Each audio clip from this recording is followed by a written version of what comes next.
Jihan just logs into the tutorial, and some guy immediately tries to kill him. This guy's sure a newbie is an easy kill, but he's never been more wrong. He's messing with the wrong guy in sweatpants and a singlet. Jihan stops his sword with just 2 fingers and smirks, ready to enjoy what happens to this idiot next. The guy can't even comprehend what's happening when Jihan swings his sword with enough force to throw him off balance. Still, he refuses to give up, thinking his A-rank agility will let him take down this strange opponent. But the moment he lunges forward, Jihan effortlessly dodges. He attacks again and again, but can't land a single hit. Jihan reads every movement easily thanks to his experience, and honestly, he's bored. So the next time the guy attacks, Jihan takes his sword, and before he even realizes it, he's killed with a single strike. After all, Jihan is a regressor, so it's no wonder he's leagues ahead of everyone else. Some cruel and powerful gods decided that life on Earth was too peaceful and easy, so they started a survival game between planets, waves of monsters alternating with battles between each planet's representatives. All losing planets would be destroyed, while the winners would gain incredible power. Jihan is the strongest awakener on Earth, and he wipes out the deadliest monster with a single punch. He loses his arm in the process but still shocks everyone, because even all the awakeners combined couldn't defeat it. Because Jihan lost his arm, he isn't chosen to represent Earth in the next round against other planets. The others so-called top awakeners from Earth turns out to be total failures. Orcs crush them mercilessly, mocking humans as weak and easy targets. After their defeat, Earth's deletion begins and the entire planet and everyone on it is erased. Yet Jihan survives. His special skill prevents him from being deleted. The gods running this game notice his potential and give him a second chance. He wakes up back at the very beginning, in his own room.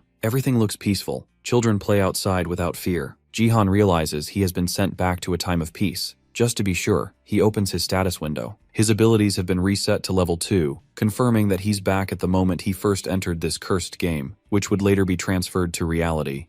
For now, though, he decides to check his inventory, and something in there immediately catches his eye. It's an achievement points exchange coupon which gives special benefits to the last survivor who chose to challenge again. Obviously, this was made specially for him, and it's a rank X item, which means it's incredibly useful and rare. He uses it immediately, and the system activates an achievement store for him. The store has things that are exclusive to him for sale, and it can even be upgraded with a certain amount of achievement points. He will most likely get more options to choose from if he upgrades, and he needs to buy something that he can start using right away. There's not a lot of choices in the store, so he gives in and tries upgrading it. The level 2 expansion doesn't give anything particularly useful, so he upgrades it to level 3, and once again, it's not very useful to him. With only 50,000 points left, if he upgrades the store to level 4, then he will only have 10,000 points left. The higher he upgrades the store, the more expensive it will be to upgrade it again, so he's only got 2 choices. He can either buy all the items that are available to him right now, or gamble his points and upgrade to level 4. He has always been a hardcore gambler, so the choice is obvious. He upgrades his store to achievement level 4, and immediately, his actions pay off. The next level unlocks an item called Urgent Restoration.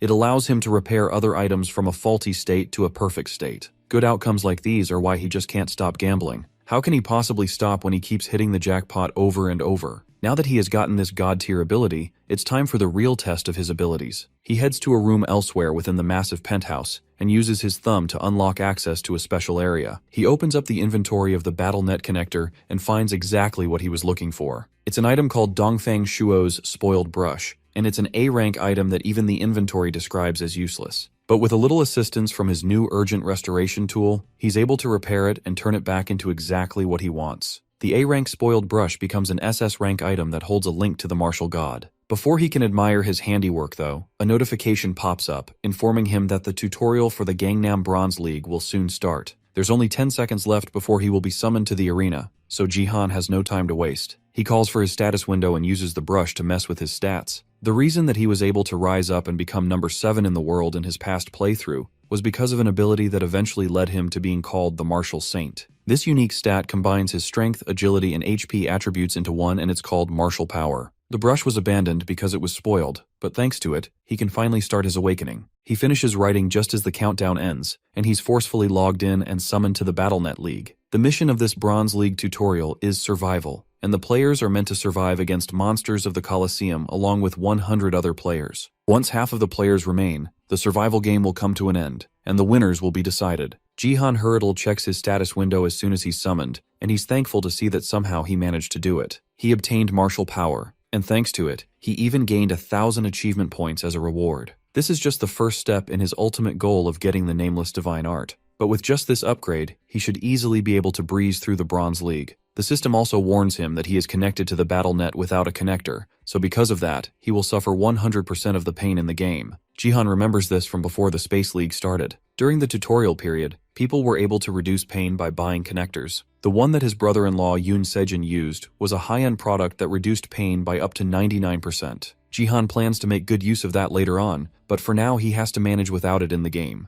The achievement menu opens and it reveals to him that he has a limited quest. He is to achieve number 1 in the tutorial, and as a reward, he will be given 1,000 achievement points. This didn't exist in his past life, but clearing this quest will be easy for him thanks to the help of martial power. The game eventually starts, and not even a second after the notification is given, someone rushes at him from behind with his sword raised. The surprise attacker looks like he's rushing to catch a newbie off guard and get a free and easy kill, but he's surprised when Jihan manages to easily stop the attack with nothing but 2 fingers. The man can't even pull his sword back and Jihan turns to him. Then he thanks the man for being generous enough to give away the first kill. This is easily the most enjoyable content in the game, and that is the ability to mercilessly slaughter people. Another thing in the world that completely changed with the introduction of the BattleNet is the addition of guilds. Guilds are groups of people that train and manage players, and everyone around the world is incredibly interested in the BattleNet. Because of that, each country put their resources into fostering players, and well-known enterprises also aggressively invested in the growth of players, allowing large and small guilds to be established in South Korea. Thanks to that, Korea has been able to train strong players early in the league. The Gangnam Bronze League is a place where rising stars of each guild made their debut. In this particular Gangnam League match, an aspiring player is summoned to the Coliseum just like the rest of the players, and he's trying his best not to be nervous. This potential cannon fodder is named Do Hyukgyu, and he considers himself to be luckier than anyone else. After all, he's with the Divergent Guild, which is managed by the Divergent Group. This famous guild is known for having many rising stars, and the ordinary young man, Do Hyukgyu, was able to join this impressive guild after obtaining the A-rank gift, Agility. Only a small minority of people can obtain an A-rank gift, and thanks to it, he's sure that he can make it into the top 50. Now the first step is finding out who his opponent is going to be. His eyes scan the crowd, and all he can see are powerful knights, brutish warriors, and scary-looking monsters. Faced with these many options, Do Hyukgyu makes the brave decision to completely ignore them and turn away as if he didn't see anything. After all, staying alive is the most important thing for survival, and the other players are staring at him as if they can smell his fear. If he gets eliminated for messing around right off the bat, then that would be absolutely embarrassing. Looking around, most of the players seem to be from major guilds, and they all have good equipment. Being here doesn't even feel like being in the Bronze League at all. Among the crowd, though, he notices someone that looks out of place among all the other rising stars. He's wearing a wife-beater top, sweatpants, and he has no shoes or any equipment to speak of at all. Do Hyukgyu wonders if this person even plans to participate in the Bronze League at all, or if he was summoned by accident. He must be a newbie that got summoned by mistake, which also means that he's a free, easy kill. Hyukgyu readies himself and prepares to strike while also praising whatever luck he has for giving him such an easy kill right out of the gate. As soon as the system notifies that the game has started, Hyukgyu wastes no time and rushes in to deliver the finishing blow on the unsuspecting newbie. Except to his utter surprise, not only did the newbie block his attack, he did it with 2 fingers. It makes no sense that someone who seems so out of place could keep up with his A-rank agility ability. Before he can process what's going on, Jihan flings him aside with barely any effort, tossing him to the side like he's completely lightweight.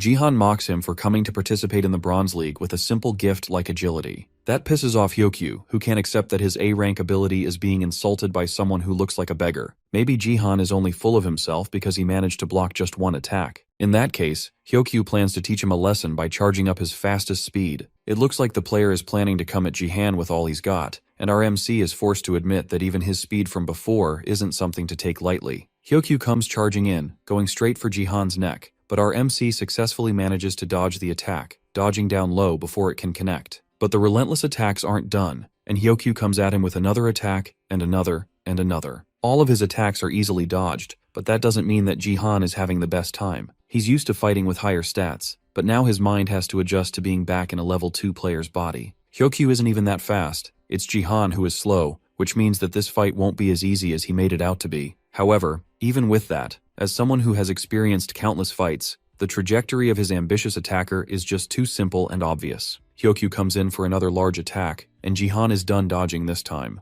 He smacks the weapon out of his attacker's hand, causing the sword to go flying in the air. Then before Hyukgyu can even process what just happened, Jihan jumps into the air, catching the sword and then stabbing it through his opponent's neck, finally ending the fight. Hyokyu falls to the ground, and as his body fades away in defeat, he promises that the next time that he and Jihan run into each other, that he's going to win. That causes Jihan to sigh in grief, and it really puts into perspective how nice this world is. Even when he's dead, he's still talking about his next battle. The system pops up and informs him that he has taken the first kill in the tutorial, and he obtains 100 achievement points for it. The sword unfortunately disappears since the player that owns it has died. Our MC doesn't need a sword, and now that he has gotten a pretty decent warm-up, it's time for him to move on to the next battle. First, he has to secure more than 5 kills to get a good position in this mission. As he expected though, no one is going after the monsters. In the battle net, apart from players, there are monsters too, but one monster kill is only 0.1 of a player kill, meaning that you would have to kill 10 monsters for a single player kill to be counted.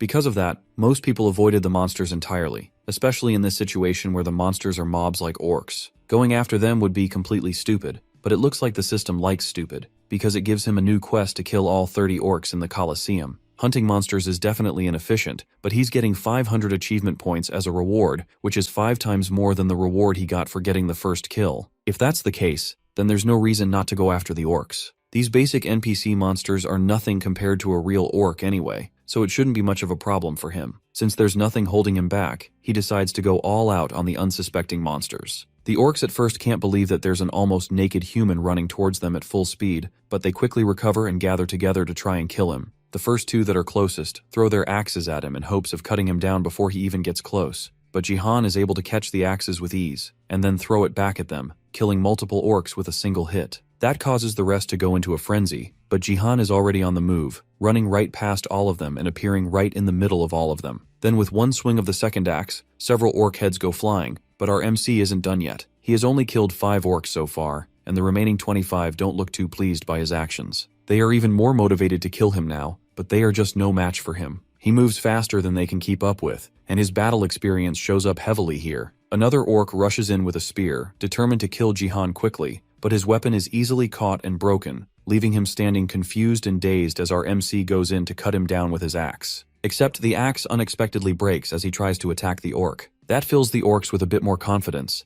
and they think now that his weapon is broken, they should have an easier time dealing with him. All the orcs rush at him, and Jihan gives them credit for being so persistent, but no matter how much they try, he's just too much for them to take on. He stomps on the ground with his foot, and the shockwave alone is enough to break apart the ground, sending all the orcs that were running towards him flying. Then he jumps into the air and grabs the weapons that went flying from the orcs' hands as they were pushed back, and in a second, he dashes through the crowd, killing even more orcs in the process. The slaughter continues, and more orcs continue to fall until there's only one left. The last orc is too frozen to move, but at this point he finally realizes that Jihan is more of a monster than they are. As he realizes that, Jihan takes him out as well, successfully clearing the quest. The system hands him the 500 achievement points that were promised, and he also leveled up from the fight. Leveling up mid-game is unusual since experience is usually calculated at the end of the game, but this might be because he is still at a low level. No matter the reason, however, Jihan doesn't complain and takes the opportunity to level up his stats while he can. And if there's one stat that he wants to give the most priority to, it's martial power. Martial power combines 3 stats together, and even if other people were to upgrade one of those stats at a time, a single level in martial power is able to double your abilities at minimum. There's also another reason why martial power is special to Jihan,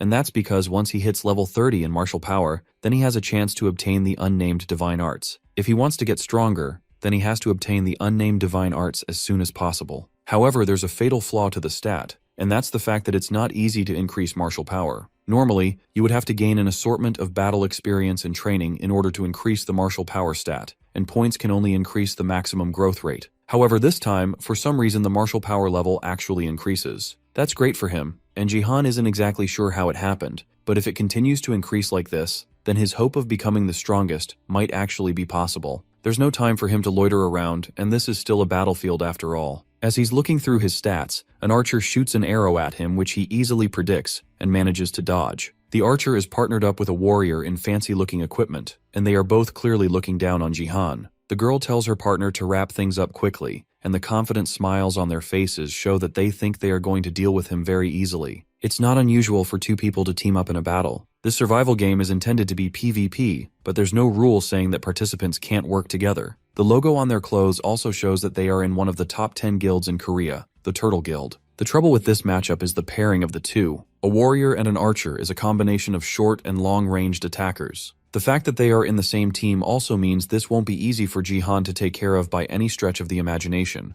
A notification pops up, informing him that there are only 60 survivors left, and the tutorial is about to end. So many people have died already, and with the tutorial about to end, all Jihan has to do is dodge the attacks from the pair, and he should be able to survive till the end. But if the two of them came to specifically kill him, then he must look like an easy target to them. As Jihan tries to figure out what to do with these two, they are so confident in themselves that the warrior asks the knight out for dinner if he kills Jihan. Just before the fight starts, Jihan checks the scoreboard and sees that he is barely in first place with 4 kills. That means that if he manages to kill these two, then it will guarantee his rank. To start off, he goes after the archer first, killing her while she's still in the middle of being hit on by the warrior. With his martial power stat currently at level 6, they have no chance against him. The warrior is in shock that his partner died so easily, but he doesn't even have a chance to process what's going on as Jihan rushes up behind him and slashes at his back with his sword. Luckily for the warrior, his thick B-rank armor managed to save his life, and he thinks that Jihan won't be able to pierce through it with such a poor weapon.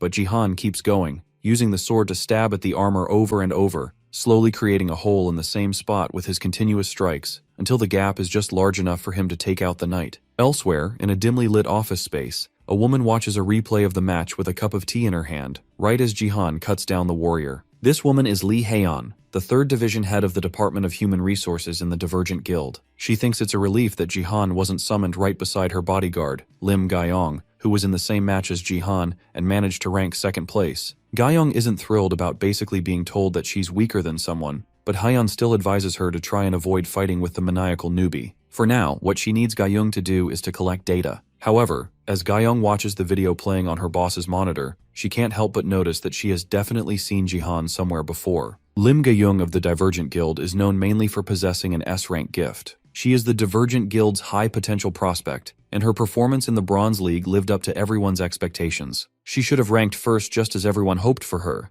and she most likely would have if it hadn't been for Xiang Jihan's appearance. The Turtle Guild's scout team can't help but yell in shock as he realizes that not only did Jihan beat some of their most promising members, but he also managed to rank first at only level 2 without any proper gear or affiliation to any group. He showed up in a wife-beater top and sweatpants and somehow managed to acquire 6 kills without any weapons. His performance alone in this match was enough to cause a lot of questions to pop up amongst the players in the world. The man himself relaxes back in his living room as he checks his rewards for achieving first place in the Bronze League tutorial. He gained an experience boost of 50%, and with it managed to go from level 3 to level 6. His level up speed is most likely due to the fact that he's still at rookie level, but it's a nice bonus regardless. He didn't gain any GP, which is the currency used by the system, but he did get stat points from his level up, which he threw directly into martial power. Once again, his martial power increases, going from level 6 to level 9. He also acquired a nickname, Tutorial Conqueror, which gives him an additional point in all his attributes, as well as an additional 20% experience boost. The nickname only applies in Bronze League, but it's fine in its own way. With that effect, he now has 10 points in martial power, which makes him incredibly overpowered in the Bronze League.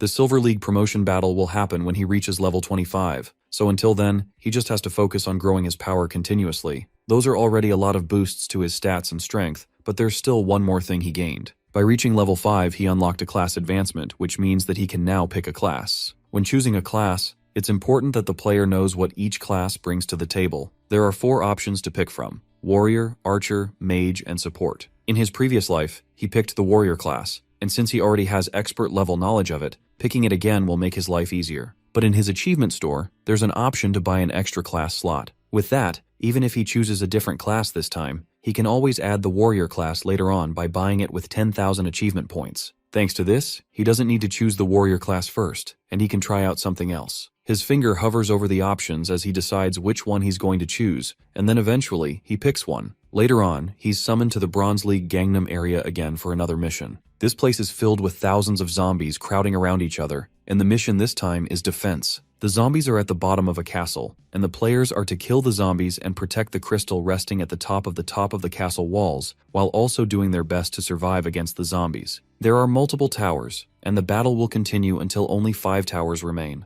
On top of one of these towers is Lim Gaiyong, a warrior of the Divergent Guild, and she stares down at the zombies in disgust. They may be in a game, but that doesn't make the sight of decayed corpses any better. Behind her, the other players spawn in, and they seem to be familiar with the map as well as the mission. Gyeong knows the people who have been matched up with her. One is an archer from the LK group, and he has strong-looking B-grade gear. Another is a mage, and he doesn't seem to be affiliated with any guild, but his equipment is impressive, and he doesn't look too bad for this level. These two look like good partners to work with, but the most important person in this particular mission type is the support. The defense mission is a long-term fight, and the support is the person that guarantees that they will be able to survive that fight. He's summoned last, and as the light clears, Gyeong is surprised to see Seong Ji-han appear as the support of their group. Just like last time, his gear is pretty unique, and he's sporting a tracksuit and a metal pipe, truly the strongest gear available. 20 minutes before he was summoned for the mission, he decided to choose the support class. As he selected the option, the system itself advised him that the class isn't compatible with him. The reason he chose the support class, even though it is so bad for him that the system has to reconfirm his decision, is because the class gives him a new ability called Divine Power that is unlocked after choosing the support class. Divine Power is something he desperately needs if he wants to grow another unique stat, but it's one of the harder abilities to grow. That's because it's not as easy to boost with training like other stats, and there's no way to raise it other than to invest extra points in it. Ji-han doesn't want to do that, of course, because he's throwing everything he has into his martial power stat in hopes of gaining the nameless divine arts early. He would never waste his valuable points on anything else. Then why did he choose the support class and gain the divine power stat? That's because he knows of another way to enhance divine power, and it's a method that people aren't aware of at all. The secret lies in his shiny new pipe. The other players are just as surprised at the fact that Ji-han is a support as Gyeong, and the mage in particular doesn't hide his frustration with Ji-han's superior outfit and gear. He yells at Ji-han for choosing not to have better equipment, and even emphasizes how expensive his own gear is in comparison, thinking that Ji-han having bad gear is because he is incompetent. The archer tries to calm the mage down before he says something that's way out of line, but the mage doesn't want to hear any of it. He calls Ji-han filthy, and even says that he doesn't want to play the game with someone so bad who will clearly mess up their team. Gyeong shuts her eyes in annoyance and questions the horrible luck that forces her into a situation to play with a troll. However, she snaps out of it as she hears the mage cry out in surprise. Ji-han has grabbed the arrogant mage by the collar of his cape, and our MC is holding him in the air like a toy. Then without a second thought, he tosses the mage over the edge of the tower, straight down towards the hungry zombies below. The mage has been complaining this whole time that he doesn't want to play with Ji-han, so our MC helped him quit the game personally. The mage respawns after death, and as soon as he reappears at the top of the tower, he begs Ji-han for forgiveness and promises to do his best for the team. The man groveling at our MC's feet is Kim Gyu-hyuk, and the reason for his sudden change in behavior is our MC's disciplinary techniques. When a person spawns in the Bronze League defense game, they are given a total of 3 lives. Kim Gyu-hyuk, who resurrected right away after being mercilessly tossed off the side of the tower, was immediately given another skydiving lesson by Ji-han as soon as he respawned. Thanks to that, he has only 1 life remaining, and if he were to die one more time, then he would be kicked out of the game and get last place. That's why he's currently begging for his life at the feet of our MC, hoping that he's not thrown down to be zombie lunch again. He needs to avoid getting last place, because if he does, then his level will fall as a penalty. That also means that all the skills he bought with his own money will disappear as a consequence. If a user's level doesn't mean the skill requirements, then the skill will automatically be deleted. Ji-han is surprised that Gyu-hyuk's personality has changed so quickly, especially since he was so intent on raining down attacks in his last life as soon as he spawned. Gyu-hyuk tries to advertise himself as a fire mage who is very good against mobs of undead, and he's also level 15, which means that he's very strong. For any other team, he's a precious resource that they wouldn't want to lose, but all his yapping has reminded Gyeong of who he is. Kim Gyu-hyuk used to be affiliated with one of the 10 great guilds in Korea, and he was respected by all, but he fell 4 times in the silver promotion leagues, and after that, he just went around starting fights. In other words, Gyeong considers him a loser. Gyu-hyuk continues to advertise his skills and promises to cooperate with them, but on one condition. He wants Ji-han to personally apologize for killing him twice. The archer is in support, and it's clear that he just wants their team to make up. But on the inside, Gyu-hyuk is still angry about being killed twice, but he's not even given the chance to finish his internal revenge monologue as Ji-han grabs him by the collar again and tosses him off the side of the castle walls one last time for the sheer audacity of asking for an apology, even though he was the one who started the fight. And with that, their mage is gone, leaving their team down by 1 man. The zombies continue to climb the tower, and coincidentally, the team closest to them has another fire mage who makes quick work on the zombies on their side. That's why they needed a mage, and the archer scolds Ji-han for not trying to meet the mage halfway. Jihan isn't fazed and opens up his status window to check his latest limited quest. This quest has a linked quest, and it requires him to get first place in the 10 Towers mission and also kill 1,000 zombies on his own for a total of 4,000 achievement points. Killing 1,000 zombies would be near impossible considering just how much time they have left, but he doesn't want to lose out on 3,000 points. Lim Gaiyong watches as Jihan tries to figure out what to do, and she doesn't even try to hide how much she's judging him. So far, Jihan has only done what he wants, and despite his impressive specs, he's just a support class. From what Gaiyong can tell, there's no reason for her to try and bring him into the Divergent Guild. The archer isn't nearly as calm as she is though, and he continues yelling at Jihan, who finally notices. Finally, he tells Jihan that if he's going to continue acting like a jerk, then he should just go ahead and fight by himself. Unexpectedly, Jihan is happy to hear that, since he will be able to take out all the zombies alone if they let him go ahead without their help. Gaiyong tells him to stay behind her while she takes the front. She sees the game is already lost, but she at least feels the need to take responsibility as a player, but Jihan tells her that it's alright. He plans to take everything in the front while the archer and Gaiyong protect each other. A zombie finally manages to reach the top of the tower, and it's a blood zombie which is different and stronger than the other zombies. Its head is made of liquid, so they can't kill it with physical attacks. Well, they can anyways. Jihan doesn't care about the rules of the game. The zombie leaps in, and Jihan readies himself with the spear, and with one clean hit, kills the zombie by smashing its head in. Gaiyong notices from the pieces of flaming zombie flesh that fall around that, then Jihan must have access to divine power. More zombies make their way to the tower, and Jihan continues to fend them off one by one with his staff. So far, he has only killed 6 zombies out of 100, and he has a long way to go. As more zombies climb up the tower, Jihan continues to take them all on solo. As he kills over 24 zombies, he starts to realize that his biggest issue will be the blood zombies. Physical attacks don't work on them, so when he sees them, he releases a small amount of divine power, which allows him to kill them all at once. The archer's view of Jihan has completely changed, and it's hard to deny that our MC really is a pro even though he's a jerk. Gaiyong, on the other hand, is too stunned to speak, and can only watch Jihan fight with awe. He's controlling divine power freely, and fighting without wasting it. His level of control is impressive enough, but what impresses her the most is Jihan's skill and precision in going for the zombies' heads. Within a matter of minutes, Jihan has managed to kill over 200 zombies, which allows him to meet a hidden condition called an Otherworld's Faith. That increases his divine power from level 6 to level 7. This is his other method to increase his divine power, and it looks like it works. He can increase his divine power through the use of sacred objects. In 2010, when the Earth's tutorial first started, sacred objects were traded at high prices, as it was said that they contained secrets. But after 10 years, nothing was ever revealed, and eventually, their value fell continuously. Otherworldly divine items also had no merit, and many people didn't even know about their existence. However, there was one person who knew about it, and that was Sophia, the Saintess of American First. She told him about how she increased her divine power with an otherworldly divine item,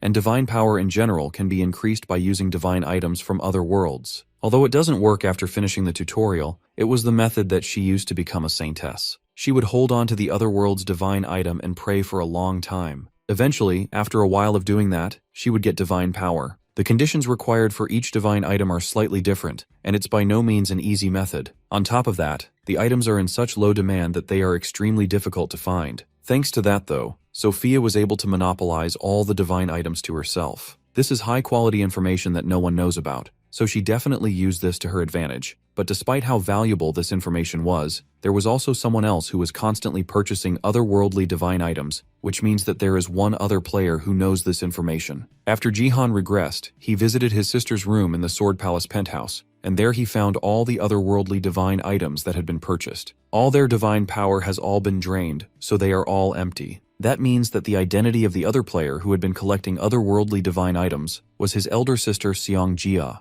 Along with Yoon Se-jin, the Sword King, Jia, his sister was South Korea's best support, and a hero. How she died is a whole other story entirely though. Out of all the otherworldly divine powers that she left behind, Jihan found a steel pole which has been reduced to an E-rank item. According to the item's description, it should be especially perfect for breaking zombie skulls. After using it for so long though, it has been reduced to an F-rank item, and there's not much divine power left to absorb, but it's still tough, so it's the perfect weapon for hitting things with. Gaiyong continues to marvel at his amazing physique and his unbelievable level of control. The archer notices that another tower has fallen, and they were in the top 5, but in his excitement, he fails to notice a zombie sneaking up on him. Gaiyong draws her blade quickly and cuts down the zombie before it can attack the archer. From her stance and the way she uses her sword, Jihan immediately recognizes who she is. She's known as the Plum Blossom Sword, Lim Guyong, and she was famous for being the interim Sword King. However, she didn't have a great ending in his past life. She died at the hands of the former Sword King himself, who now goes by Ryuhei. It seems like he managed to meet a pretty important person early on in this new life. Guyong calls him attention and asks if she can join him in the fight. If they fight together, then they can aim for a higher ranking. Jihan takes a look at his status window, and he can see that they are just in 5th place. There's still a long way to go, and not a lot of time left either. If it's the Plum Blossom Sword, then she will be fine without him. But one of his quests is to earn 1st place in this mission. Jihan decides to leave the zombies climbing up the tower to her and the archer, and then he leaps off the side of the tower before they even have a chance to notice what he's doing. As he falls to the ground, he gathers up all his divine power into the staff, and slams it into the ground, causing a massive explosion of energy that blows all the zombies away. Thanks to Jihan's massive contribution, his team manages to place 1st in the mission, and they emerge as the last survivors. Thanks to that, he accomplishes his limited quest, but he couldn't finish his linked quest of killing 1,000 zombies alone. The game ends, and Jihan starts the process of teleporting back to his home. Before he leaves, his teammates come over to congratulate him on a job well done. He carried them so easily, and came out as the MVP despite everything, and the archer is more than eager to team up with him again. But while the archer fawns over out MC, Guyong can't help but be shocked at the massive amount of damage that their support did despite being a level lower than her. She thinks that this has to be some kind of bug. She can't hide just how surprised she is. The archer decides to log out first, leaving her along with Jihan. She takes the opportunity to approach him before he leaves, and even calls him by his name, which surprises Jihan. After all, they should have met at this point, but Guyong doesn't care. With the potential and achievements that he has shown during these past few missions, she can tell that this man is definitely someone they need at the Divergent Guild. As a member of the Divergent Guild, she has to recruit him no matter what. But now that she's staring at him, she ends up accidentally asking for his phone number instead. Suddenly, her calm expression changes to extreme panic as she realizes that she skipped many steps to get to this point. She's asking for his phone number in the first conversation, and she has to hurry up and explain herself before he ends up taking it the wrong way. Before she can get her words out properly though, Jihan apologizes and tells her that he doesn't remember his phone number right now. Then he opens his status window and logs out with a quick goodbye before she can say anything else. Guyong takes a moment to wonder how exactly someone can forget their own number before she realizes that she has most likely just been rejected. Back in the real world, it turns out that Jihan really doesn't remember his old number. He used his American number for a while in his old life, and he hasn't had the time to memorize his Korean number since he reincarnated into this new life. There's no way he can ask others what his own number is, so for now, he's just going to have to leave those thoughts for later. The more important thing to think about right now is that he got recruited. It looks like with all his showing off recently, he ended up standing out too much. Now that he thinks about it, he should have probably gotten her number instead, but he doesn't plan on joining a guild right now. For now, he has to focus on getting as many rewards as he can from quests. He managed to raise his level by 2 points, and he even managed to earn 1,500 GP thanks to it, but he can't buy any holy items with just that amount. The divine items he wants to buy are much cheaper in the past than they were in his time, but it's still too much for him. For now, he has to go home and rummage through his sister's storage a little more. He makes it back home, and immediately notices someone else's shoes at the door. He immediately realizes who is at home with him, and the shock causes him to drop his bag. Everyone has moments that they regret for their whole lives, and Jihan also has similar regrets. His biggest regret, though, is the fact that he couldn't protect his beloved niece, Se-ah, in his past life. He had so much that he wanted to say if they met again. He remembers how strong she was, and how she even told him that she would protect him. And now she's standing in front of him again, alive like nothing ever happened. Above everything, he wanted to tell her once again that he really missed her. Yoon Se-ah just turned 18 this year, and she's the daughter of Yoon Se-jin and his older sister. She wasn't at home when he regressed because she was with a group living in Jeju, but she was the only one that ended up leaving early for obvious reasons. Because she was born when his sister worked to provide for them, Jihan was in charge of looking after Se-ah from a young age. Now her mum is gone, and her dad is defecting to Japan all of a sudden and changing his name. Now that everyone else is gone, the only family they have left is each other. Right now, she's the most important person in his life, and all of this happened because of Yoon Se-jin's sudden decision. Earlier, Se-ah contacted her father to see what caused him to change sides all of a sudden, and he told her that he had fallen in love. He announced it to her so casually, and even though she was freaking out on the phone call with him, he seemed way too calm with the situation. She asked him what he wants her to do now with him disappearing, and even asked if he's throwing her away for nothing, and he calmly replied that he is throwing her away because that's the condition that his new love had given him. Without even another word, or a goodbye, he hung up the call and ended his relationship with his daughter in one move. That's incredibly trashy, but Jihan has always known him to be that kind of man. He is an irresponsible renegade that is willing to throw away his only daughter and his whole country for the sake of one girl. Because of that, innocent Seiya was left all alone and in another life, ended up ending her life. Seiya turns around and notices that her family photo has been broken, and Jihan immediately rushes to apologize, thinking that even with what Yoon Sejin did, he's still her father. But to his surprise, she reveals that she wanted to break it instead. Then she tells him that she's fine and puts up a strong face. This is always how Seiya was. Whether her mum died or her father betrayed her and left, she would always have a bright smile and life while worrying more about her uncle than herself. But even though he knows that she can take care of herself, he doesn't want her to be like that anymore. From now on, even though she's all grown up, he wants to take care of her and protect her. Seiya closes her eyes and allows him to hug her, but their moment is broken up when she tells him that he's sweaty. Elsewhere in the Seoul metropolitan city, Gangnam-gu, inside the Divergent Guild headquarters, Lee Hyeon doesn't even try to hold her laughter back after her bodyguard tells her about her run-in with Jihan. The beautiful Lim Gayong asked for a man's number, and he refused. And on top of that, he used the lame excuse of saying that he doesn't remember his number. Her laughter causes Gayong to accept that she isn't as beautiful as Lee Haeon seems to think she is,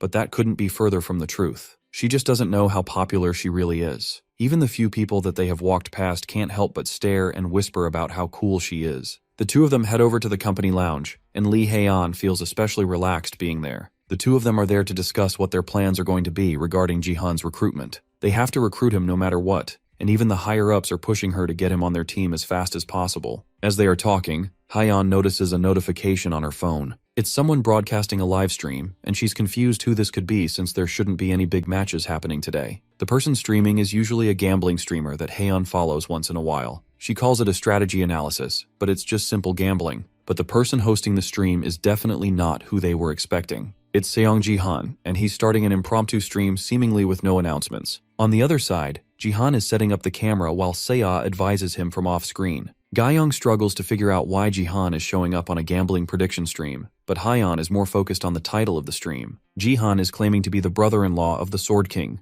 The people watching the stream are also confused about the sudden announcement, and comments fly into the stream asking what's going on. The statue behind him is the twin sword statue, which proves that he's in the Sword Palace penthouse. Now that the stream has properly started, Jihan tells Seiya to step back. Then he channels power into his foot and stomps into the ground, cracking the floor below him and causing the pillar below the twin sword statue to shatter. Then he uses his fist to break the statue apart, shocking everyone watching the stream and causing thousands of viewers to flow into the stream. Now that he has made a big splash and caused a lot of people to grow interested in the stream, it's time for him to actually start addressing the Sword King, Yoon Sejin's naturalization to Japan. The place he's streaming on right now is called the Battle Tube, and it's a streaming system of the BattleNet, and a platform that possesses unrivaled market share in the world. Since it is a part of the BattleNet, Jihan can also get quests linked to BattleTube, which include gaining a certain number of viewers, subscribers, and views. Thanks to this, he has another way to gain achievement points by making a splash on the platform, and destroying the twin sword statue is definitely one way to make a splash online. For Seong Jihan, there's no better situation than right now to cash in on all the rewards. As the viewers continue to pile in, he continues gaining achievement points from the multiple milestones he's crossing. Meanwhile, people are still shocked that he dared to break such an important statue, and as expected, a lot of dislikes are flowing in. There's also a certain number of commenters that have the same profile picture of a black logo with twin swords. These people are the Sword King family, and just the thought of them makes Jihan's eye twitch in anger. That crazy fanatic fan club of Yoo Sejin is what drove Seiya to her death in his last life. While they are people who supported the Sword King the most, their resentment after he moved on to Japan kept growing, and eventually, those emotions began to gravitate towards Yoon Sejin's only blood relative, Yoon Se-ah. Their terrible words and anger never failed to reach Seiya no matter how far she ran, and in the end, she lost her life because of their senseless acts. Since they needed someone to blame and be angry at, they targeted his innocent niece, but this time, he won't let that happen. If they need someone to point fingers at, then Jihan will gladly become that target. RMC clears his throat and tells everyone to listen carefully, then punches the still crumbling statue to make sure that all eyes are still on him. Then he makes it clear by stating that Ito Ryuhei, their former Sword King, will not be coming back. As he continues his announcement, people start to recognize him from his past achievements, specifically the bronze tutorial where he made a huge impact by placing first, despite the odds. But the fact that he's still bronze definitely hurts his chances to act like an authority figure. Jihan ignores their conversation and then shows irrefutable proof to the camera,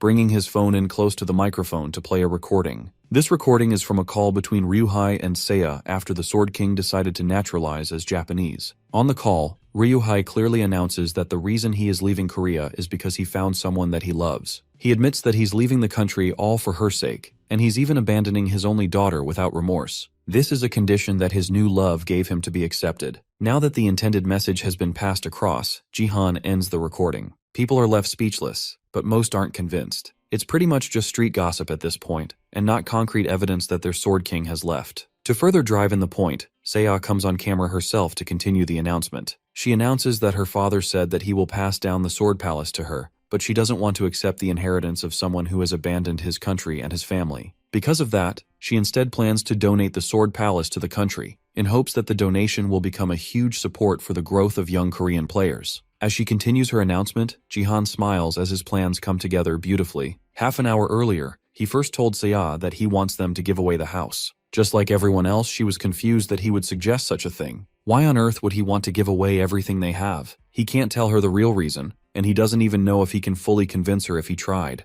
After all, since they are not selling the building and instead casually giving it away for free, it would seem like a truly insane decision. But Jihan has to convince her to do this for her own sake, no matter what. In his last life, after Yoon Sejin destroyed Korea by becoming Japan's representative, the anger of Koreans grew so uncontrollably that they ended up confiscating all the assets of Yoon Sejin, including the Sword Palace that they live in. Seiya had nowhere to go and she couldn't withstand all the stalking and threats from the Sword King family. At the end of everything, she took her own life. Since this place is going to be taken away anyways, it'd be better to give it away to win Korea's favor and keep Seiya safe. To Seiya though, he's just a freeloader uncle that drinks all day at home, and he certainly can't tell her that he came from the future either, but he has to find a way to convince her. Surprisingly though, while he was still thinking about how to get her on board with his idea, she surprisingly agreed to his plan. He had to take a moment to double check if she's really alright with this, since even to him, his sudden request would make absolutely no sense. The reason she has decided to trust him is because he's not the kind of person that would suggest something like this for no good reason. More importantly, it's been a long time since Seiya has seen this confident side of him, so she decides to trust his judgment. Thanks to her impressive resolve, he managed to make this situation a reality. That doesn't mean that there won't still be problems going forward though.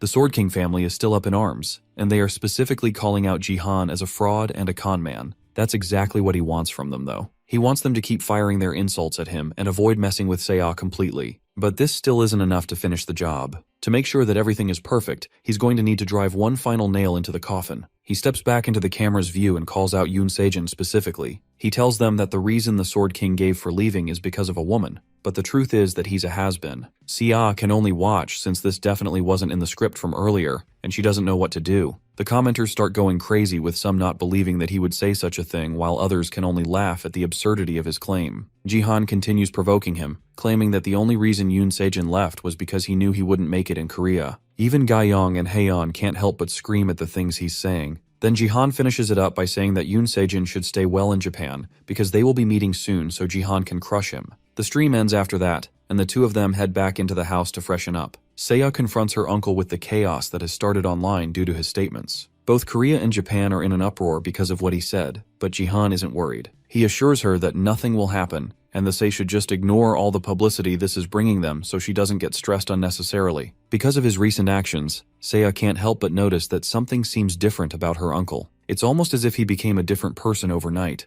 but it's not surprising that she feels this way. After all, there's no way that he would act normally after dying and regressing to the past. He asks her if all she saw in him was a freeloader who drinks all day, and Seiya tries to backtrack her words, even though she does think that it's true that she saw him that way before. As they are talking, the doorbell rings, and Jihan already knows who it is, but he wasn't expecting them to come over this early. Now that things have come to this point, it's time for him to start earning some money. Elsewhere in Tokyo, Japan, Yoon Sejin watches over the news as he sits beside a sleeping woman on the bed. The news recounts the events that have happened recently, and states that the relationship between Korea and Japan is only expected to get worse continually due to his naturalization to Japan. It's only gotten worse since news has now spread that he did all of this for a woman. Now with Jihan, Yoon Sejin's brother-in-law coming out with even more provocation, things are only set to get worse, and now all that's left is to see how the Sword King will react. It could even be said that Jihan is a representation of Korea's fury. The woman gets up from the bed, and Sejin turns off the broadcast, afraid that he had woken her up,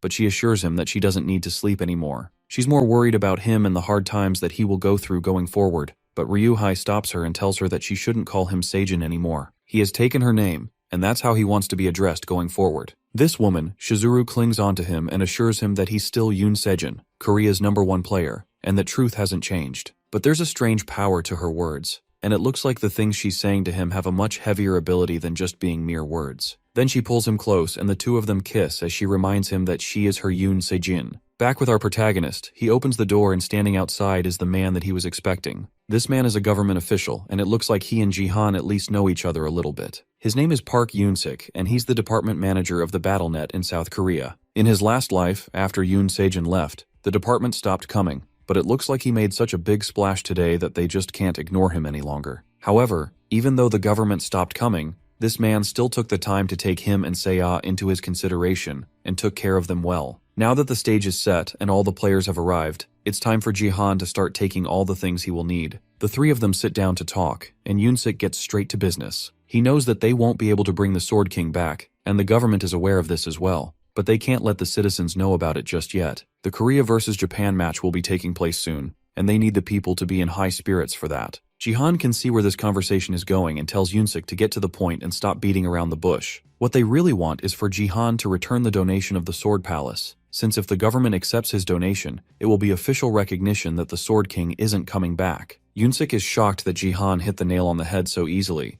and even he starts to believe that Jihan really has become an entirely new person. The Jihan of before was just a jobless alcoholic addicted to gambling. Setting aside his shock, Yoon-sik confirms what Jihan says, but tells him that they haven't fully given up on the Sword King's return. So instead of completely giving it away, the government would like to suggest a co-signed management instead. That means that the ownership will change to someone else, but they still have joint decisions in the affairs. It's a way of making sure that they can still be prepared for the return of the Sword King. The government also wants the two of them to continue residing in the Sword Palace, which in the end makes this a win-win for both sides. Yoon-sik slides a document towards them which goes into more details about the agreement, and he urges them to read it over and think about it. It looks like they really put a lot of thought and consideration into this. Jihan really was just going to hand it over, but if they are willing to do this, then it's even better for them. However, in exchange, there's a favor that Jihan would like to ask for. Time passes after that event, and yet another match is about to begin in the BattleNet. A streamer named the Golden Light starts his stream, and viewers immediately come flooding into the BattleTube to watch him. The streamer stands proudly on top of the Colosseum statue and welcomes everyone to his stream.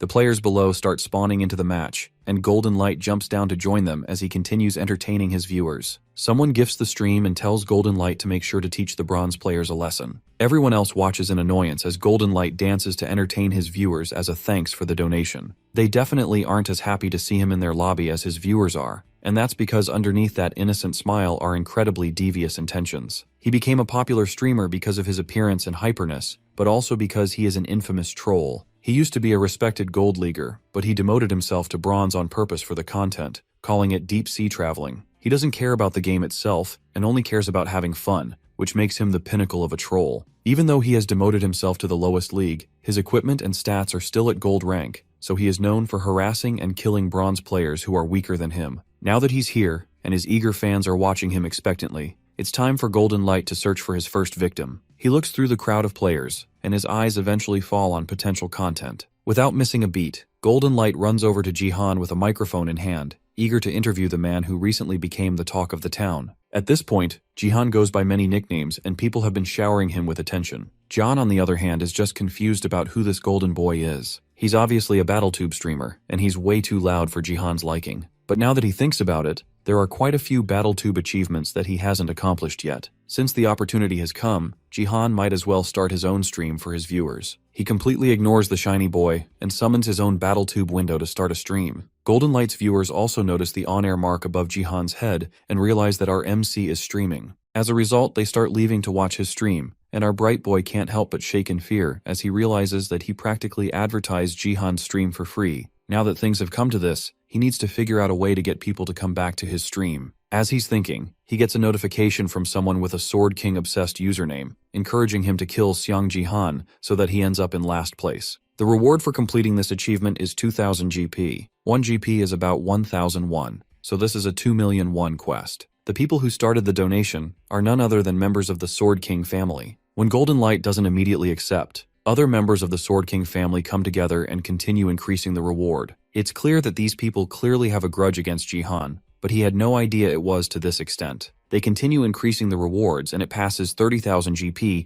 and even reaches 40,000 GP. Unfortunately for him, the remaining players are summoned, which causes donations to stop at 42,000 GP. Despite the already insane amount of money being offered, Golden Light is still upset that the GP stopped at under 50,000. One of the Sword King family members agrees to donate an extra 10,000 GP if he successfully defeats Jihan. That finally gets Golden Light to move with determination, and his target is now set. As soon as the match starts, Golden Light sets himself up to charge at an unsuspecting Jihan. He uses one of his skills called Charge, which accelerates a user's body forward at very high speed. He rushes in, and in an instant, he's behind Jihan with his sword raised. The attack connects, but Jihan successfully manages to parry it with no problems. Unexpectedly, he's using another one of his weird weapons. This time, it's a club that's part of a cooking set, and it's a D-rank extraterrestrial holy item. Jihan is still surprised that despite swinging with all he had, Golden Light's weapon somehow survived the attack. Since things have come to this, Jihan also summons a sword to use out of etiquette. In a matter of seconds, Jihan is able to cut down Golden Light with simple and precise strikes, and the commenters realize that he's using Sword Chi, which normally shouldn't be possible for someone in Bronze League. He's also using White Sacred Flames, which are a divine power. But if he's using divine power, that means that he's a support. Regardless of how he did it, Jihan has successfully gotten first blood, and all with a D-rank kitchen knife holy item that's also part of the cooking set of divine weapons. However, although he has been killed rather embarrassingly, Golden Light isn't down for the count just yet. He somehow managed to revive himself thanks to an item he has called the Crucifix of Revival.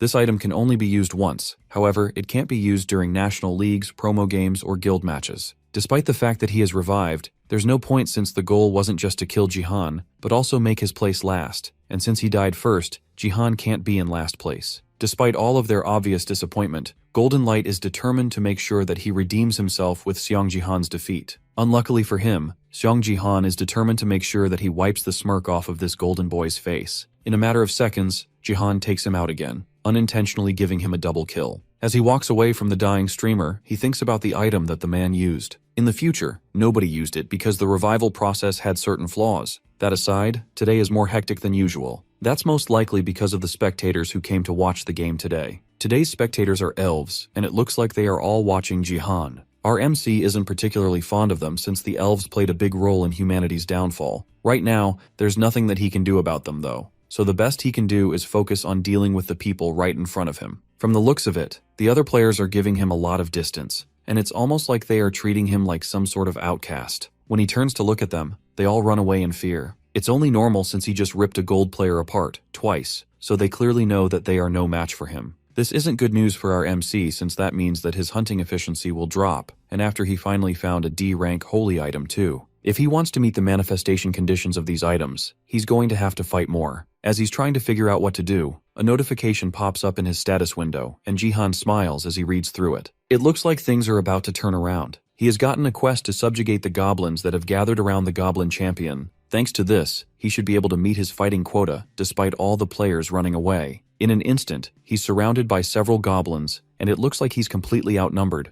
But in an instant, it's the goblins that are running away from him instead, as he charges at them with terrifying speed. The monsters cry for help as they are smacked and stabbed with Jihan's cooking equipment. Thanks to his constant fighting, the holy cooking set eventually starts reacting to his actions. It's all thanks to the fact that he read through the items' descriptions earlier before he started using them. He's supposed to break their heads and gouge their hearts, and he is supposed to do all of that in this specific order in order to use the items properly so they can react to him. It's a good thing that he figured all of this out before the end of the game, but with the way things are going, this is taking way too long. If he had learned this a little earlier, then there would have been a few more goblins left for him to use his weapons on. But at least it's not completely over yet. There's one more goblin left for him to take out, and this one is much more threatening than the rest. This beast is the goblin champion, and in comparison to normal goblins, he is way bigger and stronger. Despite its size and strength though, a good smack with the cooking club is enough to send the goblin champion crashing to the ground. Then Jihan takes advantage of that and stabs it in the heart. Despite its size, it's just a big goblin. And with that, the quest has been cleared, and he receives 500 achievement points as a reward, as well as earning 1 divine power in the process. But because he used the items heavily, the rank of the weapons have been reduced to E, so he should only be able to earn divine power 1 more time. Hunting monsters is way too slow though, so he's going to need to catch players instead. They are way too far from him though, so now, if they won't come to him, he's going to have to go to them himself. The commenters who have been quietly watching the stream this entire time finally come out of hiding to talk about how scary Jihan looks now. But out of all the people watching the stream, there's one person who is way too upset about what's going on his screen. It's Golden Light who's watching Jihan's stream from the outside, and he notices one comment in particular saying that Jihan is 1,000 times better than him. While he's upset about the way they are talking about him, he's more curious about the beast that is Jihan. From his fight with the goblin, the system has calculated his estimated stats, and his average strength is about 35. The average of a Bronze League player is 25, and Jihan is somehow 10 points above that. None of this makes any sense, and Golden Light even starts to think that Jihan must be using some kind of hacks. As he lays on the bed, lamenting his failure, and the cracked beast that is our main character, he hears screams of terror coming from his monitor. He looks up just in time to see Jihan smacking someone in the face with his club. In a matter of seconds, Jihan has taken out multiple players at once, and the all-out brawl is entirely one-sided. In a matter of seconds, Jihan has killed countless players with ease, bringing the number of total players down to minuscule numbers. The remaining players realize that this isn't the time for them to be fighting amongst themselves. This is the time for them to come together and beat up this hack user. A mage and an archer are the first to come together and try to take down Jihan, but their attacks are blocked or pushed away with ease. After a while, they stop attacking completely once it looks like nothing they do will work on Jihan. They don't even try to fight back anymore and just stare at this beast in disbelief before he comes over and puts them out of their misery. Jihan has managed to get a total of 10 kills, and his viewers are going wild after watching the awesome feat of taking all the players down. Thanks to his massive number of kills, the cooking set starts reacting again, and he gains another point in divine power as a result. Then the items downgrade once again to F rank, making them practically useless. He also clears a hidden quest which required him to get 10 kills in the Colosseum. That gives him an additional 5,000 achievement points as a reward. With divine power and achievement points in the bag, Jihan has successfully gotten everything he wanted, but something is still missing. He needs something definite and strong to boost his power as high as it can go. Then he notices that he has gotten an epic quest that requires him to find the Shadow Queen located near the spectators in the Colosseum map and provoke her. An epic quest isn't supposed to appear in the Bronze League, but the more important thing is the rewards, which are 50,000 achievement points, as well as the constellation Shadow Queen's interest. A constellation is an absolute being that represents a star, and they are divine beings in the BattleNet. A constellation's interest is the same as a sponsor, and they help to acquire abilities that a normal player wouldn't be able to obtain. It looks like something that is only possible in the Diamond League is happening to him right now. If that's the case, then he needs to meet the Shadow Queen at all costs. If even just one person is on his side,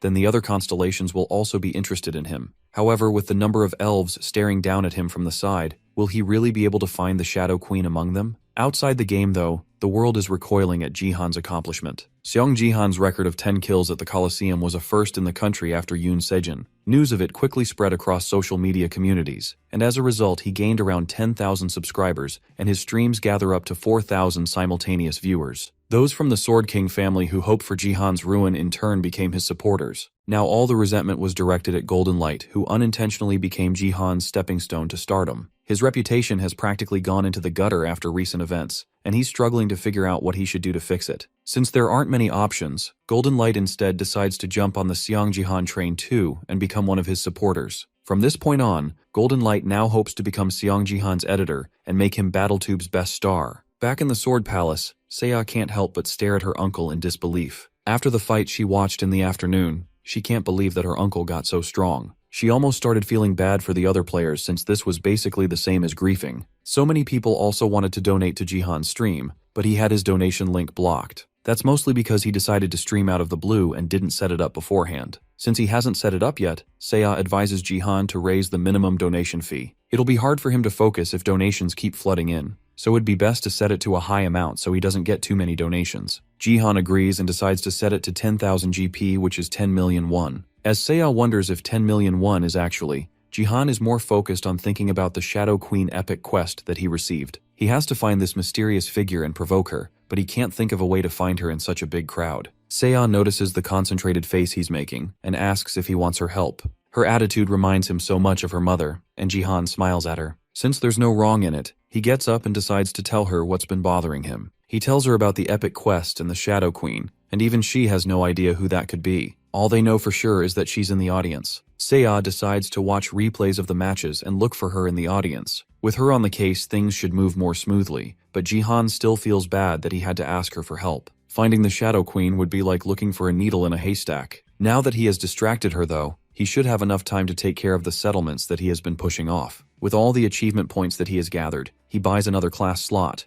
and now it's time for him to add a new class and gain new powers. There are 3 options for him to pick between warrior, archer, and mage, and out of them, he decides to become a mage. As soon as he adds the new class, he starts to feel a new power flowing from his heart. It's different from divine power, and it gives him access to new abilities. The reason he chose the mage class after the supporter class is because of a unique stat that he can only obtain after having both classes. This new ability is called Force. Before regressing, he used to listen to Baron talking drunkenly. One day, during one of his drunken ramblings, he told Jihan a lot of unnecessary things, like the fact that he would have recognized Jihan as an American if he had been naturalized earlier. But on that day, he also talked about something unusual. He talked about his skill, Force, which he gained by combining divine power with mana perfectly. It's not an easy task, and others wouldn't even be able to try it since Baron is the only player in the world with 2 classes. This is something that no one else can obtain, and the only reason the Baron has it is because he has 2 status windows, which is his SSS rank gift. Jihan originally asked if it's alright for him to have this information, but at the end of the day, Baron was confident that he could tell anyone in the world because he's the only person capable of having 2 classes. He was certainly arrogant, but what he's saying isn't a lie. Force is an overwhelming power that completely dominated space, but now, Baron isn't the only one with this ability. Jihan knows of the requirements, and now he has fulfilled them. This ability is what got Baron to first place in the world rankings despite his terrible control and utilization of it. So if Jihan wants to be prepared for what will happen in the future, then he has to make sure to get this ability for himself no matter what. To gain the power, he needs to concentrate the divine power into his hands, and direct the flow of his mana from his heart to his hands, where the 2 powers can combine. If he can perfectly combine the powers and allow nothing to leak through, then he will achieve it. For a moment, it looks like his attempt worked, but the circling power in his hand sends him flying back into the wall after a short explosion. It looks like he failed this time, and he can't hold on to the power in his hands with strength alone. He must be missing something. Maybe he needs more mana or to be a higher level, but something is definitely missing. The problem is that he can't keep the power in his hands forever, so maybe the problem is where he's gathering the power in the first place. Since he can't hold on to the power in his hands, the next best option would be to keep the power in his body instead. If he can combine the divine power which starts in the upper dantian with the mana from the central dantian, then he can hold the 2 stable with the power from the lower dantian anytime they struggle to mix. This should lead to a perfect form where nothing leaks out. If he compresses it in that state, then that should allow him to unlock the new power. He decides to try it out, and the backlash on his body is immense. He can't hold himself back from screaming in pain as the power fills his body. A system notification pops up, informing him that he has begun attempting the unification of the 3 dantians. However, almost immediately after, a warning pops up, informing him that he has surpassed the limits that he can endure, and if he continues, then he will die. Downstairs, Seiya hears her uncle screaming as the pain overtakes his body, and she gets up to go and see what's wrong. Meanwhile, Jihan is still experiencing the immense pain from trying to fuse the 3 dantians. In order to do so, and fuse divine power with mana to use force, then he has to use strength subconsciously in order to consolidate them. The conditions for the unification are very strict, and one needs to be able to perfectly use the 3 which have very different natures. On top of that, all of the person's stats need to be at least 100 to allow the process to go smoothly. If you're far from these standards and try to attempt to unify the 3 dantians, then it's possible to lose your life. Seiya runs towards her uncle's room as the sounds of his struggling get louder. She calls for him as she rushes over, but he doesn't answer. Eventually she reaches his room and surprisingly finds him in good condition. He claims that he was screaming like that because he got a headache, but it's obvious that something much worse must have been happening. She clearly doesn't believe him even as he tries to play it off like a joke, and Jihan stops messing around once he notices that she has actually gotten agitated as a result of his actions. Suddenly, Seiya starts crying as she tells him that she really was scared for him. She thought something had happened to him, which is why she ran to his room in a hurry. Jihan realizes that he may have screwed up by not thinking more about Seiya in the moment. But now that he at least seems to be fine, she asks him again if he's really alright. He decides to take it seriously and tells her that he is alright, then he apologizes for worrying her so much. Seiya cleans the tears from her eyes and smacks him in the chest, trying to pretend that everything is alright now that he seems to be okay. With that, she steps away to go continue looking for the Shadow Queen, and Jihan watches her leave with a smile. He definitely can't show his weak side too often now for Seiya's sake. In other news, the consolidation of the 3 dantians failed because he's lacking in both experience and level, but even though that is the case, he still managed to get the power that he wanted. By fusing divine power and mana, Jihan has now been able to exchange them both for the unique stat, which is force. The connecting link between the 3 dantians is being maintained weakly, but it's still there. However, looking through his status window reveals something odd. The number for the force stat is weird. He just got the ability now, but it's starting from level 12. Since the link between the three Dantians is being maintained weekly, then the stats for martial power and force will have to share their ability values. That means that if he raises his martial power stat by 1 value, his force stat will also rise as well. He tests it by raising martial power to level 14, and the force stat follows suit, also increasing to level 14. This is pretty much a cheat code. Having force alone is a really good stat, but now he can very easily upgrade it however he wants. If these are the perks he gets from such a weak link, then how Amazon will the benefits of consolidating the three Dantians be? As excited as he is for the huge boost in power, he has to leave it the way it is for now. If he tries to unify them again, he might actually die in the process. Since he has already earned what he wanted, there's no need for him to push his luck too much. Next, he decides to try a mage skill now that he has the class. He calls for a fireball, and a tiny flame pops into existence as the system informs him that he does not have the mana required to maintain large spells. It's an adorable little flame, but he definitely can't use this in battle. The next day, Jihan is woken up by the sunlight entering his window. As soon as he opens his eyes, the system informs him that he has gained 10 divine power, and he cannot obtain divine power from holy items that are D rank and below. From now on, he can only gain divine power from holy items that are C rank and higher. The previous night, he bought 2 items and slept with them beside him through the night in hopes of getting a power boost from them. However, it looks like his limitations have come to catch up with him. From now on, he's going to have to sell what he has left on the second-hand market to make a profit. He steps out of his room and calls out for Seiya to see if she's awake. He gets no answer and goes downstairs to check on her and finds her sitting on the couch with earbuds in and a laptop on her lap. From the bags under her eyes and her tired expression, it's clear that she pulled off an all-nighter, and she tells him that she spent the entire night looking for the Shadow Queen. Although Jihan feels bad that he had to put her through this, it looks like her efforts weren't totally in vain. She shows him a clip from a channel called Another Species Fan Cam, which is a BattleTube channel that focuses on looking at the other species that appear to spectate their games. They use their gift called Scope, which allows them to zoom in with their streaming cameras. Thanks to them, Seiya managed to find something interesting in the replay from the match that Jihan was in recently. Up in the spectator area, sitting in what seems to be specially made thrones, there are 2 elves that certainly meet the criteria for queens with their high-ranking appearance. One of these elves specifically is a dark elf who certainly looks like she holds some sort of royalty. Jihan agrees that there might actually be some truth in what she managed to find, but it's still too early to draw conclusions. For now, Seiya decides that she's going to continue looking a bit more to see if she can find anything useful among other recordings. Jihan, on the other hand, is sure that a constellation wouldn't be found so easily. Seiya assures him that she will continue looking through more videos, and even some from abroad starting the next day, and the way she speaks sounds almost professional. She even offers to edit some of his videos together for him to post to BattleTube.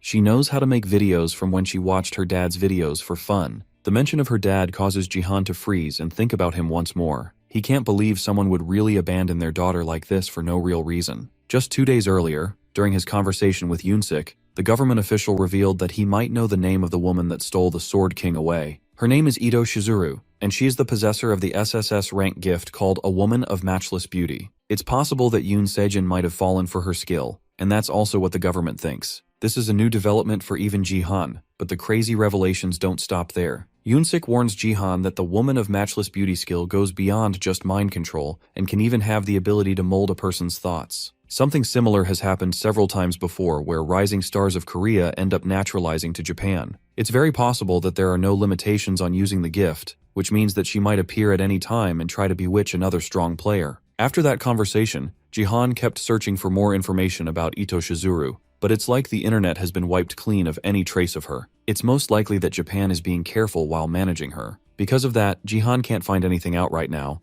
but if what Park Yunsik is saying is true, then Jihan has to try and be pretty careful as well. There's a chance that they have already started moving. Meanwhile, as he's thinking about this, a plane descends into a Korean airport, and on the wing, it's written that the plane belongs to the NEO Self-Defense Force. Eventually, time passes, and it's time for another major event in the small family's lives. Seiya waits at the door for her uncle who seems to be taking his sweet time preparing. If they waste any more time, they're going to end up being late. Eventually, Jihan finishes his preparations and comes out to meet her. His hair is slicked back and styled, and he's dressed in a fancy-looking suit. In this getup, he's definitely ready to meet their new guests. The two of them head into the elevator, and on the way down, Seiya is visibly shaken. Jihan tells her to relax and not worry about anything, but Seiya can't help being a little bit nervous. This is her first time making an official public appearance after her dad's incident. Jihan tells her that there's no need for them to care what others think, since they haven't done anything wrong. Eventually, they reach the lobby floor of the Sword Palace, and they are met with a large gathering of people. Almost as soon as they exit the elevator, they are met by Park Yoon-sik, who tells them that everything Jihan asked for is ready, so they can go in right away and start the procedure. Jihan thanks the advisor for his help and trusts him to take care of everything till the end of the event. This is the favor that Jihan had asked for back then when they were discussing the status of the Sword King and his assets. Jihan asked them to organize an auction of the Sword King's collection, where they would sell Yoon Sejin's beloved items and other possessions. The point of this entire auction is to lure Japan over, and Jihan also made sure to choose the specific items of the auction for that purpose too. The main item is Yoon Sejin's battle connector, and all the battle data stored within it. It's likely that if Japan shows up, that is definitely what they will try to take. Depending on the situation, the Sword King himself might step in to try and take the battle connector. No matter what he does though, the Korean citizens will be forced to face the reality that the Sword King is gone and most likely will not be coming back. Yoon-sik silently listens to Jihan's plan and notices that it's almost as if Jihan can see into the future. This is their last chance to change public opinion, and because of that, Jihan asks that they have the reporters pay special attention to the NEO self-defense force table. As they walk towards the main lobby, some people barge into the building and try to call for Seiya to stop. The bodyguards at the door stop them, and the group of people declare that they are Seiya's family, and they are related to her. These people are her aunts and uncles, and they are here to try and stop her from starting the auction and selling off the Sword King's precious items. They also don't try to hide the fact that they think Jihan forced her into doing all of this. They continue hurling insults at Jihan, but Seiya steps up and stops them. After all, her aunts and uncles got kicked out from the Sword Palace in the first place for using her dad's name to defraud other people. She knows that the real reason they are here all of a sudden is because they want to take her dad's money now that he's gone. She knows what she's doing since all that her dad left is hers, and they have no right to argue over it with her. She knows that there's no point talking to them, and with nothing else to say, she turns and walks away from them, ordering the guards to kick them out as fast as possible. As the outsiders continue trying to fight their way in, Jihan compliments Seiya on how cool she was just now. She really knows how to stand up for herself despite everything that she has been through. The three of them make it to the lobby hall where the auction will take place, and the area is already packed with news reporters as well as the people who are interested in the items. As soon as they walk through the doors, the reporters immediately start taking pictures of him and trying to ask him questions. They also bombard Seiya with endless photographs and questions, not even giving them any time to answer. Jihan is tired of the constant barrage of questions and uses force to shatter the cameras and stop them from working. Now that the noise has finally stopped, Jihan reminds them that they are currently at an auction event, not a press conference. Then, with everyone finally nice and settled, he prepares to start the event. 3 items have been prepared to be given out for this event. The first is Yoon Sejin's BattleNet connector, which decreases the sense of pain by 99%. It also comes included with all the data saved by the connector. Finally, there is the analysis of battles made by Yoon Sejin himself, an analysis on East Asia's high-ranking players. The Sword King's data is very precious, and the analysis data is going to be really useful, especially since the Korea versus Japan match will be taking place soon. From the murmurs in the audience, Jihan can tell that no one would want to let go of any of these items. A high-end player's analysis data isn't something that you can get anywhere. As soon as he's done talking, someone raises their hand from the audience, and Jihan recognizes them immediately. He introduces himself as Takeda Kazuo, a recruitment manager of Japan's NEO self-defense force. He immediately offers 5 billion yen for all the lots in the auction. On top of that, he also wants to request a private meeting with Jihan and Seiya. His intentions are incredibly obvious, and he doesn't even try to hide what he really wants from this meeting. Jihan doesn't want to play those games and tells the man directly that if there is something he wants to say to them, then he can say it right there in front of everyone. With the recent events that have happened, this isn't really the time and place to accept private meetings. Takeda wipes the sweat from his brow nervously because of the way Jihan is glaring at him.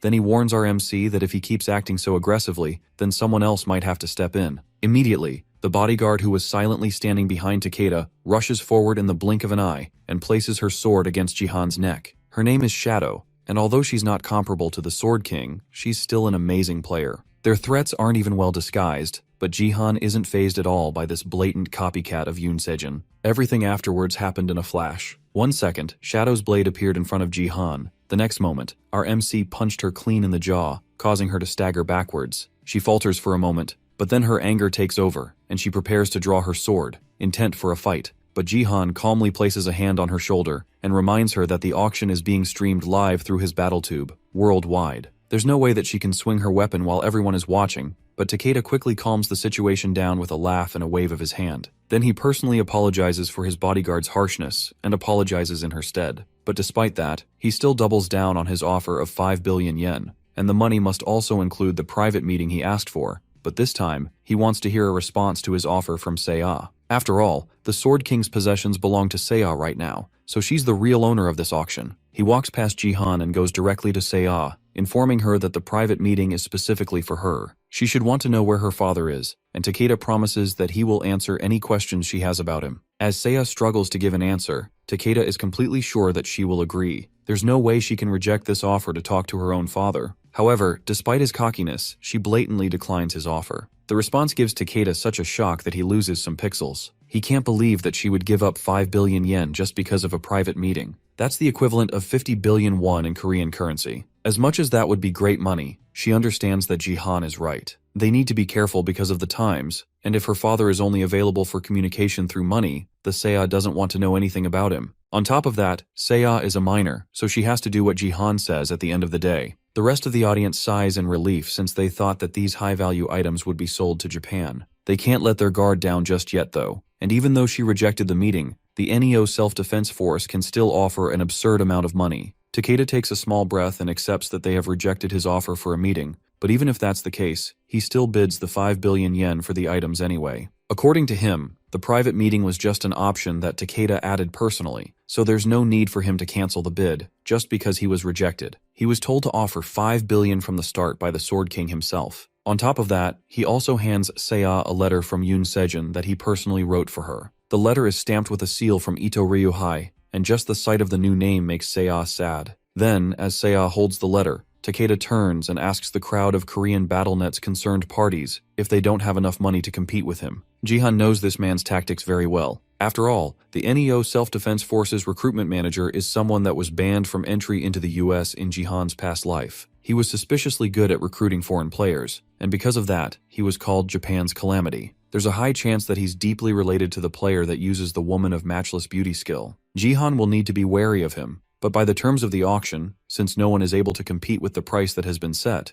then Jihan has no choice but to sign a contract with the man. The atmosphere is tense, and Japan took the items way too easily, almost as if they were promised them beforehand. This will definitely look bad in the media, and the other people start to wonder what the point of them coming here even was. At this point, Jihan just wants anything to happen. He needs a turning point to change the state of things. Suddenly, Seiya steps up to the microphone and starts to speak. She's reading the letter that Ryuhei sent her directly out to the public, as well as the thousands of people that Jihan is streaming to. He mentions how he heard about her wanting to give away the Sword Palace, and how disappointed he is in her. Then he says that the 5 billion yen is the last asset that he will give to her, and also serves as the end of their relationship as father and daughter. As she finishes reading the letter, she starts to cry, confirming that it really is from him because of his handwriting. Jihan looks away as his niece starts to cry on the stage. He heard that the woman of matchless beauty skill is a form of mental manipulation, which is above the mental conquest skill. This must be true for Yoon Sejin to turn away from his daughter so blindly. Jihan always hated the man,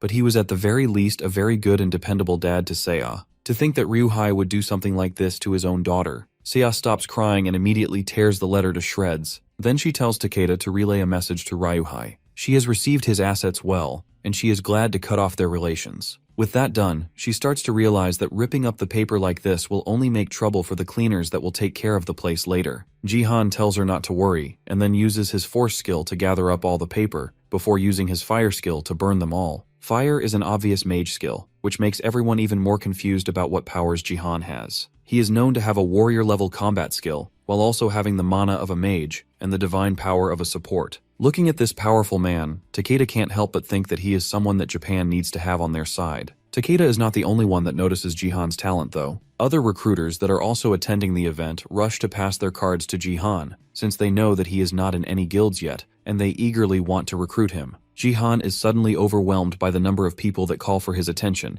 and as he tries to fend them off, Seiya calls out for him from behind. He originally wants to tell her that he will catch up with her later, but then he notices that she looks sick. Then she starts to stagger and falls to the floor, unconscious. Jihan immediately leaves the lobby area and rushes towards Seiya. As he holds her frantically in his arms, she eventually wakes up and weakly calls out to him. He tells her that she should hold on while he gets ready to take her to the hospital, but she pulls him closer and whispers in his ear that she's actually faking right now. She thought he was struggling in the crowd, so she decided to put on an act. The guards successfully hold off the recruiters as Jihan tends to say ah on the stage. Now that he knows that she is alright, he can breathe a sigh of relief, but that isn't the same for the people still watching the live broadcast. They watch as Jihan struggles over Seiya and blame this entire thing on Ito Ryuhei, who caused her so much stress with such a heartless letter. Now that he has an excuse to leave, Jihan immediately ends the event, using his niece's health as an excuse to leave. Then he helps her stand up and she confirms that she wants to go back to the penthouse and rest. As they are walking away, Takeda still tries to reach out to him, offering his card, and asking if they can be properly introduced later. Jihan doesn't even look at the card, and uses force to grab it from the man's hand and rip it to pieces right above him. That's Jihan's response to any meeting with Takeda, and it's not changing. The recruitment leader of the fourth greatest guild in the world just got rejected by a Korean bronze player. There's no way that Takeda isn't incredibly pissed off. He would be anyway if he wasn't a creep.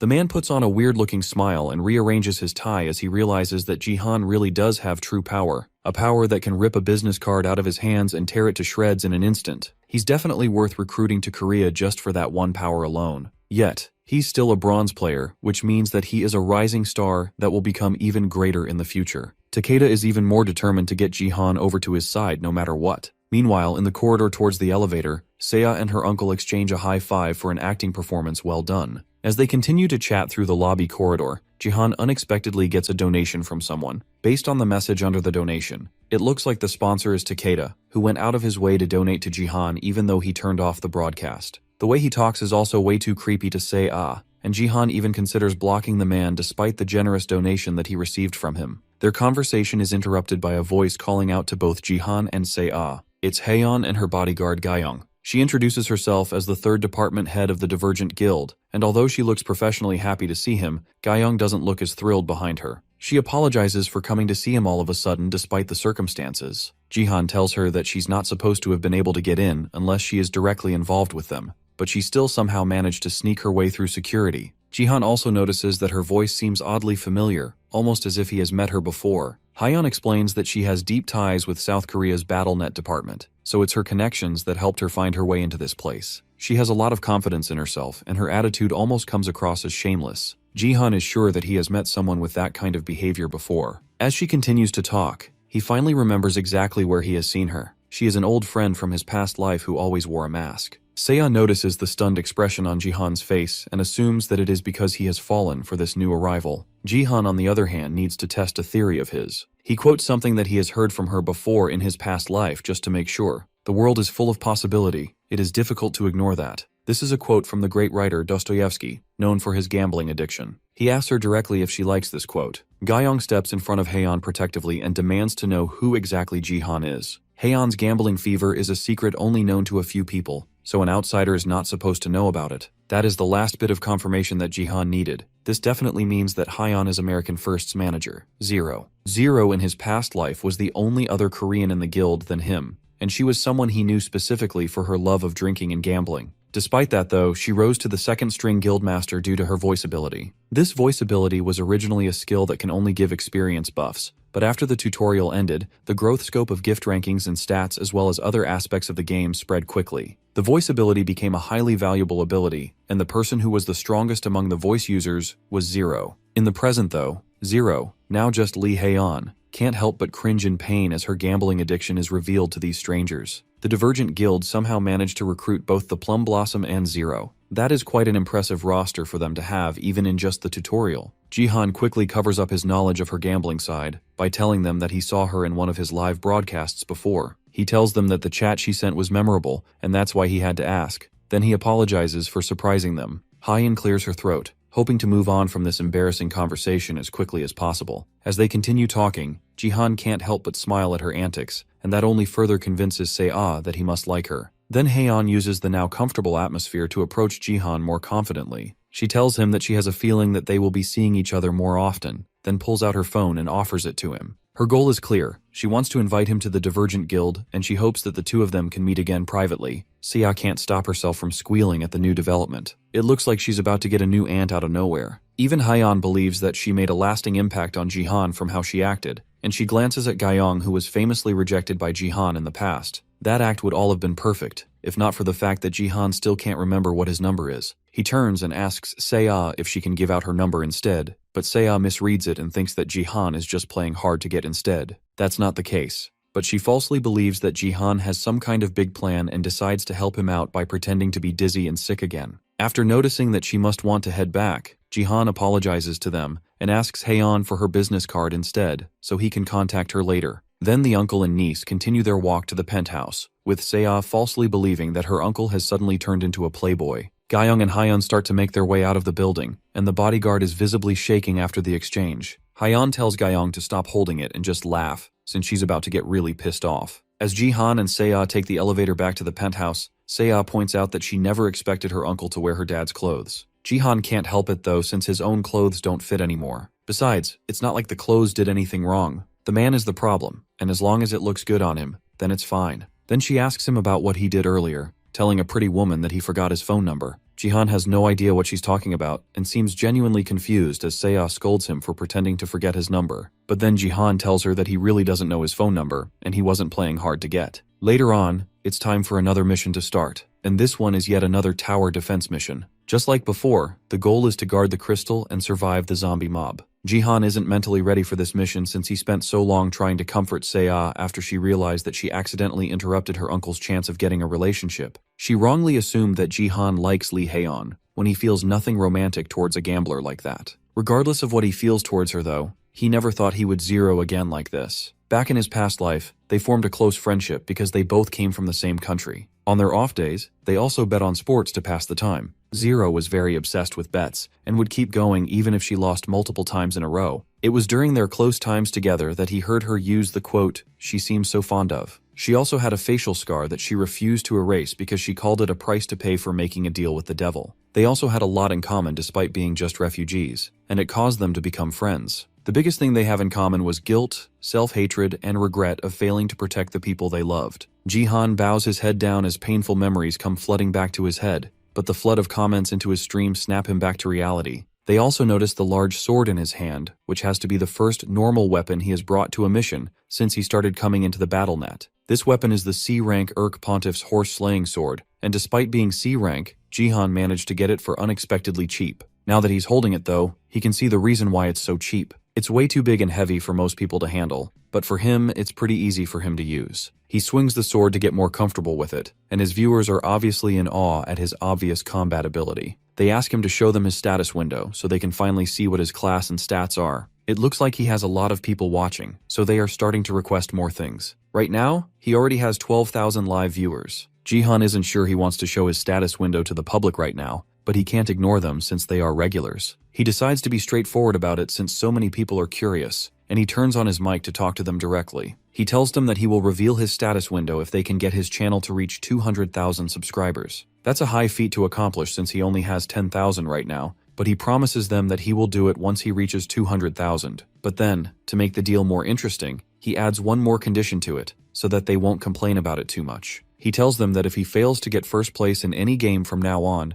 then he will reveal his status window as soon as he loses. The deal has the intended effect, and now everyone seems a lot more interested in the challenge than before. They all think that Jihan's game will be over as soon as he gets matched with a troll. Right on cue, the remaining 3 players are summoned as well. As soon as Jihan sees them, he can't believe his terrible luck. Of all the people to get, he had to get the 3 worst possible people he could be paired with, all at once. The first is the sparkly child that Jihan mercilessly destroyed not too long ago, and the second is the mage who Jihan treated like a stress relief toy in his first defense mission. The only person on this team that hasn't been murdered by Jihan, yet at least, is the professional footballer turned player, Diego Maciel, Argentina's top player before Jihan's regression. Right now, Diego isn't much to look at, and he looks really fragile while also having a messy beard. But on top of that, there's also something weird going on. Shiny is the warrior, and Kim Do-hyuk is the mage while Jihan is the support. That would mean that Diego is the archer. In Jihan's last life, Diego was a mage, so something weird must have happened. Kim Do-hyuk is not too happy about this matchup either. Thanks to Jihan taking him out last time, he lost his skill and his rewards from the last mission. Then suddenly someone named Sword King Family 898 registers a reward mission. The mission is to destroy the crystal and stop Seong Jihan from getting first place, and the reward, just like with Golden Light, is an absurd amount of money. The game begins, and Diego immediately goes on the offensive. He starts beating the zombies up with his soccer ball, actually impressively managing to knock each zombie off the tower with precise shots. Then he tells Jihan to give him more support buffs so he can get more power. Jihan hasn't had enough stats to use support skills before, so he never tried it. But now that his divine power has gotten higher, maybe he can try using it now. He gives a strength buff, and that also proves that he must be a support since he can give out buffs. But that only makes his viewers more confused about what his real class is. Then before he starts the fight, he asks Kim Do-hyuk if he's ready to play properly this time. Golden Light, who is still trying to be Jihan's #1 fanboy, is interested in whether Jihan and Kim Do-hyuk know each other. Right now though, the mage doesn't have a choice, and it's likely that if he acts difficult again, then Jihan is just going to throw him away again. The mage has no choice but to play nice, and with that, Jihan leaps off the tower to fight the zombies directly. Diego's first impression of Jihan is that he's crazy, and the mage definitely agrees with that analysis. He doesn't like Jihan at all, and he especially doesn't like the fact that Jihan seems to be treating him like some sort of underling. The mage has had enough. If Jihan is going to go around doing anything he wants, then he should also be able to go around and do anything he wants, right? Jihan falls straight into the pit of undead monsters, with a fireball already charged in his hand and waiting to blow. With his newly unlocked pool of mana, as well as his divine power that increased after they fused together to make force, a small horde of undead is nothing for our MC. He unleashes a rain of divine fire on the zombies waiting for him. Then as he lands, he turns with his comically large sword and slams straight into the ground, releasing a shockwave so large that it kills everything within a small radius. Even Diego can barely believe that a bronze support can be so powerful, while Goldie just marvels in awe at the man that once beat him to a pulp, twice. This entire series of feats is being broadcast live, and some of the audience speculate that Jihan might have already killed 100 zombies with just that one attack. Next are the blood zombies, which are larger and much tougher than the regular cannon fodder that Jihan dealt with. They rush at him, but unexpectedly run into an invisible wall that they can't seem to pass through. That's because Jihan is testing out the true authentic value of the space control ability, Force. With it, he is able to generate an absolute territory, which is a fancy way of saying that he can limit the movements of anything that is unlucky enough to step into that territory, and in some cases, he can even control their movements. Most people don't know about this power, but Jihan is very familiar with it. In his past life, Baron, whose control over Force was a mess, always used Jihan as a training partner. The two of them would spar repeatedly, and because of that, Jihan often came face to face with Baron's force and was able to completely understand its abilities. Right now, Jihan is an absolute being who can use mana and divine power simultaneously while also having access to force and martial power. In terms of raw hacks alone, Jihan is head and shoulders above anyone in the Bronze League. In less than a minute after landing in the horde of zombies, Jihan has already taken out over 100 of them. Last time he had a defense mission, he couldn't clear the 1000 kills quest, but this time, he's sure that he can definitely go for it. He just has to go a little bit faster, and he should be able to get it done. With each slash of his weapon, dozens of zombies fall at once with ease, and to everyone else watching, this scene is nothing but absurd. His viewers can understand now why he so confidently said that he will keep getting first place in every match going forward. Now the problem is getting him to 200,000 subscribers, so they can see his status window. The rest of them can only stand by and watch, and Jihan carries the team effortlessly. But one person in particular is suspiciously quiet. Do-hyuk grins menacingly, and the viewers realize that something is definitely wrong. They ask Golden Light to turn around and check on the mage, and Goldie immediately sees what's going on. Do-hyuk stands beside the crystal they are supposed to protect, with a fireball in his hand. His intentions are clear, and it looks like he's about to do something crazy. But just before he does it, he wants to take a moment to taunt Jihan, who's still fighting the zombies. Now that he feels like he's in the clear, he lets out all his anger and frustration that has been building for Jihan, hurling insults at the man, and then eventually insulting his niece, Seiya, as well. Even the zombies stop fighting and start shaking as they realize that this is a very bad idea. Jihan remains quiet as Do-hyuk continues to hurl insults and accusations about Seiya, going as far as implying that Jihan has done something terrible to Seiya to make her so obedient. The 55,000 GP reward that compelled Do-hyuk to do something so stupid is the result of the Sword King family who held a grudge against Seong Jihan. If the points are converted to real money, it would be the equivalent of about 55 million won, and that absurd number is enough fuel to give Kim Do-hyuk the courage to do what he's doing right now. Jihan can also see through the mage's actions, and his intuition tells him that there can only be two reasons why someone so cowardly would start acting up all of a sudden. Either someone is behind him, or someone is encouraging him to do this. He must be thinking that since Jihan is far away, that he can quickly destroy the crystal and run away without any consequences. Jihan truly doesn't care about any insults towards him,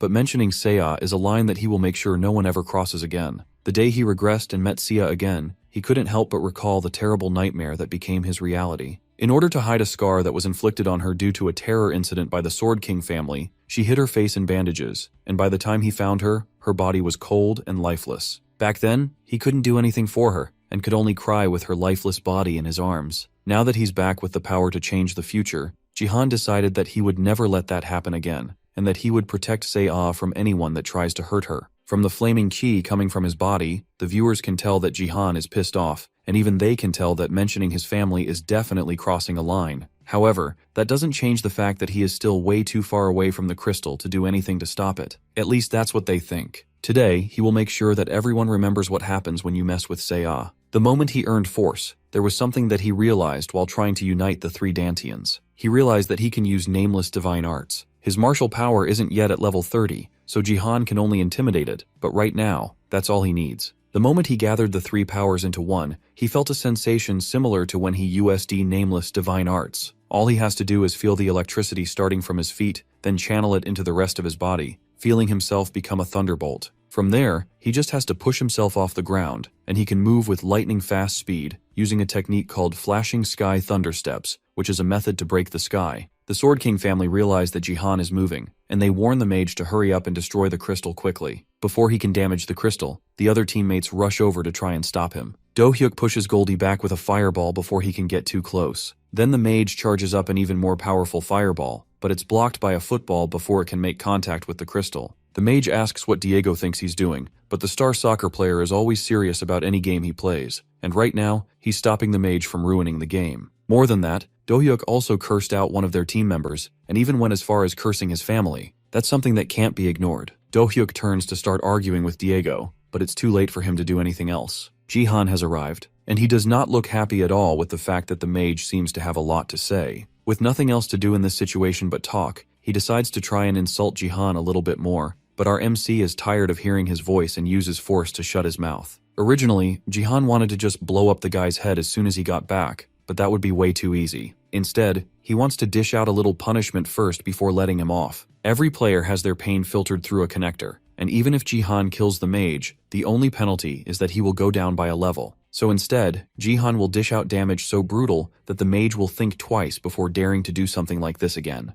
Do-hyuk smiles in relief since he knows that there is nothing that Jihan can do to inflict pain as long as he is logged in through his connector. On top of that, he has already lost all his skills, so there's nothing more for Do-hyuk to lose. At least that's what he thinks, until Jihan places a hand on the man's shoulder and he starts to feel unimaginable pain. The man screams in pain, and Jihan tells him to calm down, because things are just getting started for the two of them. The man's screams continue to echo through the entire game map, and whatever Jihan is doing is causing him unimaginable pain. The other two watch Jihan's cruelty in action, but they can't figure out why the mage is feeling so much pain. Usually, the battle connector should make it so that nothing hurts enough to make a person go close like that, but Diego quickly figures it out. As Jihan is breaking down the mage's body, he is also giving continuous healing with one hand. That allows Jihan to exploit a bug in the system where if a support keeps using recovery skills on an ally that is taking Do-T damage from things like poison or burns, then an overload effect occurs, and during this time a player can feel 100% of all the damage that the connector misses. Whatever Jihan is doing, it looks seriously painful, and Sparkly can only wonder what kind of skill Jihan is using to induce so much pain. What Jihan is doing is using his force to rip muscles and fracture bones. Only a few martial artists among those skilled in martial arts can use this skill. It sends an unknown energy into a target's body that destroys them from the inside. Do-hyuk can't understand what's happening since his connector should be filtering out all the pain, but for him, it feels like his entire body is being stabbed with needles and shaken around. He doesn't want to continue feeling this pain, and instead, he starts begging Jihan to kill him instead. Jihan wastes no time and obliges to the mage's request, slicing his head off with one clean hit, but as soon as the player dies, Jihan starts looking for the revival location. As soon as he revives again, Jihan continues the punishment, and this time, the pain is so intense that Do-hyuk dies from shock. At this point, things have been going on for so long that his viewers are starting to become uncomfortable watching. When Do-hyuk revives again, he doesn't waste time and immediately starts begging for his life as Jihan starts walking towards him. Things have gone on for far too long now, and Sia has to step in to stop her uncle from doing something drastic. If he continues being excessive with this punishment, then he's going to end up losing all his subscribers. For now, he should stop with this anger and focus on the game instead. Jihan isn't satisfied with the torture just yet, but for Seiya's sake, he will stop here. It's still an era of peace, and what he has done should be enough to set an example for anyone else that wants to push his limits. Before he puts the mage out of his misery though, Jihan has to know who sent him on such a foolish quest. The mage doesn't waste any time and reveals that the person who sponsored him to do this is someone with the username Sword King Family 898. The Sword King family kept sponsoring him over and over, and because of that, he got lost in the money and ended up acting stupidly. As much as that tracks with what he knows about the Sword King family, it's unlikely that one person was able to bet as much as 50,000 GP. That makes it more likely that it isn't one person, but an entire organization that did this. Now that he has the answers he needs, he grabs the mage by his collar and tells him to be thankful that Seiya stopped him from going further. Then as Jihan tosses him into the sky towards his death, the mage screams out his thanks to Seiya for stopping the torture. With that, Kim Do-hyuk has died for the last time and been eliminated from the game. For his splendid torture and the top-class throw of a troll, Golden Light and Diego both give Jihan 10 points each. Now that the trash has been taken out, Jihan has to go down and take out more zombies. From his memory, he remembers killing at least 920 zombies. He should easily be able to kill 80 more in the blink of an eye. However, when he opens his status window to check what's left, he has already cleared the linked quest. That's because of the thunder from his flashing sky thunder steps. The electricity from taking off supercharged the ground and zapped surrounding zombies, causing him to kill enough to clear the quest. If anything, this happened because he failed to control it, and the dispersed power exploded which caused this to happen. He didn't use the power of nameless divine arts, and only used the 3 Dantians, so his execution wasn't perfect. However, the results were good, so he can't really complain. For now, he just needs to train more and get a better grasp over his skills. Goldie tries to buddy up with Jihan and asks if he's going down again, so that they can fight together. But our MC ignores him completely and goes to meet Diego. He thanks the soccer star for helping to protect the crystal while he made his way over to it, and even offers to meet with the man later so he can be properly repaid.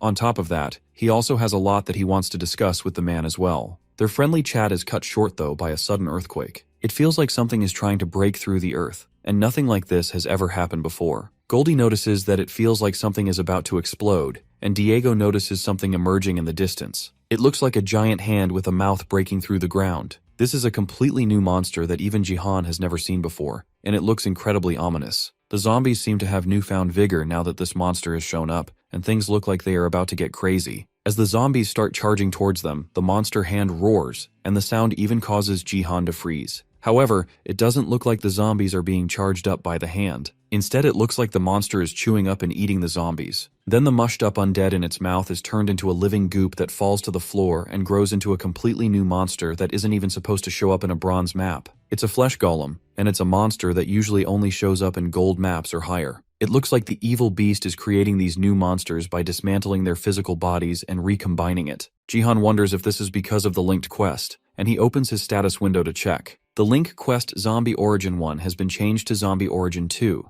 and now his next quest is to deal with the flesh golem without the help of the crystal. Jihan doesn't understand what it means by without the help of the crystal, but before he can even figure it out, he gets a system notification informing him that he has received a bonus mission. The other players have also received this quest, and they are just as confused as Jihan is about the whole thing. They can't even imagine having to fight this massive creature, but the system has clearly given them an objective to defeat it. It also names the massive beast as the Disciple of Destruction called Black Hand. They also unlock the Blessing of the Crystal, which allows them to lessen the gap in strength enough for them to have a chance to fight back. Even Goldie, who is as strong as a Gold League player, isn't sure that they can win this battle. In fact, he tells Jihan that even gold-level people like him struggle with these sorts of quests. It's definitely not a mission that they are expected to complete. Otherwise, they wouldn't offer such rewards. The system is offering him 10,000 achievement points, as well as a crystal fragment. It's rare for the system to offer him a reward that isn't just achievement points, which means that this is at least an epic quest. Goldie resigns himself to his fate, and then tells Jihan that he should receive the crystal blessing first,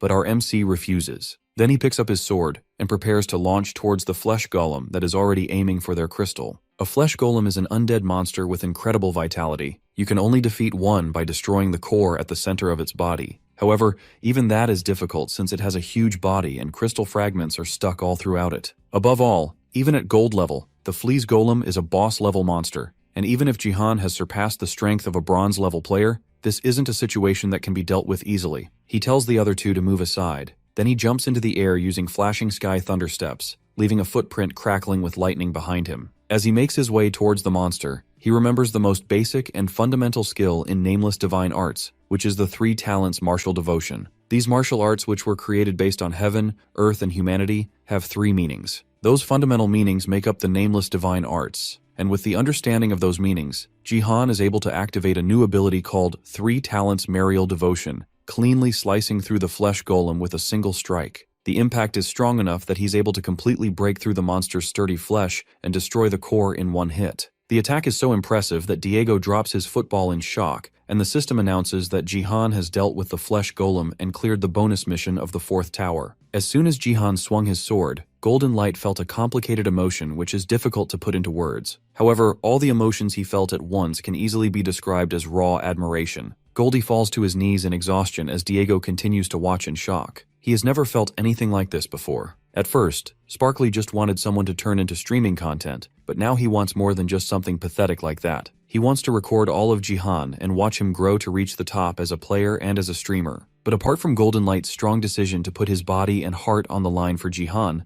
this moment owls marks the start of Seong Jihan and Diego's relationship. Platonic, of course. This isn't that kind of manga. Jihan managed to quickly and easily take out the flesh golem, but the other towers aren't having quite as grand of a time. With one hit, the flesh golem easily destroyed the 3rd tower, ending their bonus mission, and the other towers as well are facing a similar fate. Meanwhile, Jihan's group is ready and preparing to log out. Because they managed to clear the bonus mission, they will be awarded triple the experience in GP. The rewards are plentiful, but there is one more thing that Jihan needs to do now that he has the chance. He suggests that he and Diego see each other on the outside. Diego initially declines since getting the bonus is a good enough repayment for him, but Jihan has other plans in mind. He wants to give Diego more information about his skill. That shocks the soccer player, and Jihan gives him a hint to make him even more interested, telling him that he needs to become a mage. However, it will be boring if everything gets explained right now, so Jihan offers to meet him elsewhere so they can continue the conversation over a meal. If it were anyone else that told Diego this news, they wouldn't even be worth responding to.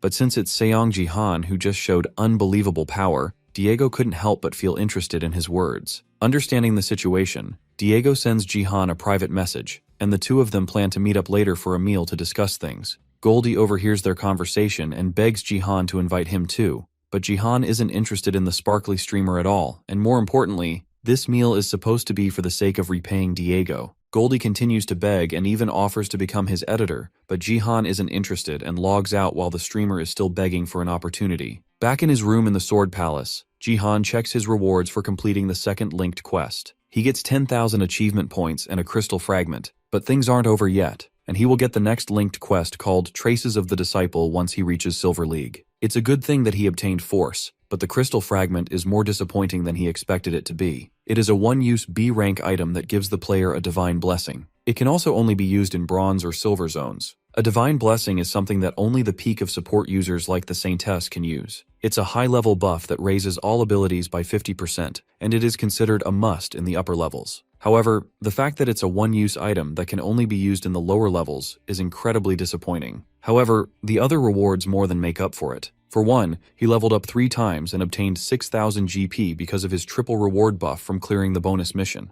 Now he's level 13, and both his martial power and force are level 17. There are 12 levels left until the silver promotion game, so his levels are already unbelievable enough. Jihan wonders if there are other players who have advanced at this speed before. Meanwhile, the otherworldly divine item that he used in the tower defense mission starts to react. Since he completed the item's requirements, his divine power rises by 2. And it combines with force. However, even though he used up the weapon's power, and it is devolving from C rank to E rank, his stats aren't increasing. It seems like divine power and force are not directly proportional. Suddenly the sword starts to glow with a bright light. The power of the 3 dantians that he used in the sword is leaking out, and it looks like it could not withstand his attack. It'll be way too dangerous to just let the power leak out, so Jihan has to absorb it all back into his body. The process fills his room with a bright and blinding light that even leaks outside. Meanwhile, in a building right beside the Sword Palace, relaxing in an unsuspecting room, the NEO Self-Defense Force recruiter who recently went by the name Sword King Family 898 can't help but feel depressed that his plans failed. He was the one that registered the mission on the mage to force Jihan to lose the competition,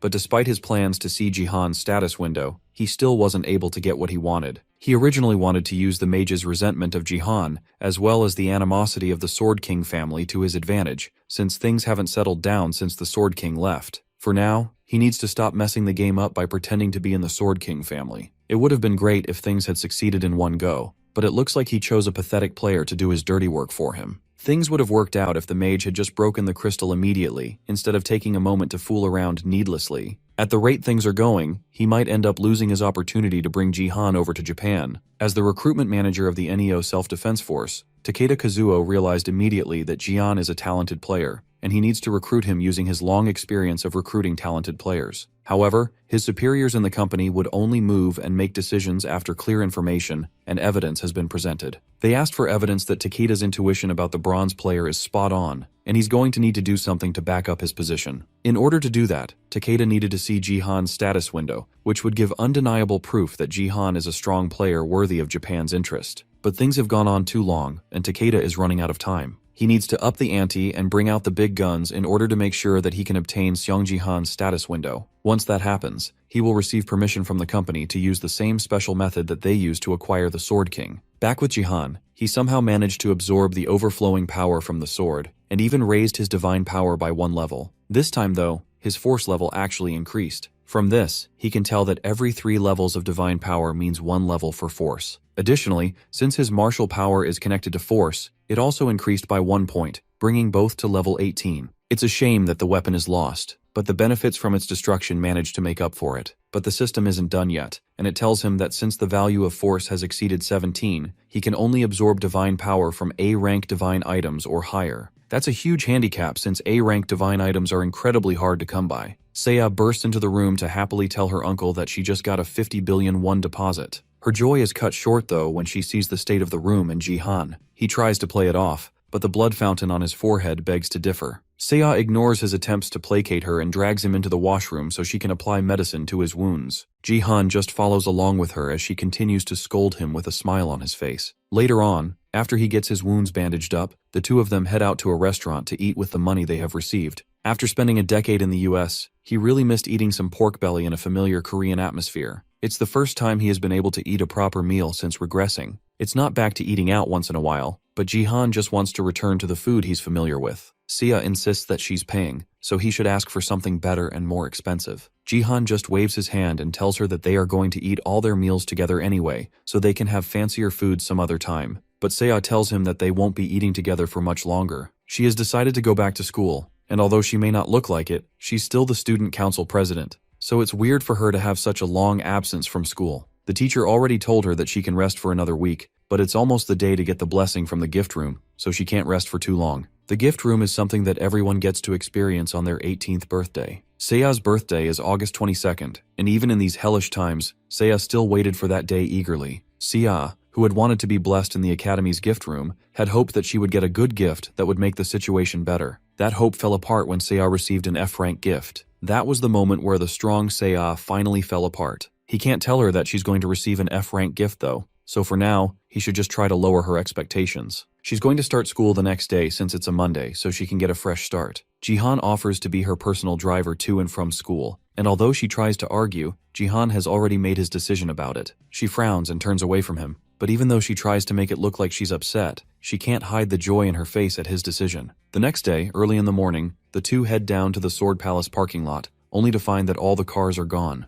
The Sword King had an assortment of sports cars and supercars, but now the place is completely empty. It looks like their relatives sold them all without their knowledge. Seiya decides to just take the bus, but Jihan notices a car has been left behind. The only car left is Seiya's mother's car, and it looks like they couldn't earn much from it, so they left it behind. Luckily for them, the door is open, and the keys are inside. Despite its old and beat-up appearance, the car still manages to start up. Seiya panics a little bit at the fact that they are going in that car, and Jihan thinks that she's embarrassed to be seen in such an old car, but she tells him that she's actually worried. He asks her what she's worried about, but gets her answer when they arrive at the school, and are told to move by a tall, angry-looking bald man. They are in Gangnam-gu Battle Net Academy, which is where Seiya studies, and in the parking lot, it looks like this man is trying to pick a fight with them simply because Jihan is driving a cheap car. He tries to tell them to move and even calls Jihan a beggar, causing our MC to calmly exit the car and tell the man to watch his tongue. The other people around them quickly recognize Jihan as the Bronze Killer, and they immediately take out their phones to record the interaction so they can stream it on the internet. Elsewhere, in the Divergent Guild headquarters, Hyeon immediately gets up and tells Gayoung to follow her as soon as she sees the video and knows where Jihan is. This time, she's going to make sure that Jihan won't look down on her anymore. Back with Jihan, The man continues to provoke Jihan and then eventually draws his fist back to attack. Jihan doesn't make any attempts to block, and instead uses force to stop the fist before it can connect with his face. Then before the man can speak, Jihan shuts his mouth and slams him to the ground in a kneeling position.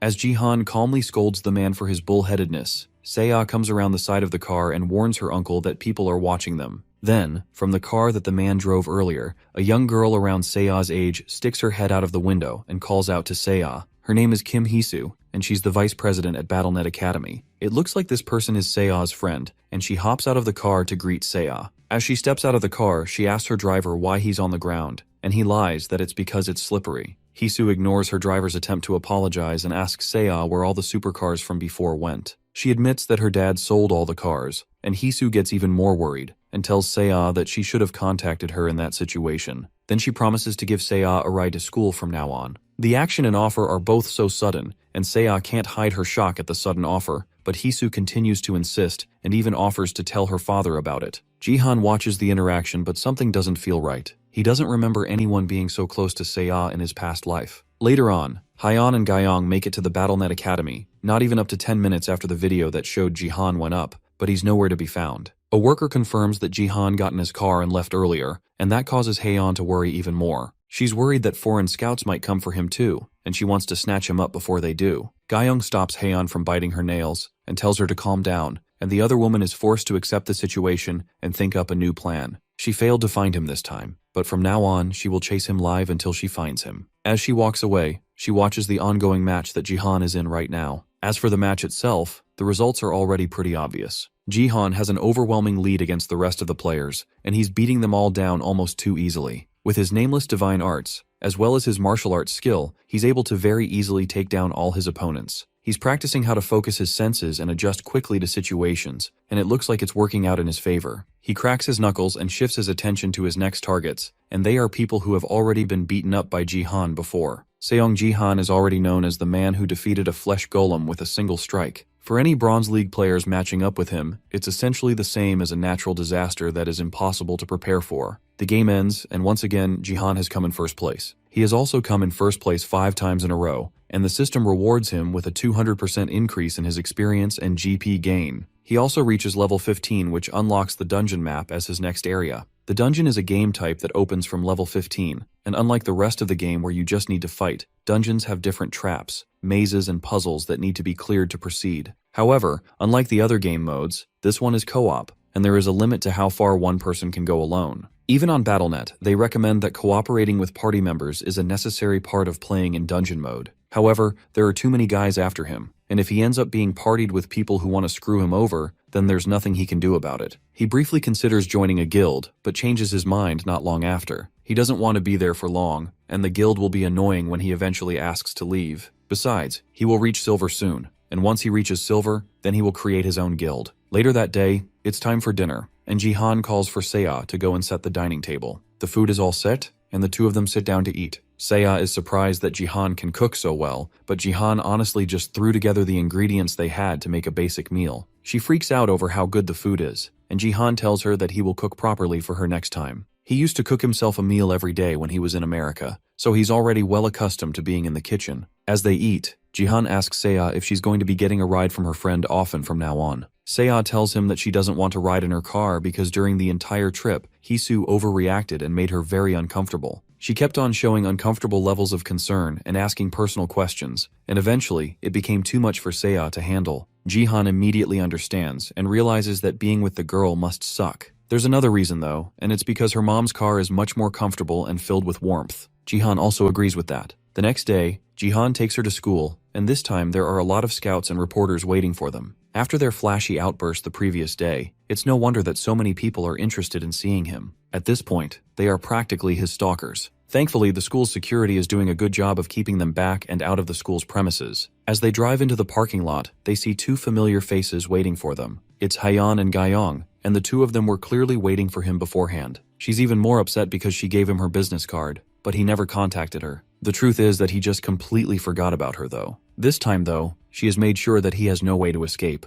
She takes him to the school's garden rooftop where they can have a nice private meeting. At least it would be private if not for the other scouts camping outside, hoping that they would get a chance to talk to Jihan. Jihan notices that Hyeon is more comfortable than usual, and that's because she graduated from this school, but she's more upset about his behavior. He apologizes for forgetting her, but she tells him that it's fine, since it's a refreshing change of pace. Jihan is the first person that has made her run around and give chase, so she prepared treatment befitting that. She offers him a platinum-grade contract on the spot, which gives incredible benefits to whoever signs it. It's such a big deal that the other recruiters prepare to start heading home. Even Jihan is shocked by how much she seemed to prepare just for him. Then she decides to directly tell him that the contract was only possible because it's her. Then she leans in close to him and directly tells him that these are her feelings for him. Her approach is so direct and effective that it makes the rest of the recruiters who were still hanging on to a shred of hope turn around and walk away. Even Jihan has to admit that he's impressed by how far ahead she seems to think this up. As she stares him down and tries to figure out what he's thinking, her being so close to him allows him to catch a scent of her perfume. He can immediately tell that it's the same perfume that Zero used back when they were close friends. Now he's certain that Lee Haeon is in fact the Zero that he knew. But now, the next question is if another quirk of hers is the same as he remembers. Haeon, tired of standing up and staring at him, finally plops back onto her seat with a huff. At this point, she's frustrated by the fact that she can't seem to get a reaction out of him. And on top of that, she hasn't even gotten his number, and it looks like she's the only one that has been giving him things. Now she's determined to get his phone number, no matter the cost. She tells him that after he checks the contract, she will have to put her seal on it, so she's going to need his contact information. Her approach is too direct though, and Jihan immediately realizes that she just wants his phone number. He doesn't turn her down this time though, and instead suggests that they make a bet. He tells her about the fact that he just hit level 15, and as they know, the first game after hitting the milestone will always be a dungeon. Haeon can barely believe that Jihan has reached level 15. It's been less than a month since he started actively participating in the BattleNet, and he has already grown so much. But more importantly, even in a situation like this,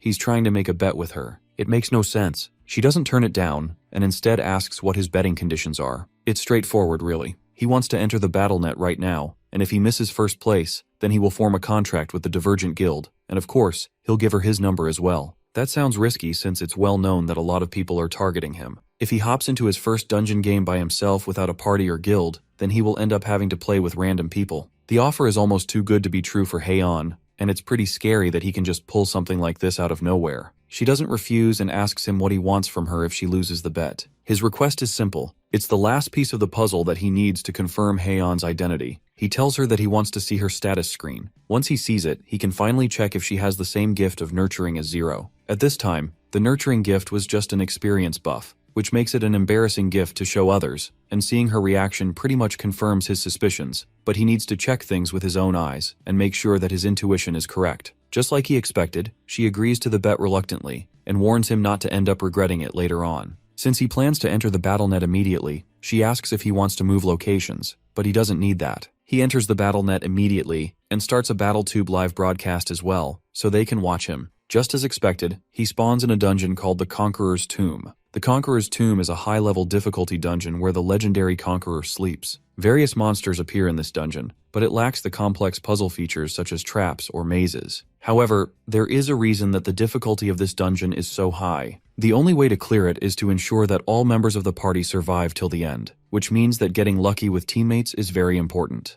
Jihan enters the dungeon, and his temporary teammates also get summoned right beside him. From what he can see, these teammates don't look bad at all, and they immediately recognize him. From the looks of it, they are all in the same guild, and their equipment is pretty good too. They greet him with a lot of respect, and look genuinely happy to be working with him. One of the commenters recognizes the players as members of the Black Eagle Guild. They are usually known to be considerate people, so it's likely that they will get first place. The team also has a laid-back air to them now that they have someone as powerful as Jihan on their team. They initially tell him that they will take the lead, and he can follow behind them, but Jihan refuses, and decides to take the lead himself. They try to argue for a bit, but it's obvious that Jihan is dependable, so they eagerly follow behind him. Jihan is just glad they aren't trolls this time, and he was worried because of the clear conditions of this dungeon. Now he just has to focus on making sure that they all get to the end of the dungeon. They step into the first level, and the monsters already start to spawn. The ground seems to grow as the sand on the floor slowly morphs into monsters known as the Tomb's Guards. The rest of his team enters battle mode and asks how they should get into formation, but Jihan just needs them to stay behind him. He calmly walks into the room filled with sand guards, and as soon as he enters, they try to take a swing at him,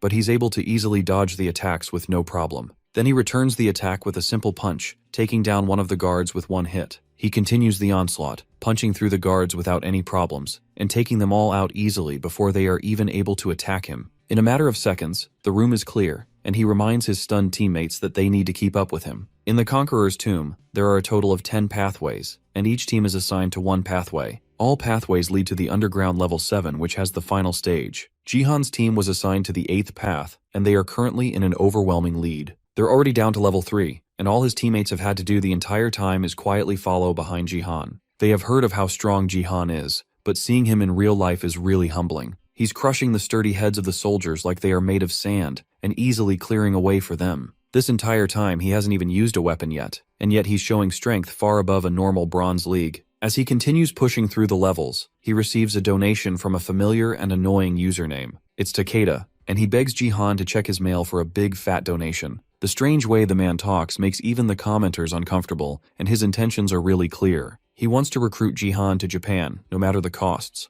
The commenters beg Jihan not to leave Korea since they can't lose him too after just losing the Sword King. Luckily, he has no intentions of leaving Korea, and even bans Takeda from his stream for making such lousy attempts to recruit him. Now, they are even done with level 3, when the rest of the teams are probably still struggling to clear level 1. One of the players checks the strength of a guard with his sword, and it has a durability as hard as metal, yet Jihan is easily destroying them with just his fists. As the warrior checks the statue's durability though, he receives a strange message that causes him to pause for a moment. The others continue their trek down the towers, and the mage in the group apologizes for making Jihan do everything for them. He doesn't mind, and at this point, he's just happy that they aren't trolling like the rest of the people he has played with. They make it down to level 4, and this one looks like a straight path. As Jihan checks the area, another one of the players receives a message as well, and they pause to stare at it in disbelief. Jihan can tell from the holes in the walls and the ground that they are all just traps set for them. Usually the Conqueror's Tomb has almost no traps, but it looks like that is because they are all concentrated here. Jihan doesn't mind the traps and asks them if it's alright for them to speed up a bit. Once again, he starts to take the lead, and tells them to watch his back as he makes his way through the dungeon. As he walks on ahead, the archer and the warrior both pull out their weapons discreetly. They wait for him to start moving and plan to kill themselves at the nearest opportunity. The message they received was yet another attempt from the Sword King family to disrupt Jihan's game by telling his teammates to kill themselves without being noticed, which automatically sabotages Jihan's game. The guild members of the Black Eagle Guild all received the same quest from the very same Takeda, who was just banned from watching Jihan's stream. Originally, the recruiter wanted to avoid using this method,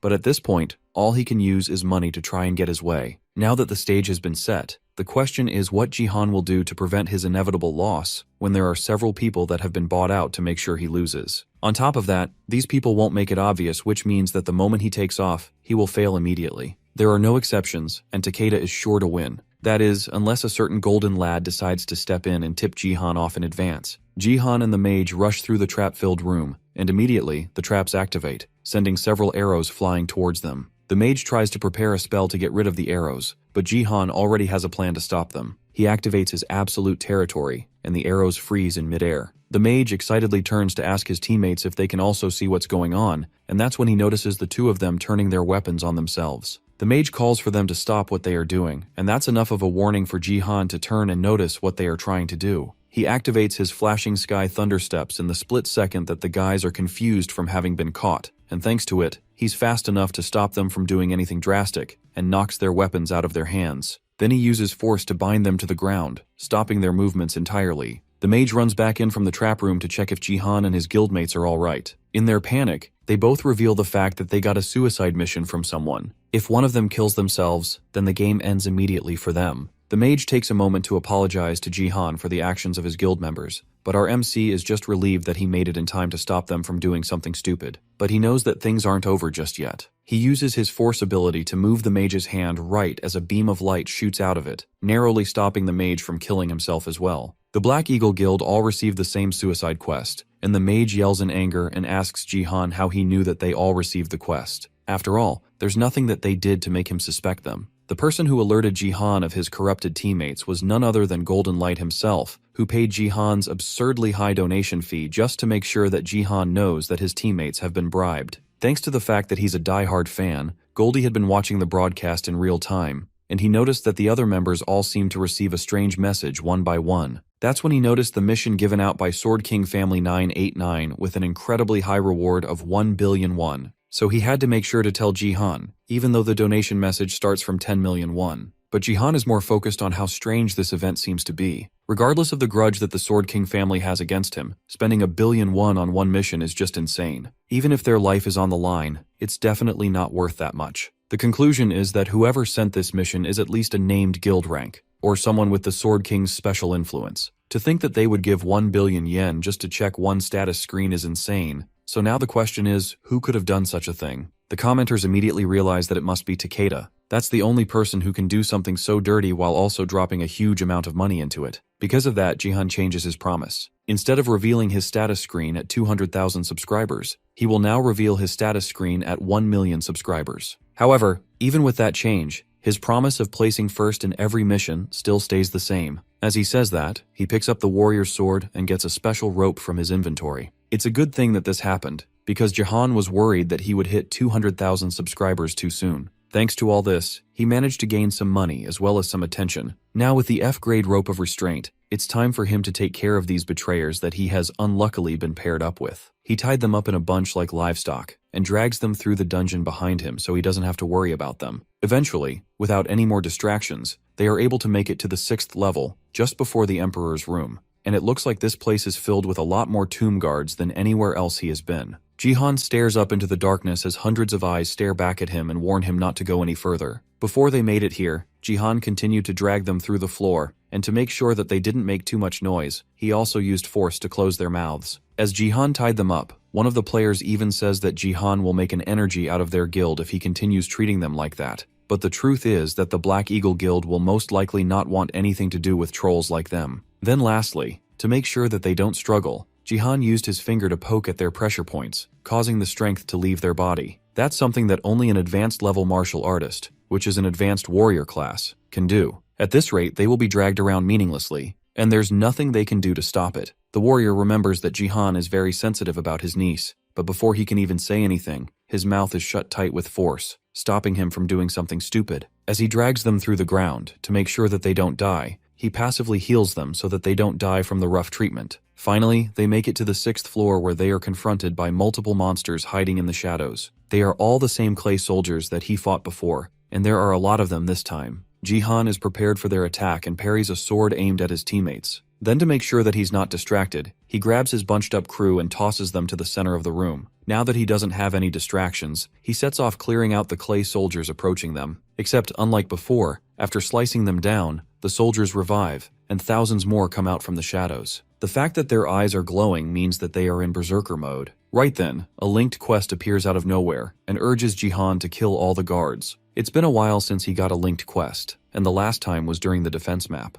To make sure that his teammates aren't attacked while his back is turned, he places a shield over them to protect them. Then to test how good it is, he smacks his sword against it, confirming that it's sturdy enough to survive anything the clay soldiers throw at it. He also reinforces it with a force field made from his force power, creating a double layer of protection. Now that he doesn't have to actively protect them, he can focus on going all out to take down these soldiers. He starts by using his absolute territory ability, stopping all the soldiers before they can get too close to him. No matter how many times he uses this ability, he can't get over just how overpowered it is. All the movements of anyone who comes within the territory is absolutely slowed down. Then with just his hands, he can overpower everything. It's a shame that Baron had such an amazing skill but only used it to reinforce his mana. Now that he has the clay soldiers under his territory, it's time for him to get this over with. With one massive attack, he sends all the soldiers flying and immediately clears the quest with no issues. With the 6th floor taken care of, they finally proceed to the Emperor's room. There, they meet the Conqueror, who is the reason that all party members must be alive for the quest to be completed. He welcomes them and calls them plunderers who want to steal gold. The clear condition of the final stage is simple. All 4 party members need to give a respectful bow to the Conqueror and stand in specific areas. He throws the 3 stooges on the ground and uses force to untie their ropes, then forces them to walk towards the spots that have been designated so they can bow. Thanks to his high level in his force stat, even though the distance between the areas where each player must bow is significantly high, Jihan is confident that he can do it. He successfully makes the players stand in the appropriate places, then he's able to make them bow to the ground. Once he is sure that they have all bowed appropriately, he joins them on the ground, successfully completing the quest. A gate opens up for them to return to their world, but despite the fact that he has already cleared the quest, Jihan isn't moving. He suddenly got a hidden quest from the system, which requires him to show genuine respect to the Conqueror's statue for a reward of 5,000 achievement points, as well as the Conqueror's arrow. The arrow is so big that it's basically a spear, and if he can complete this quest, then he will get that as a reward too. But Jihan can't figure out what the system means by genuine respect. To test the waters, Jihan drags one of the other players towards him, and then tosses him up towards the Emperor as a show of genuine respect. The golden horse that the Emperor is sitting on grabs the player and chews him up, killing him instantly. The Emperor takes a moment to consider what Jihan is doing, then asks our MC if the king of plunderers he's referring to is the conqueror himself. Jihan confirms that a conqueror is the epitome of plundering, and he is just trying to show his genuine respect. Then he tells the giant statue that instead of all the gold in the room, what he really wants is the arrow that is resting on the conqueror's bow. To know the value of that arrow and plunder it is the genuine respect that the system requires him to show, and that is the condition to clear this hidden quest. In an instant, the statue shows a large grin, then bursts out into insane laughter. It looks like it is pleased by Jihan's show of respect, and it praises him for it. As a reward, he will grant Jihan the treasure for having shown true and genuine respect. Jihan knows where this is going, and grabs the sword to prepare for it, as the statue draws the phoenix arrows back and takes aim towards Jihan. The air becomes unbearably hot as the conqueror draws back the arrow, and the others can barely breathe. They catch on fire from the phoenix flames filling the room, and even Jihan catches on fire as well. Things have gotten dangerous, and as it stands, he's not sure that he will be able to hold out until the end. It doesn't matter if his teammates die, but the problem is that the moment that they are dead, their weapon which he has been graciously borrowing will disappear as well. Jihan needs to resolve this before that happens. The room gets so hot that even the gold starts to melt, and the conqueror hasn't even shot the arrow yet. One of the other players dies from the overwhelming heat, leaving just Jihan and the warrior. The heat is overwhelming, and Jihan can feel it inside his body. At his current state, Jihan definitely cannot face that arrow head-on, so the only hope he has is to aim for the bow before he shoots the arrow. He uses another skill that used to be part of the nameless divine technique called the ultra speed stab. Just before the conqueror has a chance to shoot the arrow, Jihan uses the stab to toss the sword straight at the bow, snapping it in half before the conqueror has a chance to shoot the arrow, causing the phoenix arrow to fall to the ground. At that moment, the statue's grin disappears, and he asks Jihan for his name. Then he stops referring to Jihan as a plunderer, and refers to him as a noble warrior instead. Then he passes the arrow over to Jihan as a reward for showing true respect. Just like he thought, the arrow is so big that it can be used as a spear. Then the statue tells Jihan that he looks forward to the day they can meet in a more honorable battlefield in the future. The BattleNet has countless battlefields, so it's inevitable that they will meet again. But until then, Jihan will gladly use this new weapon to its fullest potential. As he admires the spear, his viewers are more concerned about the ability that he used to break the bow. It was so fast that slow motion isn't even enough to see what happened. That's because the ultra speed stab isn't just super fast, it's also a technique that precisely aims at one point with a thin sword Chui. The fact that he was able to use it means that he's getting better at controlling the nameless divine arts. The first time he drew out this ability, it was unstable and consumed a lot of his strength. But now, the more he uses this skill, the more refined and stable it becomes. At this rate, he will be able to manifest the basic forms of martial arts too. Now that he has completed the hidden quest, he has also been acknowledged by the conqueror and has been exempted from the test on the 7th floor. Since he doesn't have to worry about the test on the 7th floor anymore, there's no reason to let a guy that stabbed him in the back make it to number 1. He walks over to the warrior who is still just barely waking up after the intense heat that engulfed the room.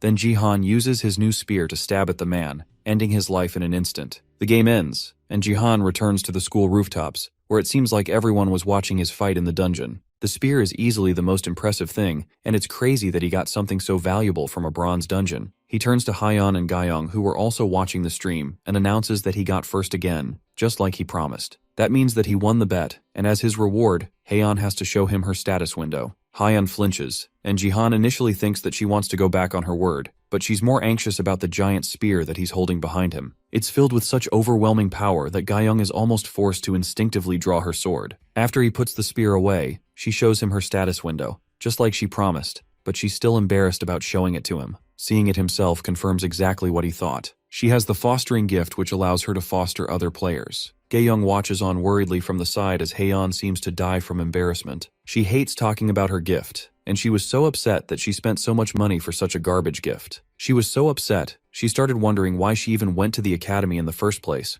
and she ended up talking badly about the academy at any chance she got. But now she has to reveal her fostering ability at the very same academy of all places. Jihan, on the other hand, isn't saying anything, and Hyeyeon looks up at him, only to catch him smiling at her. She thinks that he's laughing at her, but he clarifies that he's happy instead. Then he pulls out his phone and asks for her phone number. Haeyeon reminds him that she lost the bet, but he tells her that he just wants her number. Then she tells him that her number is on the business card that she gave him, but then he tells her that he lost it. That's basically telling her that he has no interest in her, but now all of a sudden, he's asking for her number. Haeyeon can't get rid of the feeling that he's playing around with her, and her ego can't take it, but she ends up giving him her number regardless, even saving her name in his phone with a heart. Then she turns around and walks away, smugly turning around to see how he would react to the way she saved her name. Instead of being taken aback or shocked, Jihan just lightly laughs and then tells her that he will call. That's the last straw for her ego, and she wants to yell at him, but just barely holds herself back. Elsewhere in the school, Jihan watches her uncle's first dungeon run with her classmates, and they are all impressed by just how strong he is. Hisu, though, doesn't seem as happy as the others do about Jihan's accomplishment. In fact, she almost looks angry, but she's broken out of her spell by one of her classmates calling her name. The girl asks Hisu if she also notices how different Jihan looks compared to just a month ago. The last time Hisu went to Sea's house, Jihan looked like some unemployed alcoholic bum,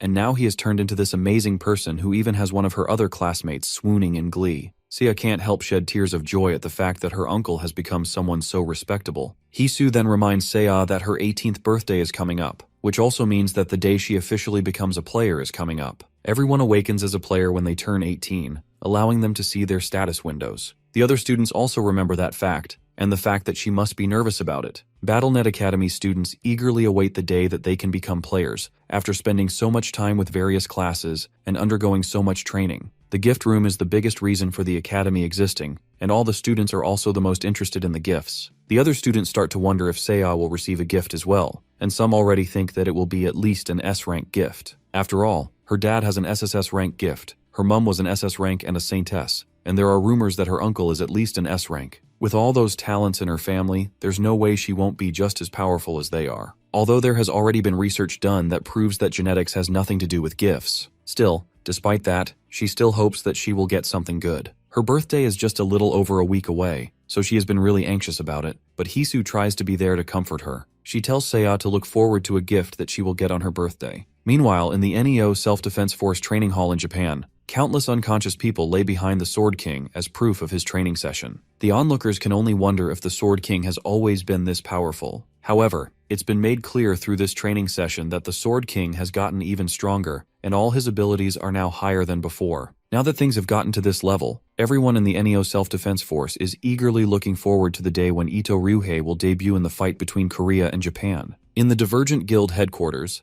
Haeyeon is having a very heated conversation with someone over the phone. She's talking to her father, who wants her to try and pursue a relationship with someone she doesn't like at all. They continue to argue, and her father continues to try and encourage her to get married as soon as possible. And eventually, she gets so upset that she ends the call abruptly on him. Ga-young comes into the room to check what's going on, and Haeyeon doesn't even hide the fact that she's upset. She left her home and her life behind because her father kept on trying to force her to marry people that were way too old or unlikable. This time, he forced her to go on a date with an overweight, balding old man from the NEO Self-Defense Force. It was a really bad and uncomfortable situation, and this has been her life for as long as she has been in marriage. Despite the fact that she's rich, it doesn't stop her father from wanting her to marry someone wealthy. Ga-young suggests that Haeyeon go and rest at home, but she declines since she's more comfortable in the Divergent Guild headquarters. Then Haeyeon takes a moment to apologize to her bodyguard, seemingly out of nowhere. She knows that Ga-young doesn't have much time to herself because she is working as a bodyguard, and with her S-rank gift, her talents would have been much more useful elsewhere. Ga-young doesn't mind though, and she assures Haeyeon that being a bodyguard is her duty, and something that she has chosen to do. For now, she'll just hold on until Haeyeon inherits the company, although the Divergent Guild recruiter doesn't want to do so. Instead, she wants to be independent, so she can earn her own money and live the kind of life she wants without her parents nagging her to get married. That would have been a noble cause if not for the fact that Haeyeon's main way of earning her own money is through gambling. It may be legal, but Haeyeon keeps losing on every gamble, which makes it very unlikely that she will make her own money this way. But this time, she is sure that she will be able to win something big this time. That is because of the Korea versus Japan matchup coming soon. It's a rather sad situation, but all the Koreans are betting on Japan winning. People don't want to say it directly, but everyone knows that Japan is going to win. Her phone vibrates in her hand with a message from Jihan, and the contents of the message cause her eyes to go wide with shock. The next day, Jihan is making good on his promise to treat Diego to some good food as thanks for the help during the defense mission. The two of them go to a fancy restaurant where Diego gets his first taste of Korean beef, and even he can tell that it's very expensive. Jihan doesn't mind though and tells him to ask for anything else he might want. He asks for a drink, and Jihan orders him some soju. In a split second, Diego perfectly mixes it even better than Diego would have been able to. Then he takes a bite of the meat, and it's so good that Diego can barely speak. Now that the two of them have gotten acquainted, Jihan tells Diego to speak more casually and comfortably. The two of them chat and drink, and as the day goes on, Diego confesses that he's a bit resentful about the way his life has gone. If it weren't for the BattleNet, then he wouldn't be living this kind of life. He was a soccer star and one of the best in the world, but in the blink of an eye, he fell to rock bottom. Because of that, he couldn't get any more to support himself, and his wife and children left him. Jihan understands what Diego is talking about. He was once a world star, and he was someone who could have everything he ever wanted. But with the birth of the BattleNet, people began losing interest in sports, and just like that, he also lost all his fans. Eventually, FIFA and the professional soccer scene would disappear as people forgot all about soccer. Nothing more needs to be said when a world-class player is forced to live in Korea, teaching kids how to play soccer. Diego stops talking about himself and suggests that they get to the point. Jihan recently advised him to become a mage, and he wants to know why. It's because of the gift that Diego has. It reinforces all equipment that resembles a soccer ball, and it's an SSS rank gift as well. Because of that, Diego carries a soccer ball wherever he goes, but he doesn't know if he has what it takes to be a mage, since his mana stat is really bad. To show his sincerity, Jihan summons an item that he got specifically for Diego. It's an Arachne's orb, and it's a B-rank magical item from the spider tribe. The orb is wrapped in spider's web, making it very elastic, and since spiders have only feet, the orb is considered a ball, therefore making it the perfect equipment for Diego. This item will bring out the real Diego, who was the most powerful mage to ever exist in Jihan's past life. Diego nervously asks how much it is, and Jihan tells him that it's about 50 million won, and the mention of the insane price immediately sobers up Diego. That's more expensive than the down payment on his house. Normally, Diego wouldn't be able to buy something like this even after 10 years of saving. Jihan isn't done yet though, and he has more to offer. He wants to give Diego this orb as a gift, and he even plans to support Diego financially too. The former soccer star can't believe what Jihan is saying, but our MC isn't done. He wants Diego to join the guild that he will create when he reaches silver rank. Naturally, Diego wants to know if Jihan has enough money for that, and our MC is confident that he does, although he's also sure that he's about to make a lot more pretty soon. Then he shows Diego his phone, and whatever is on it is enough to cause the soccer star to think that Jihan has officially lost his mind. It's the predictions of the match that will happen between Japan and Korea, and it predicts that Korea will have 1 win and 3 losses. He sends the same information to Hyeon, but she doesn't believe it. There's no way that Korea will be able to win against the Sword King, but his prediction will be proven soon enough, because the time for the Korea versus Japan round has finally arrived. Diego can't believe that Jihan thinks that Korea will get 1 win. It's almost impossible for him to imagine that happening. He's not looking down on the Korean team, but the Sword King is a whole other level. He's someone so powerful that he can take on an entire team on his own. Jihan understands why that would be hard to believe, but it's easier if he shows it than if he explains it. Then Jihan picks up a remote and turns on a TV beside their table, showing the match happening live. The international competition is set to begin, and the conditions to win is that one team must defeat all the players on the opponent team. There will be 5 rounds, and the first team to get to 3 wins is the winner of the battle. Ryuhei immediately starts the charge and tells his teammates to follow his lead, but the rest of them are hesitant. They don't want to follow his lead, and they don't acknowledge him as a teammate. It's not just because he's Korean, but also because they have had another member who has been their longtime teammate. That person had to be removed for the Sword King to participate in this competition. Because of that, they don't want to follow along with Ryuhei's plans. As they are arguing, one of the Korean players starts it off with a powerful attack aimed directly at Ryuhei. The attack lands perfectly, surprising everyone on the Japanese team as well as even the Korean team. They see this as an opportunity and rush to push the attack before he can recover. Their goal is to take down the Sword King first and then go for the others later. Ryuhei stops them in the paths with a simple swing of his sword, slashing the ground in front of them before they can make it to him. Then, as a show of rebellion, he stabs himself in the chest, taking himself out of the first round of the competition. That gives the first kill to the Korean team, shocking the entire crowd. It was recorded as the Korean team's kill, even though Ryuhei took himself out. Now Jihan's prediction is starting to make sense, but the question is how he even knew that this was going to happen. Jihan can't reveal that, but he tells Diego to focus on the match for now. With Ryuhei taken out, the Korean team has an easy time eliminating the remaining Japanese players, giving the first win to Korea. The MVP role goes to the support who cast the spell that originally hit the Sword King in the first place.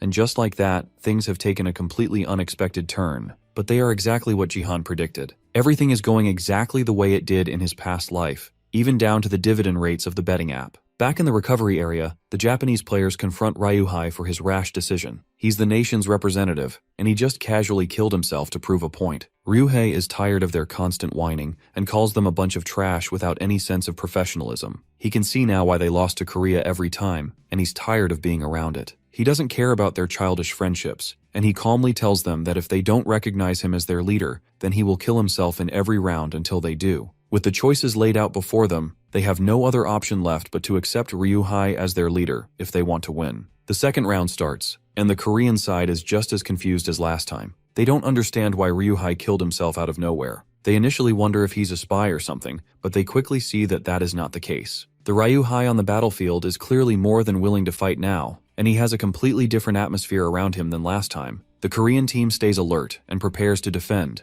but in the blink of an eye, Ryuhei has delivered an attack so powerful that it hits 3 of them all with one hit. The raw power of the attack shocks the players and the audience as they realize the overwhelming gap in power. Then he follows up with another attack, immediately killing the last remaining player who survived his vicious attack. The Korean audience trembles in fear, while the Japanese audience screams in joy and chants Ryuhei's name. The Sword King defeated the South Korean team with just 2 attacks, and that equalizes the scores. As expected, with the Sword King's return, Japan easily takes the 3rd round as well, and the 4th round is not much different. The Korean team can barely show any resistance against Ryuhei's overwhelming power, and it ended up being a completely one-sided defeat by Korea. By the 4th round, they try to put up a harsher fight, putting everything they have into the fight, but it's ultimately pointless. Even with his hands bound, he's still somehow able to move the sword with some other power and break his chains, defeating them one by one without missing a beat. It's only the archer and the mage left, and they both struggle to hold their ground, but it's no point. With their attention completely focused on Ryuhei,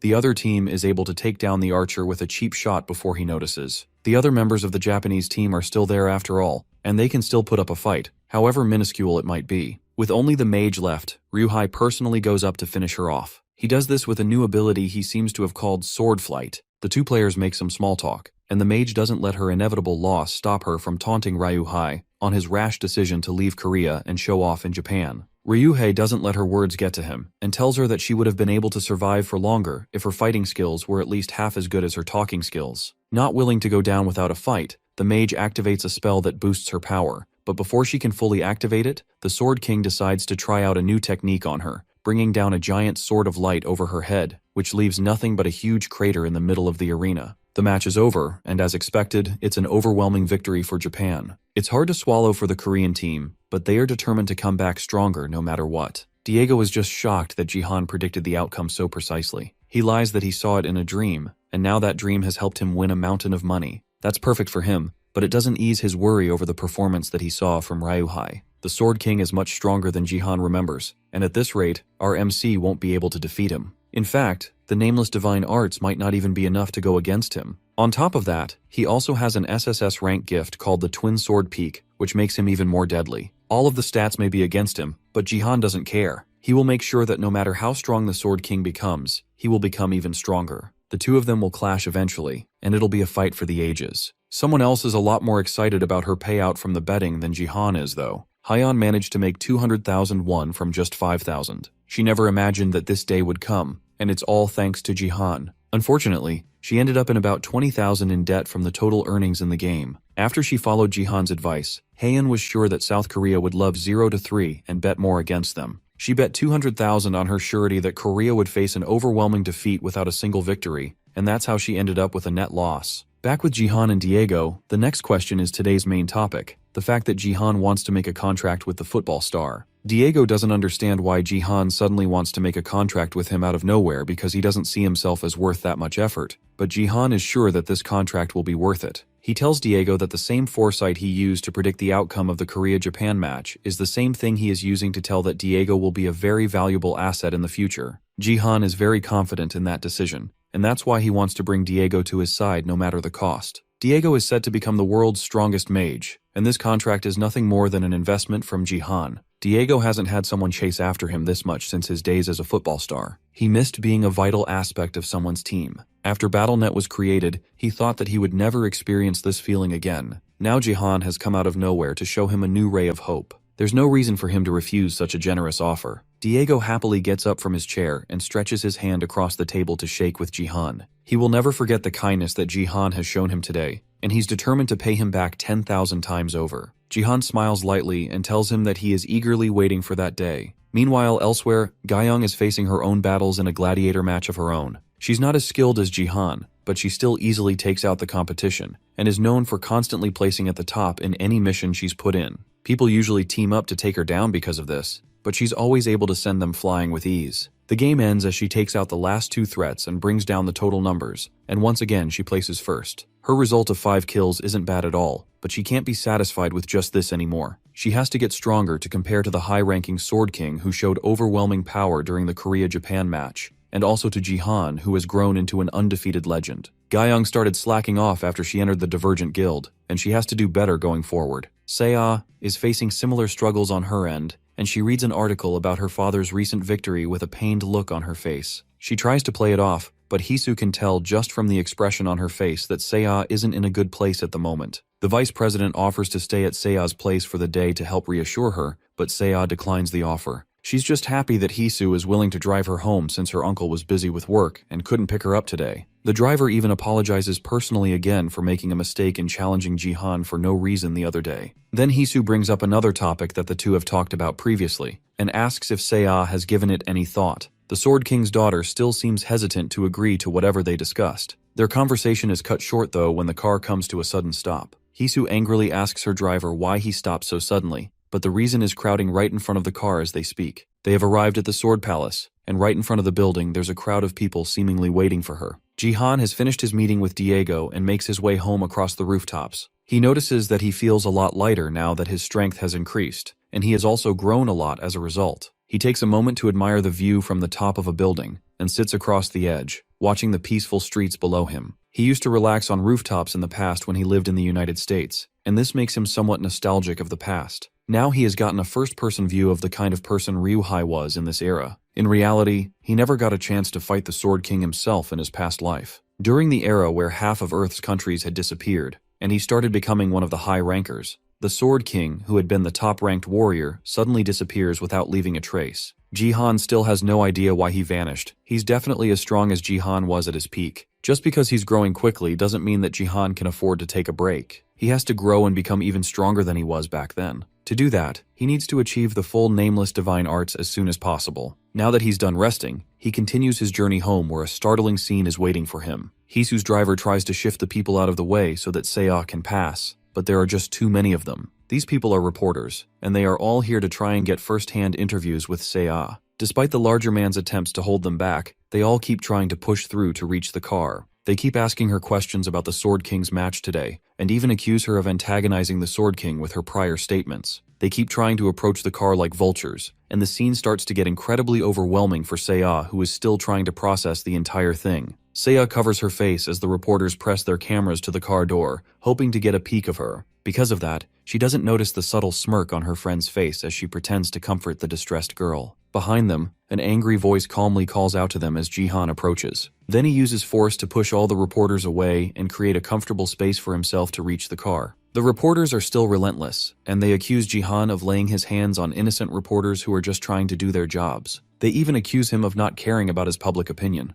On the contrary though, he really cares about his public image. That's the reason why he's treating them so kindly despite how angry he really is. The enraged look on his face is enough to shut the reporters up and force them to look away, and he reminds them that they should be grateful that things ended here. Then she reaches the car where Seo is still covering her face in distress, and kindly tells her that they should go home. As the two of them leave the car, Jihan takes a moment to thank the driver for trying to protect her. Then he walks away from the car as Hisu wishes the two of them goodbye. Once they are far enough from earshot, Hisu bursts into laughter that she almost couldn't hold back during the whole ordeal. The other reporters notice her as she laughs. She is the daughter of the owner of South Korea's #1 media outlet. It's sad that Seo has to go through this, and Hisu smiles as she silently reminds the girl that it's all over for her. Meanwhile, Ryuhei goes on public television, once again claiming that he doesn't have a daughter. He abandoned his past and came to Japan, and he says that if he has something that can be called a daughter, then she is nothing to him now. That's the big interview that caused this huge fuss, and Jihan can barely hold back his anger at his former brother-in-law is acting towards his only child. Despite his anger though, he's more worried about Seo. His niece had just finally started to brighten up,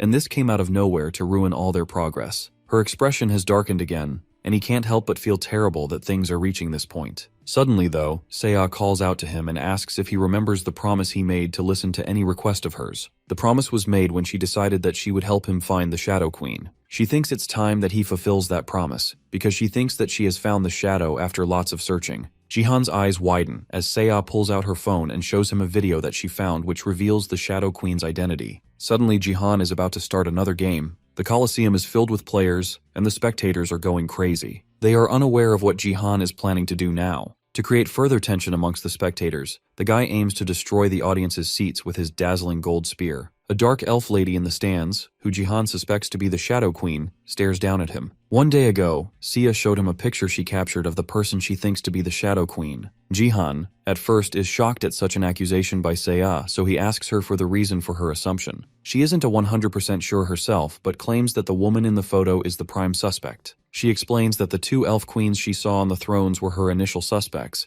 though they appeared to be too high and mighty to be working in the shadows. Seiya then points to the woman elf on her screen and claims her to be the closest to a shadow. Jihan looks at the dark-skinned elf and wonders why Seiya would assume her to be the shadow. To clear her name of the racist allegations, she tells him to look at the files she sent him. She breaks down her appearance, starting from the unusual eyes of the Shadow Queen. There exist elves that have black eyes, but for even the white part of the eyes to have some black on them, that is suspicious. Jihan notices that too, so Seiya breaks down her assumption even further. The elf she suspects to be the Shadow Queen is always keen on who the first place is, even before the game begins. Jihan asks Seiya to explain what she means, so she clarifies that the Shadow Queen has been keeping tabs on him like a stalker, and every other person who she thinks will come out on top in every other match. Jihan now understands where Seiya is coming from, suspecting this dark elf woman to be the Shadow Queen. Finally, she tells him to look at the last, most important video. In it, she points out the weird shadow of the dark elf. Jihan tries to zoom in on it, but that distorts the quality of the video. However, a weird and ominous aura can be detected around her feet, which Jihan finds something worthy of investigation. He asks her if she managed to deduce all of this on her own.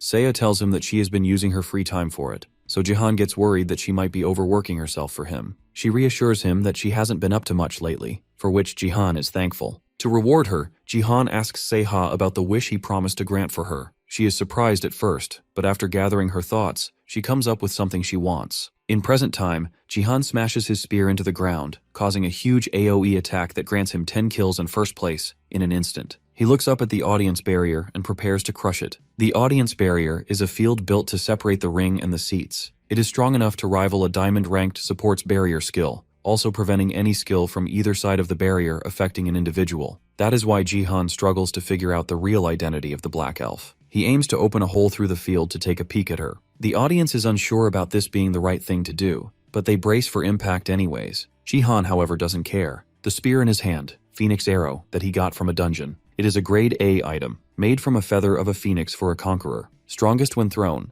and returns to the owner like a frisbee. Fire of the phoenix is stored within it. Since it's too OP on paper, it vanishes after 5 uses. Jihan understands the full strength of the Phoenix Arrow, so instead of throwing it at the barrier, he assumes a stance to leap and stab it to create that hole. Determined to see the face of the assumed Shadow Queen, he uses his skill 3 Talents Martial Devotion and strikes the barrier at one spot with the required force to create that opening. The impact seemed strong, but the barrier remained intact. No one in the audience even flinched, so people assumed it wouldn't work. What they didn't expect was Jihan's sheer will to get what he wants. He repeatedly strikes the barrier at the same spot with different sets of skills. With the final skill, Path of the Immortal Sage, he makes an impact so huge that the barrier finally breaks, and thus forms a hole. While the people expressed their disbelief that Jihan succeeded, he wasted not a single second to activate his Wanderer's Eyes to peek at the face of the Shadow Queen before it regenerates. When his eyes meet hers, instead of her identity being revealed, Jihan finds himself in an abyss, with a lurking voice questioning his identity instead. He looks around the pitch-black area in panic, when suddenly, a set of gigantic green eyes illuminate right behind him, leaving him in a state of shock in this unknown domain. Back at his suite, Jihan flops onto his bed, exhausted and agitated by the encounter he just had with the Shadow Queen. Even he got terrified after going through such an experience as a B-ranker. However, he is glad to have seen this as a regressed human, which enables him to make useful changes for himself. He gets up on the bed and opens his achievement store, which he has now upgraded to level 5, with the rewards he has collected so far. A new feature called Constellation Slot Edition was added to the store after it got leveled up. He can now use various constellations, but not yet. Earth is still in the tutorial mode of the game, so purchasing Constellation Slot Edition won't show till the real thing begins. Jihan swipes it away because it's a headache for another time, and instead purchases Title Slot Edition level, on which also increases his level to 22. He opens the status window to find that he needs only 3 more levels to reach the silver status. Still, having in possession martial force, power, and a title, he is basically a silver rank as is. The reason he went for a second title slot was to prepare for the martial god successor he is soon to get. The moment his martial power hits 30, Jihan will earn the nameless divine arts. The process will link him to the martial god, making him his successor. He already owned this title in his previous life, so he aims to obtain it again. All of this is in preparation for his inevitable battle with a certain individual who is presumably stronger than him. Later, Jihan and Xia go out on a search for an apartment. The realtor shows them a penthouse suite at the very center of Gangnam, one suited for public transit and surrounded by renowned schools in the vicinity, looking over the Han River, uninterrupted. The realtor adds that it is 200 square meters, thinking it would be enough for Jihan and Xia to live in. But Xia gets uncomfortable living in such a tight space with her uncle. Jihan notices her reaction and immediately figures out that going from the Sword Palace penthouse to just another regular penthouse is something she can't comprehend. Jihan stares out the window at the beautiful sunset and reflects on Xia's wish to move. He realizes that she only wanted to leave the Sword Palace as soon as possible because it reminded her of Yoon Sejin, her father, making her feel suffocated. Meanwhile, the realtor keeps trying to sell the apartment to Xia. He rambles on about the rooms being perfect for the price, while she continues to listen with a worried look. Jihan spots her tensed emotions and steps in. He tells the realtor that they need more space, because Xia is about to become a player as well, so this current apartment isn't big enough for a connector. The realtor takes his request in consideration and moves to look for a suitable option. The realtor gently addresses Xia while buttering up Jihan, painting him as a reliable uncle she can count on. Jihan appreciates the compliment but humbly plays it down. Turns out, the realtor is a big fan of Jihan, for which the duo thank him. However, it turns out that the realtor is more thankful to Jihan, because he used to work at the Sword Palace. After Yoon Sejin quit, he was worried where Xia would end up. He's relieved to see that she is getting the support and care from her uncle in such difficult times. These kind words and well wishes for her future as a player from the realtor move Xia to tears. Unknowingly though, the realtor puts pressure on Xia when he mentions his expectations of her getting a good gift. Jihan knows that the media attention on Xia has increased a lot more after the Japan-Viv Korea match, because they are also interested in her gift. Unfortunately, Xia is bound to have an F-grade gift, crumbling all the expectations placed on her by the people as the attention turns into poison for her. All the pent-up anger of her father's betrayal will be taken out on her. Jihan vows to prevent such an event from ever occurring by keeping away the nosy paparazzi from Xia. Meanwhile, Kim Hee-so, Xia's supposed friend, also the granddaughter of Taewon Daily, giggles away on the phone about something. She gladly leaks the date of Xia's birthday to a media outlet, and even promises to get them an interview with her at the school's gift center. As she hangs up the call, a dude sitting on the sofa calls her a PR traitor that fits her media family. She dismisses the dude's remarks and tells him to leave, but the dude is not done leeching her off until he gets his hands on Xia. He asks Kim Hee-so about where her hatred for Xia comes from. She arrogantly states that Xia is only famous because of BattleNet, otherwise she wouldn't even be comparable to Kim Hee-so. The dude then asks for her reasons to interview Xia, so she, with a smug face, states that it's for her family's good. She is also ready to bury Xia under pressure if her gift is bad.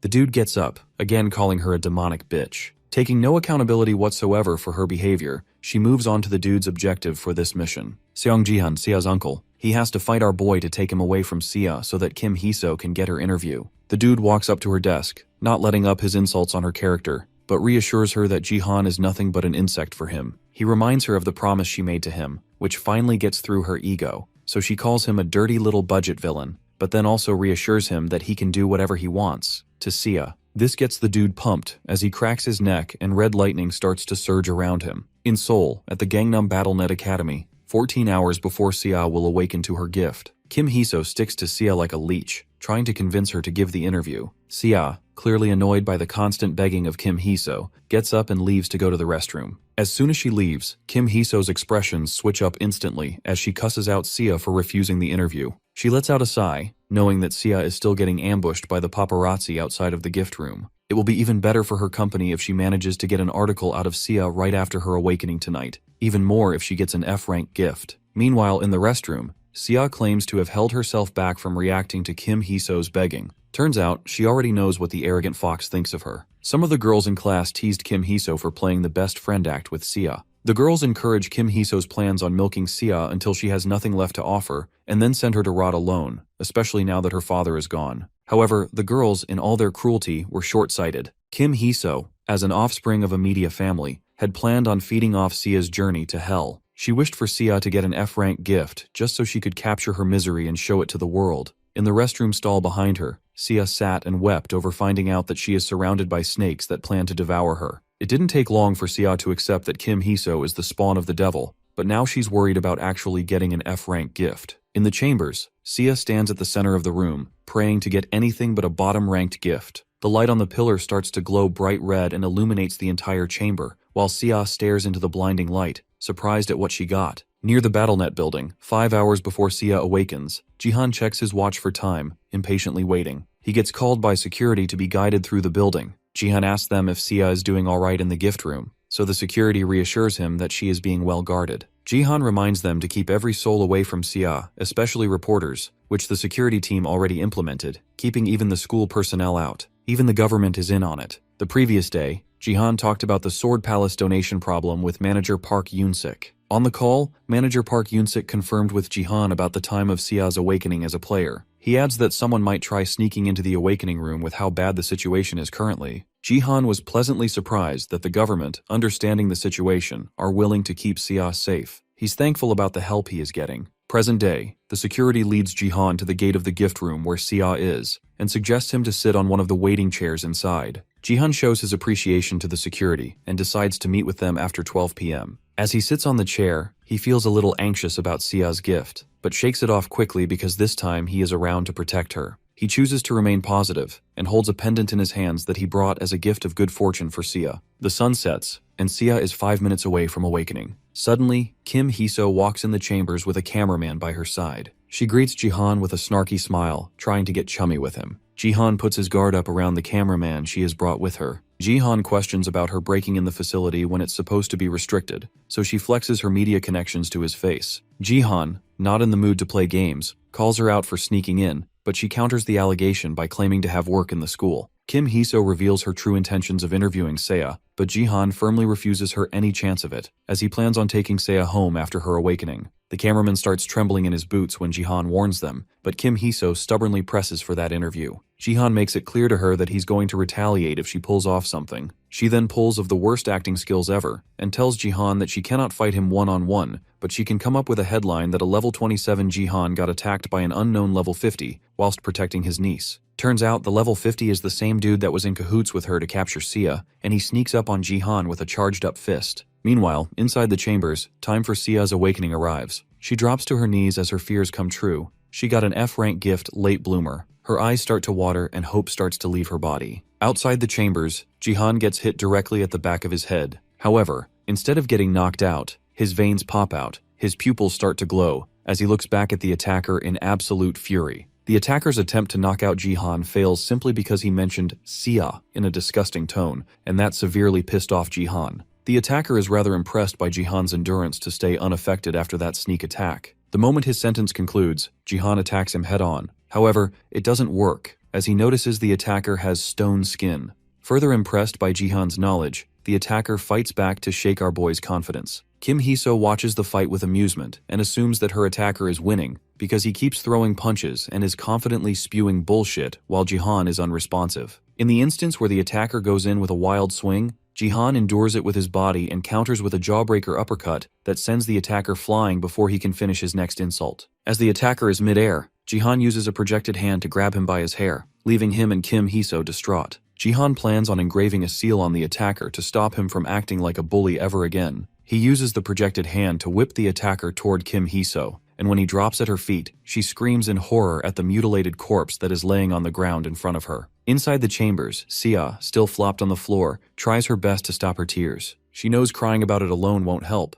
but doing it with Jihan sure will. She walks toward the door, still worried about surviving even in the bronze rank with her F-rank gift. Her gift, the late bloomer, has a very vague description that she will realize her potential later, which annoys her. As soon as she steps out, her disappointment turns into shock, as Jihan stands in front of her with the attacker's hair in his hand, while he lays on the ground trembling. Sia asks Jihan about what happened, so he justifies it by saying that the attacker deserved it. Suddenly, Kim Hee-so screams at Jihan for ruining her attacker's looks and threatens our boy with the name of her grandfather. But Jihan just stuffs her mouth with the attacker's hair because he isn't afraid of the media. Jihan knows this woman is crazy enough to manipulate the media, and she even plans on making fake stories. Her creepy expression turns visibly more evil as she plans to tarnish Jihan and Sia's family. Since people don't care about the truth, they will hate the two of them. The Sword King already lit the embers of defamation, so it will be easier. Jihan bids her good luck, because he is going to leave her to deal with the consequences when Sia and Jihan leave Korea because of the fake news Kim Hee-so spread. He engulfs his hand in fire, but Kim Hee-so's ego doesn't break. She reminds him that he is only able to converse with her because of BattleNet and Yoon Sejin.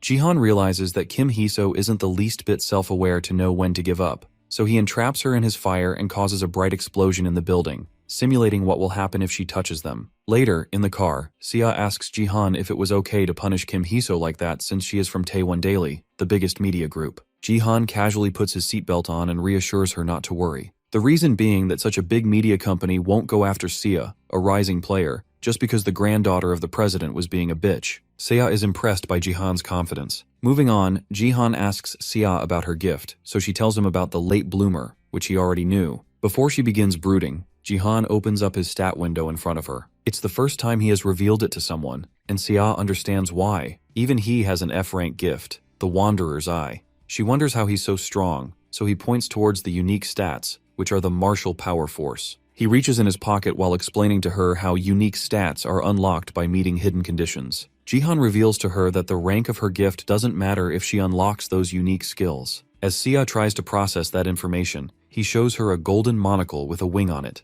a device that will help Sia realize her path to glory. Before the regression, China's Jin Yuhua was ranked number 2 in the world, with Late Bloomer as her gift. Jihan regretted Sia's death even more when he saw that the gift that drove her to despair had so much potential. In the present, the monocle that Jihan showed Sia reveals that her gift can be upgraded if she takes part in BattleNet games. Right now, the effect of the gift, as an F rank, requires her to participate in more games daily as the days go by, but it also increases her stats' natural growth rate by 100%. Sia is amazed by her gift's potential, and seeing her hopefulness, Jihan is content that the monocle worked. It is the Hermes Monocle, an A-rank item from Olympus that reveals the true nature of a gift, but can only be used once. Jihan obtained it when he fixed the C-rank Messenger's Broken Monocle. He used Urgent Restoration to prepare it as a gift for Sia's birthday beforehand. Jihan eagerly tells Sia that she can train 2 times more effectively than other people when the 100% growth rate is added after she upgrades her rank. Moved, Sia seeks reaffirmation from Jihan about thinking the gift is incredible, which he gives her. He even adds that she can gain the rare effect he mentioned before, Faster Now. As Jihan proudly claims that Sia can potentially make it as a top player now,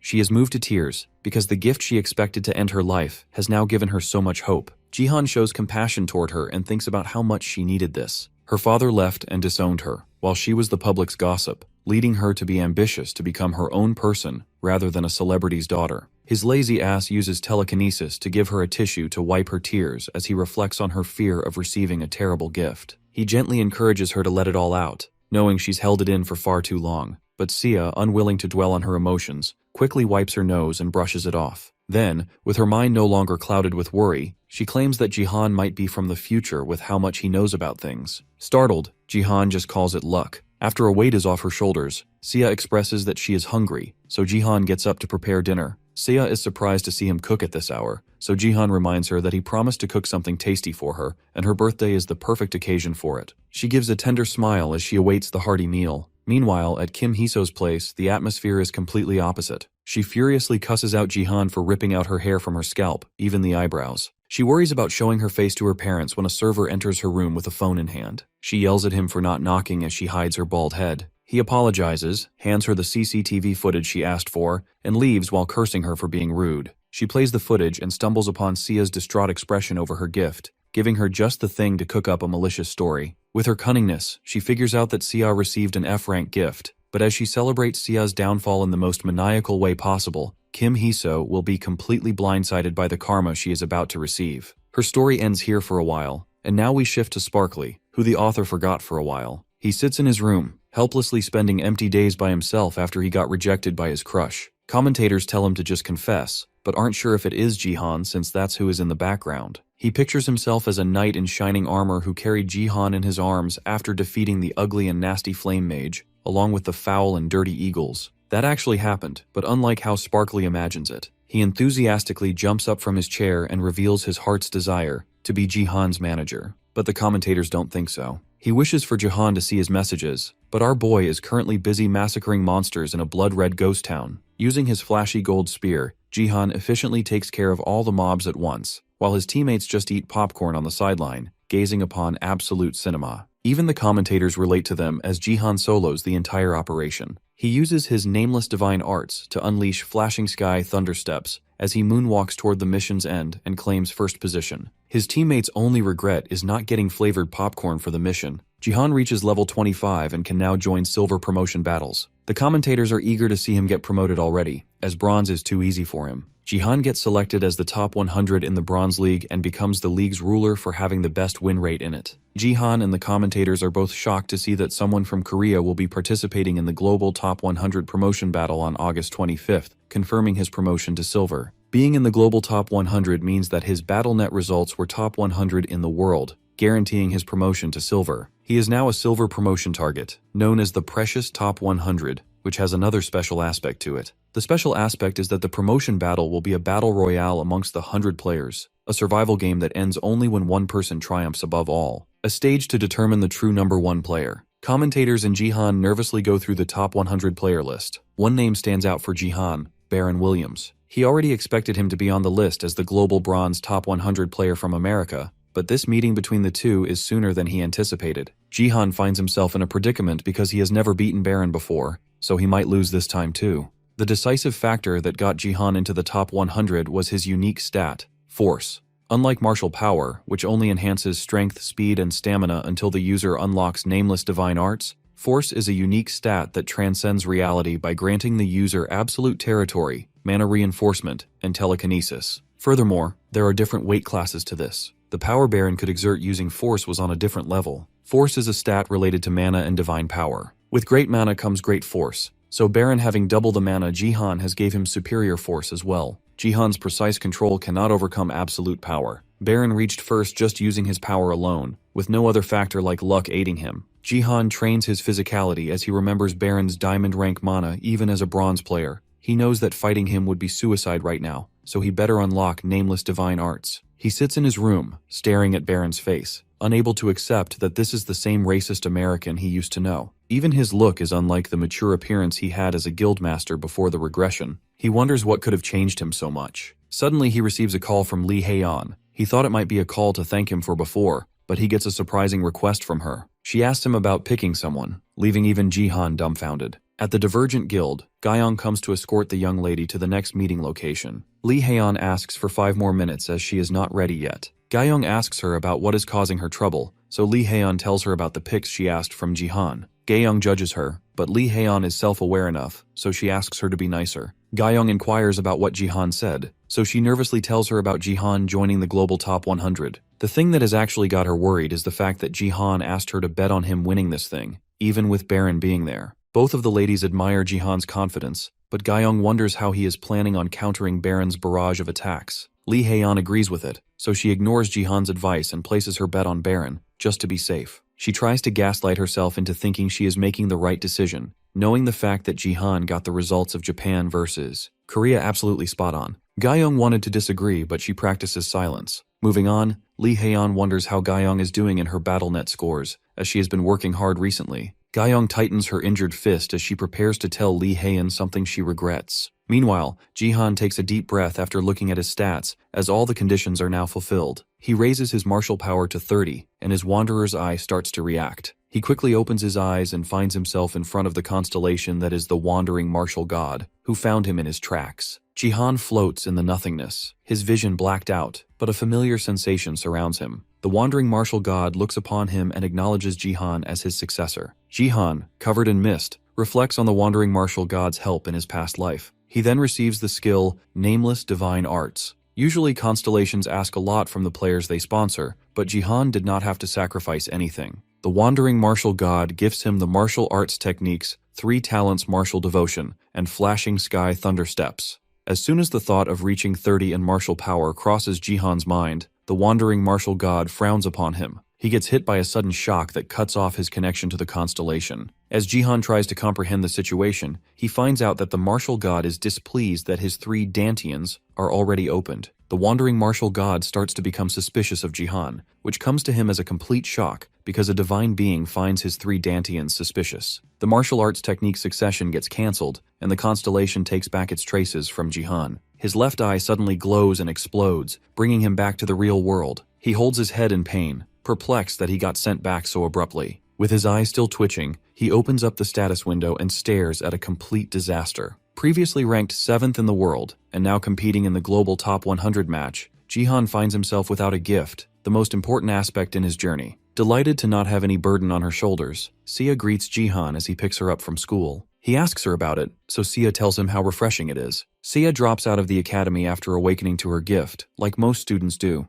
as they only attend until they get their gifts. On online forums, people frequently ask about their futures in the academy if they get a C or higher grade gift, and it is often considered better to drop out, as that results in joining guilds and better training. Sia knows that she can just train with the main character, so the academy is just a filler to her. He pushes her to the limit, even if she wants to give up, so Jihan is not too worried about her going forward. He is more worried about himself. With the top 100 battle tomorrow, he is without the Wanderer's Eye and has an incomplete nameless divine art. It is an S-rank skill, passed down in fragments. He has just the 3 talents martial devotion and flashing sky thunder steps out of all the fragments. If Jihan manages to adapt to the 3 divine secrets or find the real name of the nameless, he can awaken to it fully. What pisses him off is that the nameless divine arts he has is an S rank instead of SSS, plus the skills it currently provides him are the ones he already has. Sia notices his foul mood and wonders if it's nervousness for the upcoming battle. To not vent about his complicated future, he just agrees to Sia's guess.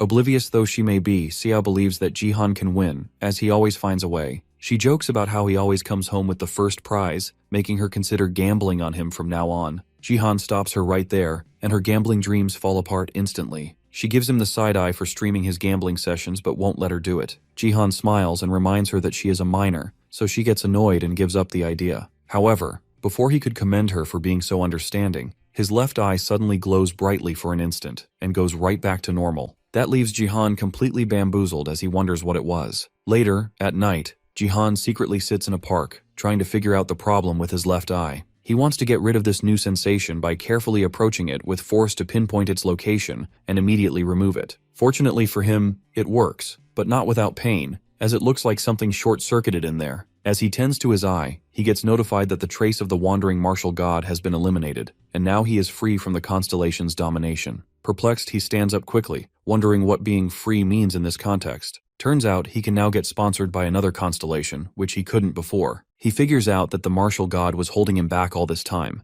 as the system never lies about this stuff. He flops back to the ground and gives an annoyed smile. The divine entity he thought to be selfless was more like a parasite to him. This causes the wandering martial god to be even more wary of Jihan, as it leaves him for good. Jihan wonders what is wrong with this tsundere of a god, running away from a bronze player. He is annoyed that even in his second life, there are mysteries he hasn't solved yet. Still, Jihan now finds himself without any of the martial god's powers. Though he quickly moves on to find another constellation, it also coincidentally becomes a chance for him to complete an epic quest. He has to provoke the Shadow Queen seated somewhere in the Colosseum. He will gain 50,000 achievement points and the interest of the Shadow Queen's constellation. He walks around the park, still unsure about his match tomorrow, even if he gets the Shadow Queen to sponsor him. The moment he thinks about filling the gap that the martial god left in him, he remembers a certain thing he had. The day of the battle arrives, and the Colosseum roars with excitement and fireworks. The Bronze Top 100 promotion round begins, and the commentators hope that everyone bets on the Korean players. The game will continue until one player remains, proving that they are the best.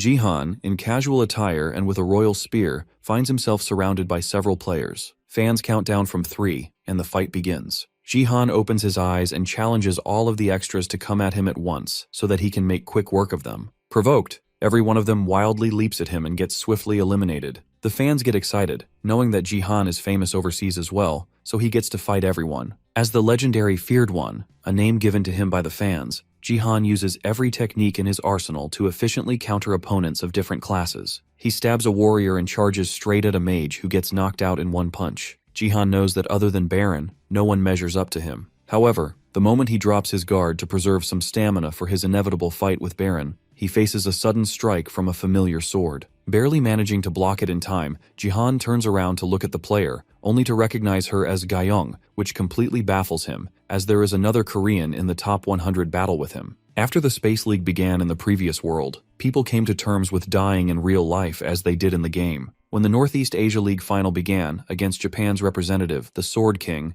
Ito Ryuhei, no one from South Korea dared to go against him, except for the Plum Blossom Sword, Lim Gyeong, who was the candidate for the successor of the Sword King at the time. However, in the present time, Jihan is confused as to why she is in the top 100 battle. As he swiftly evades her continuous strikes, he wonders if the future has changed. He counters her with his flashing sky thundersteps and goes on the offensive using his spear. Jihan feels that the future did not change, but Gyeong still got stronger. As the two exchange blows, Jihan realizes that Gyeong has grown so much in battle. She uses her light feet to land heavy blows with effective movements, making him wonder what she went through while he didn't pay attention. Back at Lee Haeyeon's apartment, Gyeong revealed that she got into the bronze top 100 as well. Lee Haeyeon couldn't believe that Gyeong was already at level 25 and got excited when she learned that Gyeong placed first in all her matches, except when Jihan was involved. However, what Gyeong mustered up her strength to tell her was that she needed new equipment. The reason being that the sword was too heavy for her hands. Gyeong regretted saying that because her current sword was a gift from Lee Haeyeon,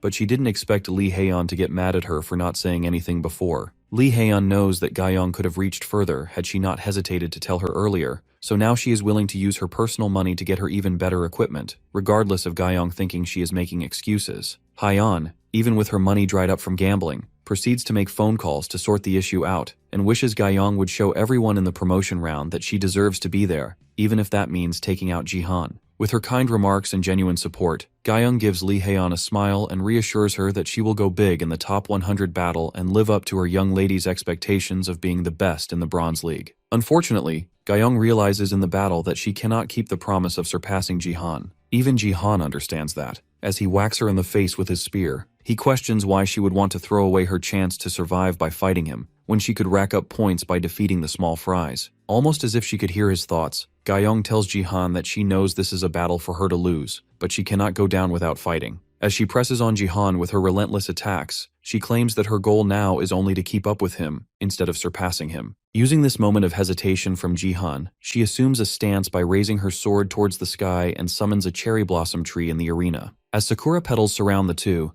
Jihan pauses for a moment, proudly thinking about Gyeong's admirable character. He respects that she wants to improve without caving in to fear over her opponent's monstrous strength. Jihan thinks about how, in the past life, she died to the Sword King's dual blades, but now she is a top 100 player, making him curious about what is to come in the future. As he stares at the glamorous stance of Gyeong and the tree behind her, Jihan makes up his mind that she is one of the people he wants by his side. Finally ready, Gyeong unleashes her secret technique, Plum Blossom Hurricane, and charges at Jihan with multiple quick strikes. However, Jihan, being the overpowered protagonist, has a specific skill for this type of unforeseen situation, incompatible with his spear. He drags back his spear and uses the 3 Calamity martial devotions Earth, a technique that rips the Sakura tree in half with a blinding light impact called the Thousand-Fold Rampage. Meanwhile, on the other side of the arena, Clark Jr., ranked 3rd in the USA Bronze League, along with his goons, squares up to Baron Williams. Clark's complaint is that a support type like Baron has somehow reached the top.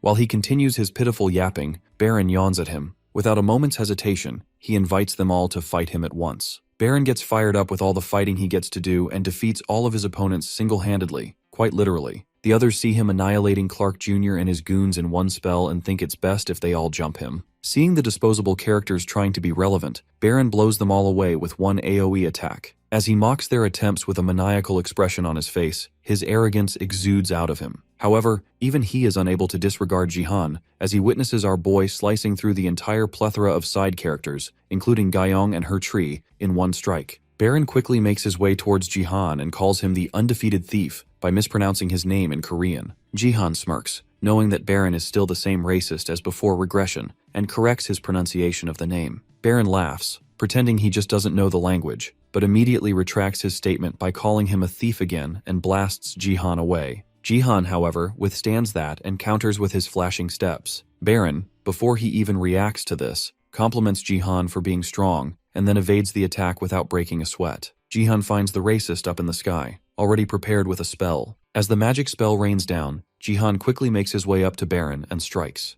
The racist with a god complex dodges it and sends Jihan back to the ground with a clean hit. To completely squash all of the bugs in the arena, Baron covers the entire sky with a series of magic circles and fires them all towards the ground with no regard for human life. The explosions accumulate and cover the entire arena with the impact, taking out everyone caught up in it, while Baron floats in the sky, laughing hysterically as he thinks he, alone, is the honored one. Unfortunately for him, he is not aware that Jihan is the main character. Our boy used his thousand-fold rampage once again to clear out the smoke, all while using its cover to rack up 20 kills to reach the top of the leaderboard of this match. Baron stares blankly at Jihan, pondering how he survived the flames imbued with force that burn until the person is dead. He notices that the flames are not touching Jihan, immediately figuring out that he now faces another user of the force. Baron crashes out because he had thought that no one else could use force like him without 2 status windows and accuses Jihan of trickery. Jihan tells Baron that he is nothing special because getting 2 status windows can make anyone OP,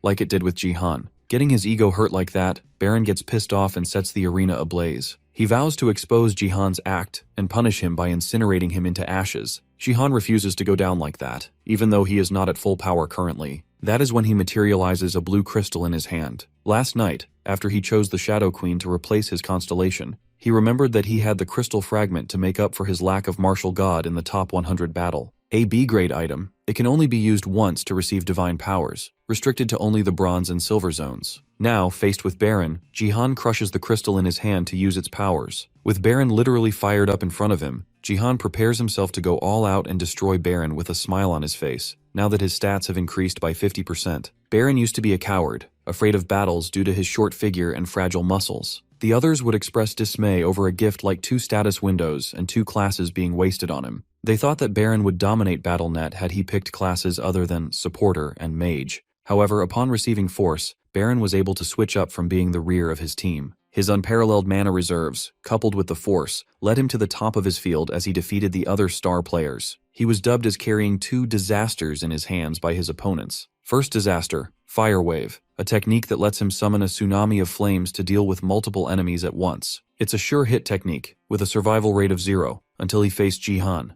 With 1 stab attack of his spear, Jihan managed to disperse his entire tsunami of flames, unscathed. Baron looks at Jihan with an irritable expression, unable to comprehend the situation. Jihan takes his chance to insult Baron for being nothing special yet again, just after making light work of one of his disasters. He quickly leaps towards Baron's position and unleashes multiple lightning strikes while lecturing Baron on the things he did wrong. He smashes the stunned American into the ground. However, Baron, being the powerhouse, only reacts to Jihan's words. Baron wonders why Jihan talks like he knows him. Jihan shrugs it off, saying he knows someone like Baron, when in reality, Jihan has spent his past life around this insensitive racist who pretends to be strong, but cannot get rid of the guilty conscience that has taken root in his heart. Baron slowly gets up from underneath the rubble while Jihan continues to berate his poor attempts to cope by altering his appearance to look menacing. Ironically, as he gets up, Baron calls out Jihan's arrogance, but our boy throws it right back at him. Jihan charges at Baron, thinking he has the upper hand, but gets hit with an unexpected attack. Lightning,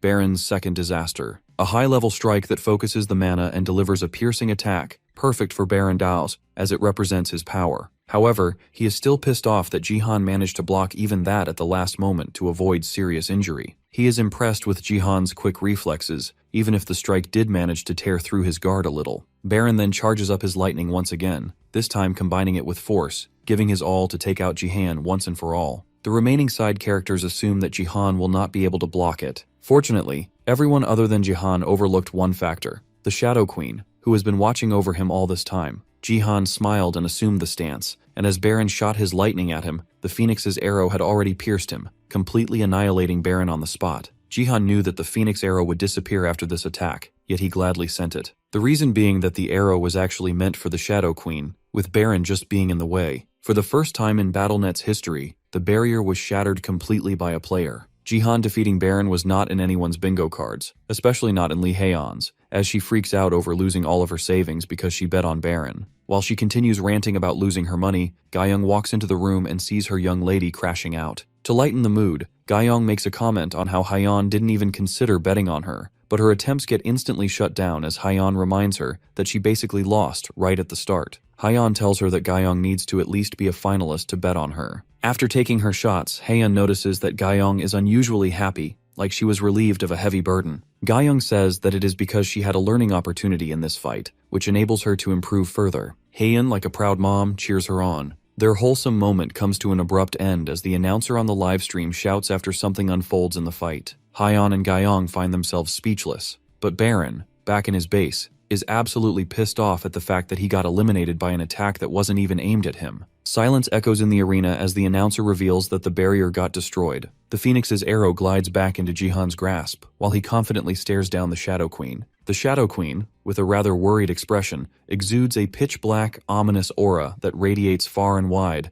enough to engulf the entire arena and the players in it. The livestream crashes, which gets Sia anxious about her uncle. Meanwhile, inside the Dark Realm, the Shadow Queen's blank white eyes stare down Jihan, who analyzes the atmosphere around him. Dark and difficult to breathe in because the air is cold and heavy. He knows that he is being observed, but his provocation wasn't accounted as a challenge by the system because no notifications popped up. To test the waters, Jihan uses the Path of Immortal Sage to attack the Shadow Queen, but the Shadow Queen absorbs the sword's chi without taking any damage. He worries that none of his attacks are of any use against her, and then suddenly gets approached by one of her shadow remnants. He anticipates and counters the shadow with a punch, but physical attacks have no effect on them. Jihan, along with the remaining players, struggles to fight back against the shadows. Jihan thinks on his feet and shoots a divine energy ball at the shadow, which doesn't harm it, but scrapes off a little bit of it at the point of impact. Completely sure that these are real shadows, Jihan figures out that light is their weakness. He plans on surrounding himself with lightning, like he did back when he didn't master the flashing sky thunder steps. This method works as the shadows step away, giving Jihan confidence that he can deal with them pretty easily. Unknowingly, however,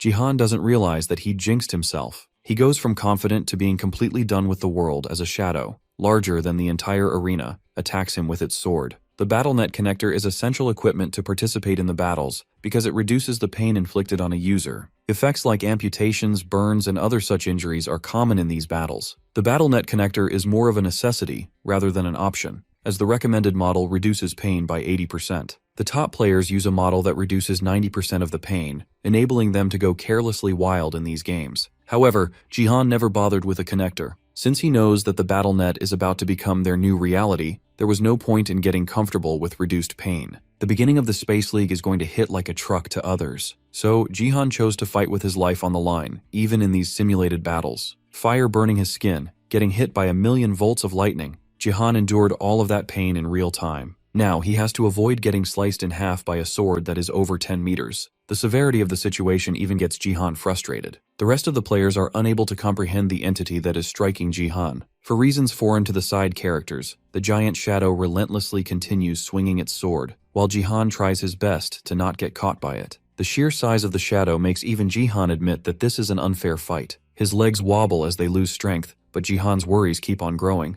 Not only does he have to avoid the giant sword, the other players also plan to target him while he is occupied. They saw our boy obliterating Baron and collectively decided to get rid of him, using cowardly tactics as he struggles against the giant shadow. Jihan lets out a frustrated sigh as he finds himself in a pickle and uses his trump card, Force. He raises the Phoenix's arrow, embedding it with force to reinforce his mana and cover it in a blazing fire. He plans on taking everyone at once, with his fire raging brighter than the giant shadow, overpowering the darkness in the arena. To get rid of the darkness entirely, Jihan uses his nameless divine arts, 3 Calamity Martial Devotion, Heaven, and smashes the Phoenix's arrow into the ground to summon an even greater light. He calls this move Big Mountain Press Plateau, as it causes a huge explosion. The attack sequence finishes, and Jihan takes a deep breath, hoping that his attack worked. The NPCs run away after seeing Jihan's flashy display, realizing how unmatched they truly are. With the side characters out of the way, Jihan turns his attention towards the Shadow Queen, who now appears to be of normal size. She tries to surround him with her shadows again, but all it does is annoy Jihan. He figures he needs to find the original body of the Shadow Queen to get rid of this nuisance, and prepares to violently beat the shadows until he does. The 3 Dantians crash as his body unleashes a blinding light.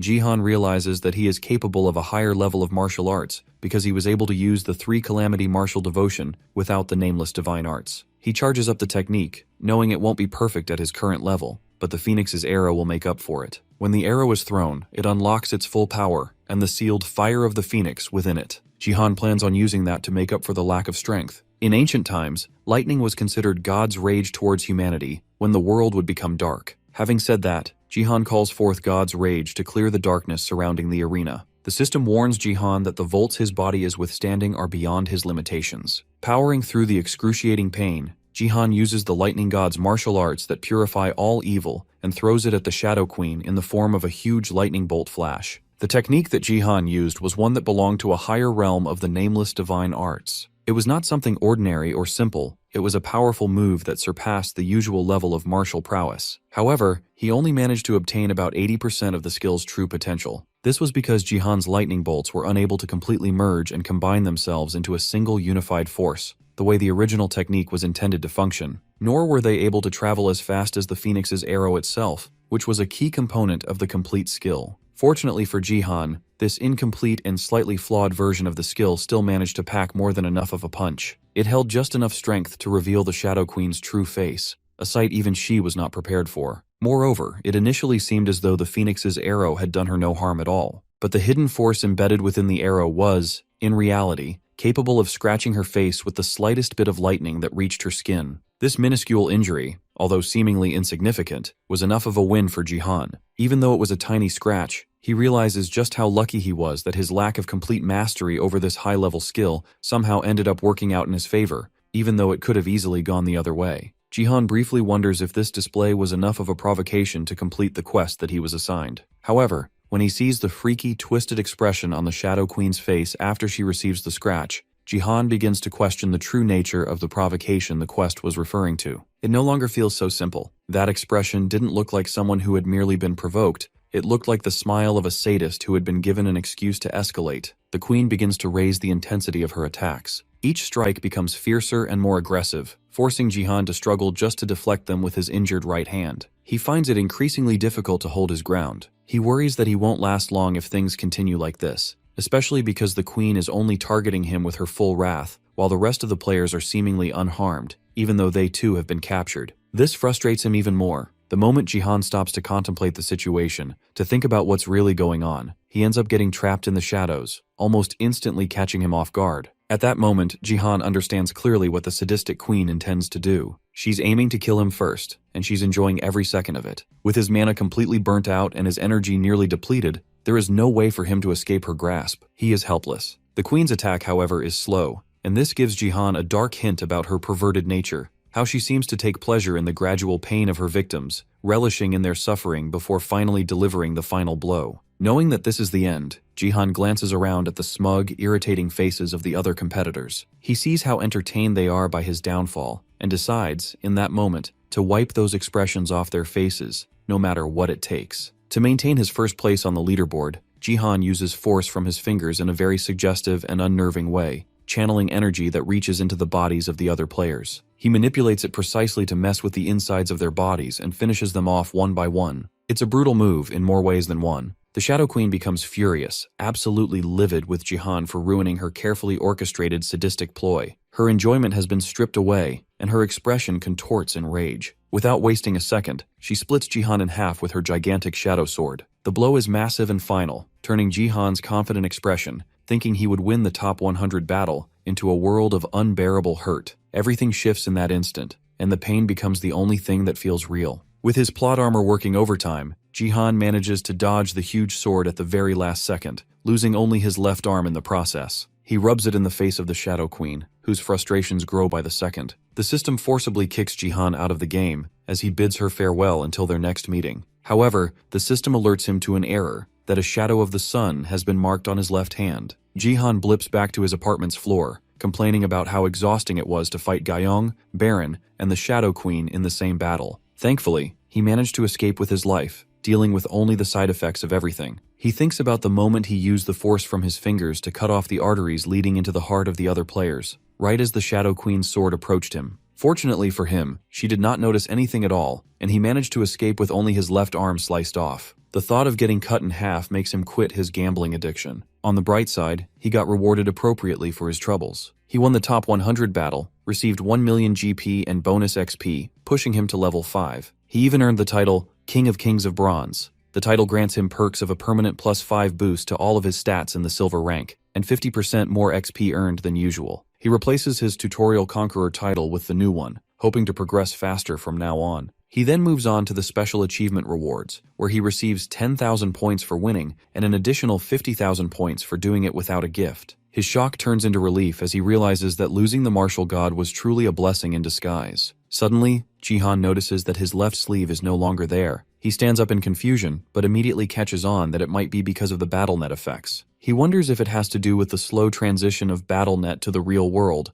or the constellation is of a different dimension. He looks for injuries on his arm but finds none. Sia suddenly bursts into his room to check on him since the live stream abruptly cut off. He reassures her that he is fine, but curiously asks her about the stream getting cut off. Sia explains that it happened right after he broke the barrier. The media is going crazy with headlines about Jihan breaking the barrier, leaving the entire world in shock. He checks his phone and finds his DMs blowing up. Sia, excited, asks him about the elf she deduced to be the Shadow Queen, and gets really happy when Jihan confirms it for her. However, her celebrations are cut short when she notices a dark glaze covering Jihan's entire left arm, which he is completely oblivious about. He starts to get nervous about it when the system tells him that he has been cursed. At the Divergent Guild's headquarters in Gangnam, Seoul Haeyeon, along with her board members, reviews the footage of Jihan defeating Baron and then breaking the barrier of the arena. She holds her head in her hands, irritated that everyone's been talking about Jihan, so she needs him to be on her roster before he becomes even more powerful and famous. Even in Manhattan, New York, the Americans are eager to contact Jihan and hire him due to his extraordinary showing in the top 100 battle. Moreover, in Tokyo, Japan, another board talks about hiring Jihan,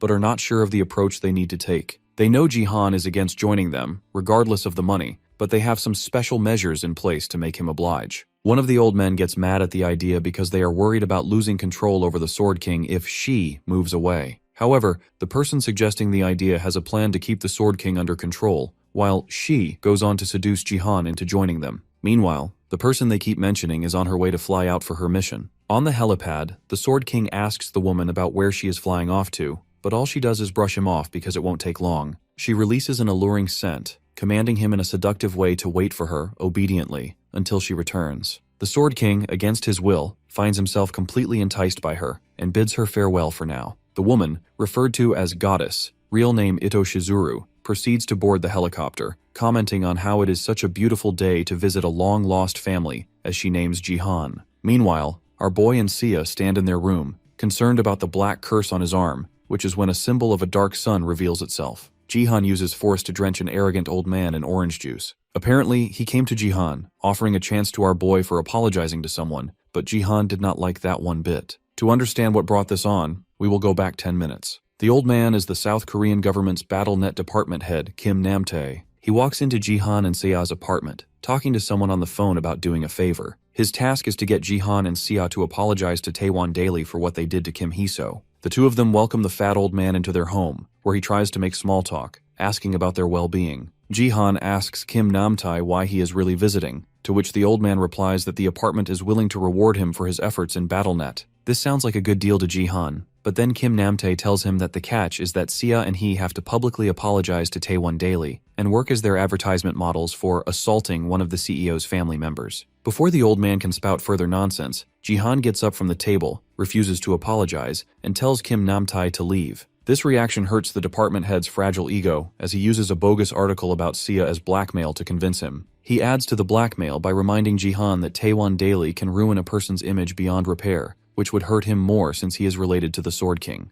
This is what causes Jihan to spill juice all over the arrogant fat man. His reason for being pissed off is that everyone uses Sia to make him cave. Continuing his rant, the butthurt department head tries to scare Jihan by telling him that he has now made an enemy of Taewon Daily, plus the South Korean government, and the article about Sia is all but published. He storms off, thinking he did something, but Sia and Jihan smirk at his futile attempts to scare them. At Taewon Daily's headquarters, Kim Namtae whines about his humiliation to the media company's COO, Kim Hyeon-cheol, while Kim Hiso celebrates the online hate Sia is receiving after they publish the article about her F-ranked gift. The COO confidently sips his tea, thinking that their article will plummet Jihan and Sia to the ground, which the department head agrees to. However, their victory is short-lived. One of the COO's servants comes rushing into the room and worryingly informs the high and mighty shitheads that Jihan is currently exposing them on a live stream by playing an audio recording of the department head's earlier outburst in their apartment. He also reveals that Taewon Daily tried to attack him in order to release an evil article about Sia while the government backed them. Eventually, when pressure did not work, they decided to release said article. Fortunately, Jihan already saw what Sia's gift is truly capable of, via the monocle, so he knows revealing it will help their case. He tells Sia to open her status window live on stream, and everyone, including the Taiwan Daily Scums and the department head, witnesses the fact that Sia has a rare gift that can be upgraded. Even the chat is in shock, but they are rather impressed by it, so Jihan uses the moment to clarify that it is indeed not a useless gift by any means. He then thinks of a way to screw over these rotten elites even more, when a golden egg drops in his stream. An agent named Robert Gates from the American First Guild donates 100,000 GP to introduce himself, and then another 100,000 to offer Jihan a contract after being impressed by his fights. Jihan considers hearing him out, but decides to make the contract public, which the agent agrees to do. Turns out the down payment is $300 million, and no one from chat blames Jihan for considering leaving Korea for good, because even they would do so. Using this stupid amount as leverage, Jihan thanks the agent for the offer and tells his sob story about his dream to build a guild in Korea, but now that the country is not treating him right, he won't be able to do it. While the COO of Taiwan Daily and the department head seethe with rage, Jihan pulls a power move by claiming to love his nation on the stream. He requests the chat to help him so that he may stay here, and his glamorous smile pulls at the heartstrings of everyone. The stream ends, and Jihan immediately moves toward the next thing on his agenda and rings up Lee Haeon. After she gets the call, Haeon stands in her walk-in closet, stressed about what she should wear because Jihan called her at a weird hour. She overthinks her outfit so as not to look like she is excited to meet Jihan, but Gayoung just stands there in awe over her childlike behavior. Meanwhile, Jihan finds himself ambushed by a group of ninjas who are ready to take him out without speaking. He wonders if they were sent by Taiwan Daily or the department head, but whoever it is, he finally gets to use his newfound powers. He calls forth Ariel, the Shadow Queen. The dark aura reveals itself and spreads across Jihan's body, irritated that he used her to fight some disposable characters. Jihan tells her that these guys are her pilot enemies to introduce her powers, so she should use the convenient darkness of this underground parking lot to showcase her powers. The shadow moves to his left hand, revealing the emblem of the dark sun. Jihan takes care of the ninja crooks quite easily, and is impressed by the constellation's skills. The Shadow Queen gets irritated that he isn't grateful for her help, but knowing that it's the chibi version of the queen following him around, Jihan doesn't feel like taking her seriously. She tries to lecture him on how Dark Spirit is a prestigious skill which she bestowed upon him, but Jihan ignores her and rings Haeon. She immediately picks up and asks him his whereabouts, but Jihan cancels on her. On the phone, Haeon acts like it doesn't bother her, but in reality, she tells Gayoung that Jihan rejected her, with the most defeated expression on her face. Gayoung is left speechless, unable to believe that her little miss put in so much effort only to get rejected. Meanwhile, in the Taiwan Daily headquarters, the CEO of the company forgets his position and beats the crap out of his COO's son. He refuses to listen to any bullshit his son can come up with, and even slaps Hiso across the face when she tries to shift the blame onto Jihan and Sia. He is furious at the fact that the only granddaughter he had pulled off a move that almost got his company shut down. If both father and daughter do nothing to fix this, Kim Tae-won, the CEO, plans to disown them. Even after losing on multiple occasions, the ignorant and delusional Kim Hiso still refuses to take accountability and blames it all on Sia. In the BattleNet arena, Sia stares at her status window while waiting for the match to start.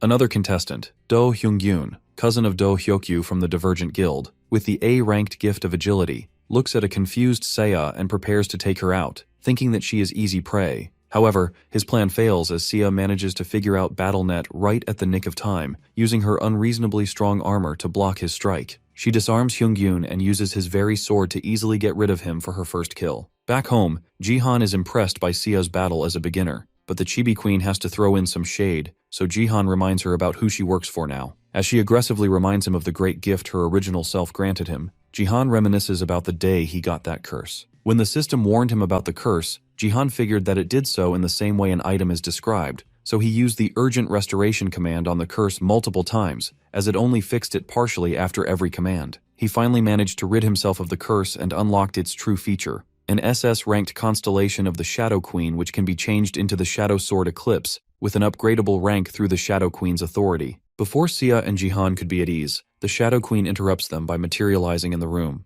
Jihan instinctively tries to protect Sia, but when the chibi clone of the Shadow Queen comes out, his biggest worry becomes walking around with a dark spirit doll gifted by the Queen. He has yet to use it in the BattleNet, but Jihan is glad to have command of the shadows at his disposal. The downside is that he has to listen to a pipsqueak whining in his ear about raising his dark spirit stat. Sia comes home to a hearty meal after completing her tutorial, making her gleam with happiness. After swallowing a few bites, she asks Jihan about the American Guild's offer, but Jihan plans on rejecting it, because he can make just as much money later on. Also, he plans on establishing his own guild, and to pull that off, he has a cheat code in the form of Lee Haeon, an expert in handling these matters, as she drops by their building. Much like a person getting spoiled about an ending, Haeon finds herself flabbergasted when Jihan asks her to be his guildmaster. She screams at Jihan to explain himself, because she's affiliated with the Divergent Guild, but Jihan reminds her that she only manages the guild's sales, plus he only wants to use her name for his guild. Haeon holds her head in her hands, proposing that Jihan should be the guildmaster so he can lead the other players by example, not someone like her, who is built for management. To convince her, Jihan mentions Haeon's support gift. She can give a 10%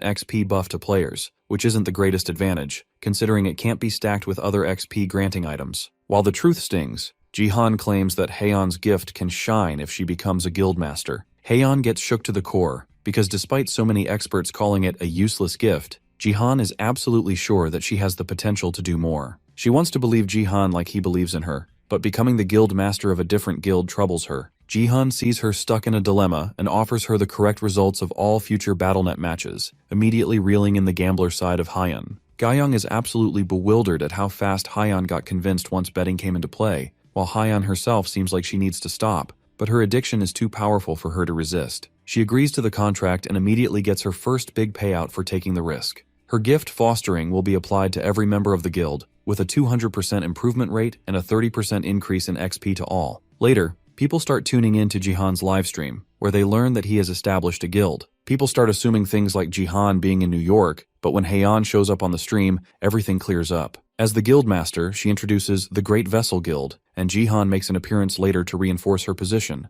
The chat is split between those who know Haeon's financial capabilities and those who are simply simping for her. Jihan quickly moves on to the concept of the guild and reveals that all guild members will have their stats increased by 1. The stat improvement rate increased by 200%, and the rate at which all members acquire XP increased by 30%. This sends the chat into turmoil, because these numbers are a straight-up cheat code to BattleNet. Haeon adds that their concept is called fostering, which guarantees a faster improvement rate than other guilds. The only issue they have right now is that their capacity is capped at 10 members only, with 5 spots already occupied by Haeon herself, Jihan, Xia, a random footballer called Diego Macied, and Gyeong, who joined on a rental basis, seemingly against her will. The chat is unsure about Diego and Gyeong's involvement in the guild because it seems like they didn't want to be there. Jihan proceeds to conclude the stream by telling the chat to witness their progress through streams and to contact Haeon if they want to join permanently or on a rental basis, but Xia reminds him that he needs to explain the guild's name as well. Xia seems proud, and that's because the name Great Vessel Guild comes from a Korean phrase that refers to late bloomers, and the first 2 characters of the phrase mean Great Vessel. In a training room,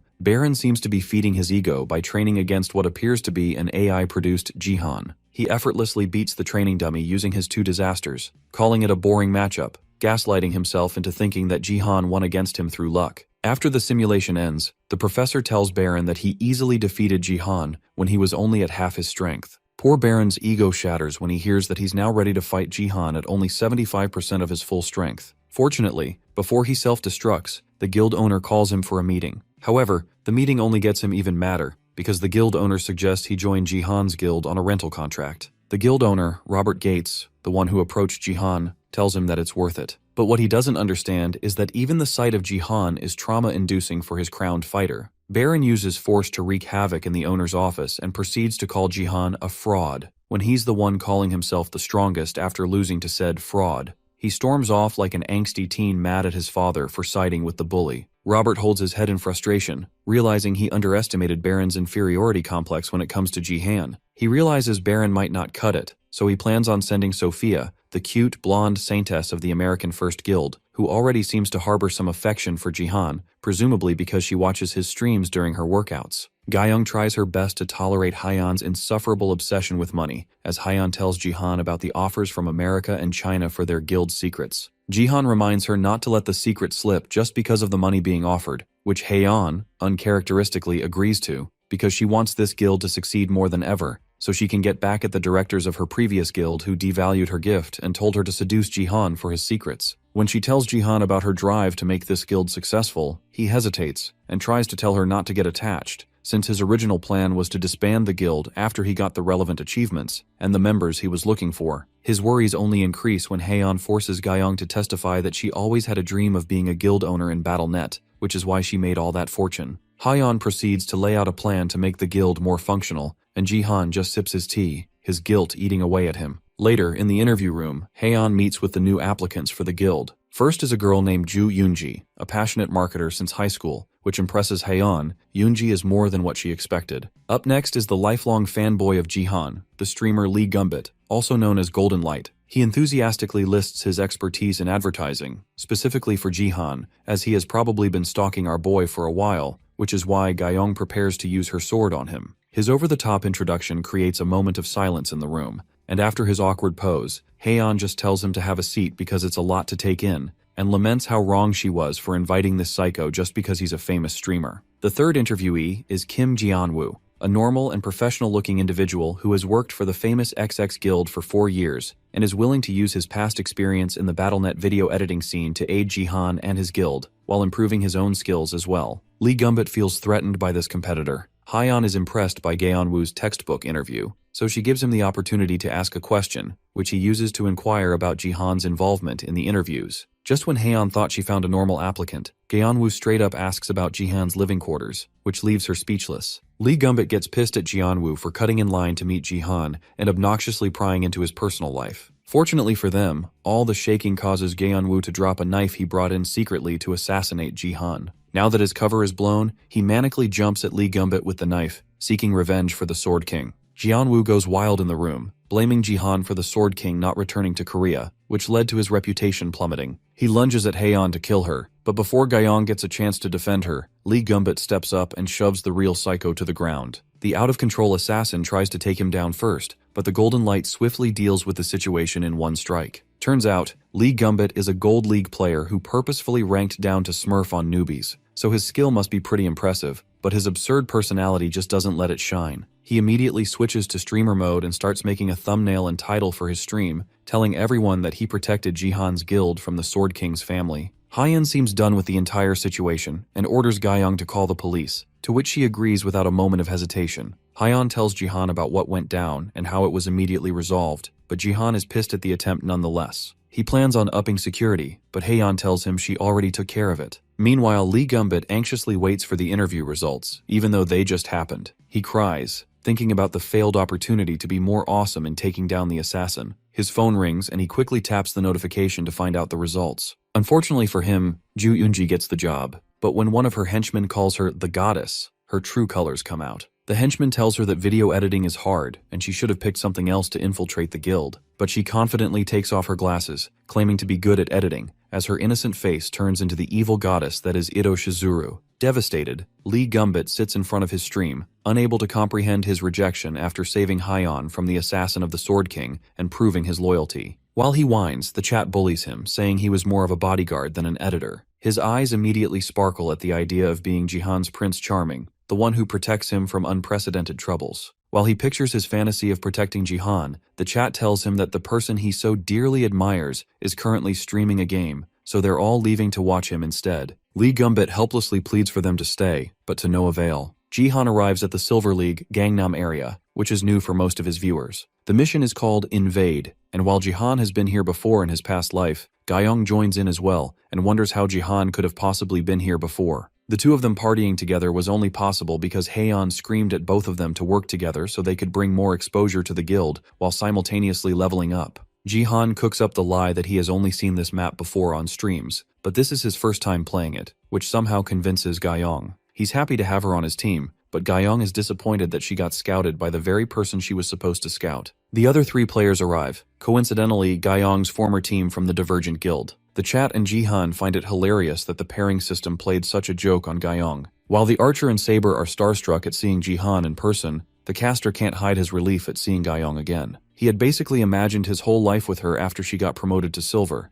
but Jihan took her away from him, albeit only on a rental basis. He fumes at the sight of Jihan, while Gyeong feels chills run down her spine. The Saber then offers to explain how an invade mission works to Jihan and Gyeong, as it's their first time. In short, an invade mission has 2 teams of 5, the Angel Camp and Devil Camp. The map is divided into 3 parts. The left side is called Top, the middle is called Mid, and the right side is called Bot. Using these pathways, the team that reaches and destroys the enemy base first wins. Outside of these routes are areas called jungles. The monsters residing in these jungles grant a team various buffs when defeated. For this game, Jihan's team is the Devil Camp. Jihan raises the question of who is going to be the jungler on their team. As it turns out, no one is prepared to go to the jungle because the monsters there are level 65, while the Divergent Guild members are in their upper 40s. Gaeyoung is level 25 plus 5 levels due to the top 100 bonus. Gaeyoung expresses her disappointment because she expected them to deal with it when the mage's glasses suddenly sparkle. Jihan's question makes this jealous simp think he is now in charge, and he arrogantly tells our boy to follow his lead. He assigns positions. The Saber and Archer will take the bot lane, while Jihan and Gaeyoung should follow him. He thinks Jihan is famous only for his good looks, not the exceptional skills he has shown. His plan is to use this chance to show off in front of Gaeyoung,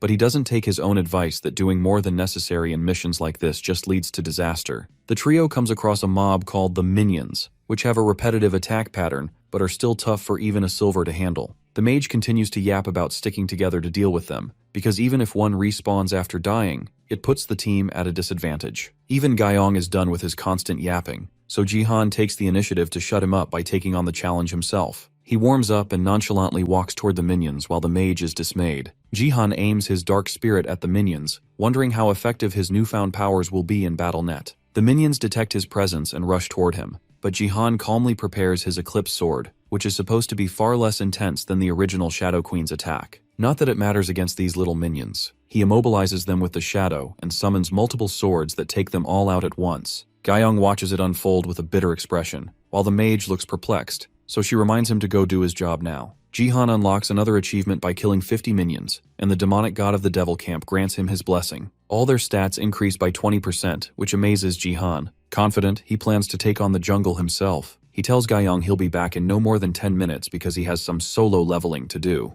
Gaeyoung tries to stop him, but Jihan runs off before his amazing exit is ruined. Suddenly, the simp mage sneaks up behind Gaeyoung, seemingly to attack her, which she sees coming, but the unexpected turn of events still shocks her. Gaeyoung immediately reacts to what seems like an ambush by the mage, but to her surprise, he is actually protecting her from an enemy attack by forming a protective shield. 5 minutes earlier, the mage had been furiously cursing out Jihan because his plan to show off in front of Gaeyoung had been foiled. He is self-aware enough not to voice his insults out loud, choosing instead to keep a low profile. His Gaeyoung-driven brain comes up with another strategy. Approach the top lane with Gaeyoung, while letting Jihan handle mid. Excited, he immediately heads back to where he left her, praising himself for his genius in taking advantage of what he thinks is arrogance on Jihan's part. Fortunately for him, he arrives at Gaeyoung's spot just in the nick of time, detecting the enemy mage and Saber moving in to strike while she is distracted. His barrier appears right on cue, making Gaeyoung wonder if he had somehow known this would happen, since she clearly didn't expect it. The simp mage tries his best to keep the barrier up,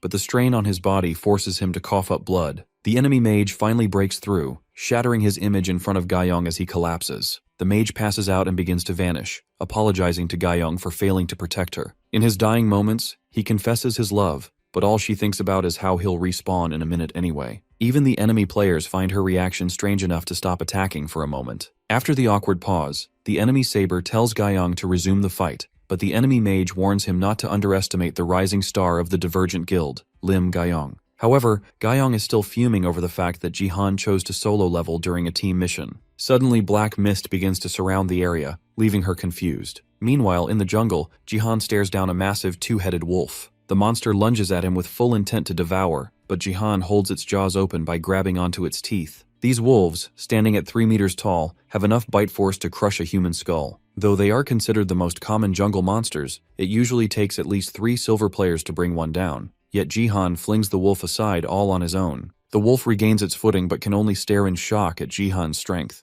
It had only managed to trouble him because it caught him off guard. On its second charge, Jihan dodges easily and uses his dark spirit sword, Eclipse, to slice the creature into mincemeat without breaking a sweat. Eclipse is an SS rank weapon, the same one used by the Shadow Queen in the top 100 match, and is unique to dark spirit users. It loses form if handled incorrectly, but its destructive force remains the same. Killing the wolf earns Jihan 1,000 achievement points and the title of Silver League Jungler. Having already guessed that killing monsters grants achievements, he begins searching for more prey. He wonders how he'll earn player kills, when suddenly, he receives 100 points for a kill made by one of his Demon Camp teammates. Somehow, the Chibi Shadow Queen has appeared to help Gaeyoung. She effortlessly takes down the enemy Saber with her many Eclipse swords, terrifying the enemy mage. Without giving Gaeyoung time to think, the Chibi Queen orders her to finish him off. The mage casts a pitiful fire spell, but Gyeong leaps over the explosion and ends him in a single strike. She thanks the sassy queen, who rejects the gratitude like the tsundere she is. It turns out Jihan had sent the chibi queen to help Gyeong, something she obviously didn't like, but Gyeong uses this to deduce that she's Jihan's summoned spirit. Her relief at Jihan's consideration is noticed by the chibi queen, though neither woman is honest about her feelings. Regardless, they wait for Jihan to return, as the chibi queen cannot remain materialized for long. Unfortunately for them, in the jungle, Jihan takes down another two-headed wolf, but suddenly feels dizzy beyond control, just as glowing eyes emerge from the darkness behind him. The giant toad that released the dizzy gas now attacks Jihan with its tongue, but he manages to dodge it in time. The tongue grazes his arm slightly, but Jihan is more concerned about his meeting with the venomous toad, a venom-using toad that lives in the jungle. They are rare, high-ranking monsters in the Silver League, as they are a threat of a higher caliber. Jihan didn't expect to meet it here too, even more so when all of his stats had been debuffed by 50%. The chat follows Jihan's jungling chronicles. The toad loads up and spits balls of venom at Jihan, which he manages to avoid, then uses Eclipse to slice its tongue. He finds the speed and range of the toad's attacks quite troublesome, and the venom just adds to the danger. Unfortunately, even though he was moving cautiously, the toad still manages to wrap its tongue around his hand and tries to inflict venom, but Jihan uses the dark spirit with his other arm to break free. Some of the venom gets on his fingers, burning them and actually making Jihan feel threatened. The toad recovers from its sliced-off tongue and then charges up a huge venom beam to punish Jihan. The chat understands how pissed it is. It spits the venom beam, and it seems like it actually got Jihan because the target area was huge. However, since Jihan is the main character, he pulls out a protective barrier from somewhere and survives. Even the chat calls out this cliché. Had Jihan entered this fight without farming the many wolves before, he would be in trouble. But now, he has countless buffs. This moment creates an opening for him to use the dark spirit swords and pierce the toad multiple times at once. The toad flops to the ground but survives, making even Jihan nervous about its defense. He plans to get rid of the toad fast, but his movement abruptly comes to a halt. The chat immediately figures out that the toad is taking control of him, and then causes a huge venomous explosion that splatters all over the ground. The chat worries that it's over for Jihan and advises him to cast a spell quickly because he looks like he is about to die. The toad actually self-destructed but made sure Jihan was unable to avoid the aftermath. He is now affected by a lethal poison for 5 minutes that reduces all of his stats by 90%. He limps across the jungle, trying to wait out the effect of the venom because 5 minutes doesn't seem that long. His more pressing concern is the lack of achievement, even though a toad just died in battle with him. Unfortunately for him, a second venomous toad drops in from out of nowhere, and now he has to figure out a way to run away because he is in no condition to fight. All the buffs he got will be removed once he dies, but he desperately needs the toad-killing achievement as well, so he hopes for a new buff from somewhere. As plot convenience would have it, he hears battle noises in the area and knows exactly where he is going to take the toad. The Saber and Archer of the Divergent Guild face off against the same classes of the enemy team, but are outmatched when the enemy Archer takes down the Divergent Guild's Saber. With the ally Archer left alone, he panics, while the enemy celebrates and continues pushing towards the Devil's Camp base. The enemy mage is confident they can take the upper hand in bot because their guys at the top are winning,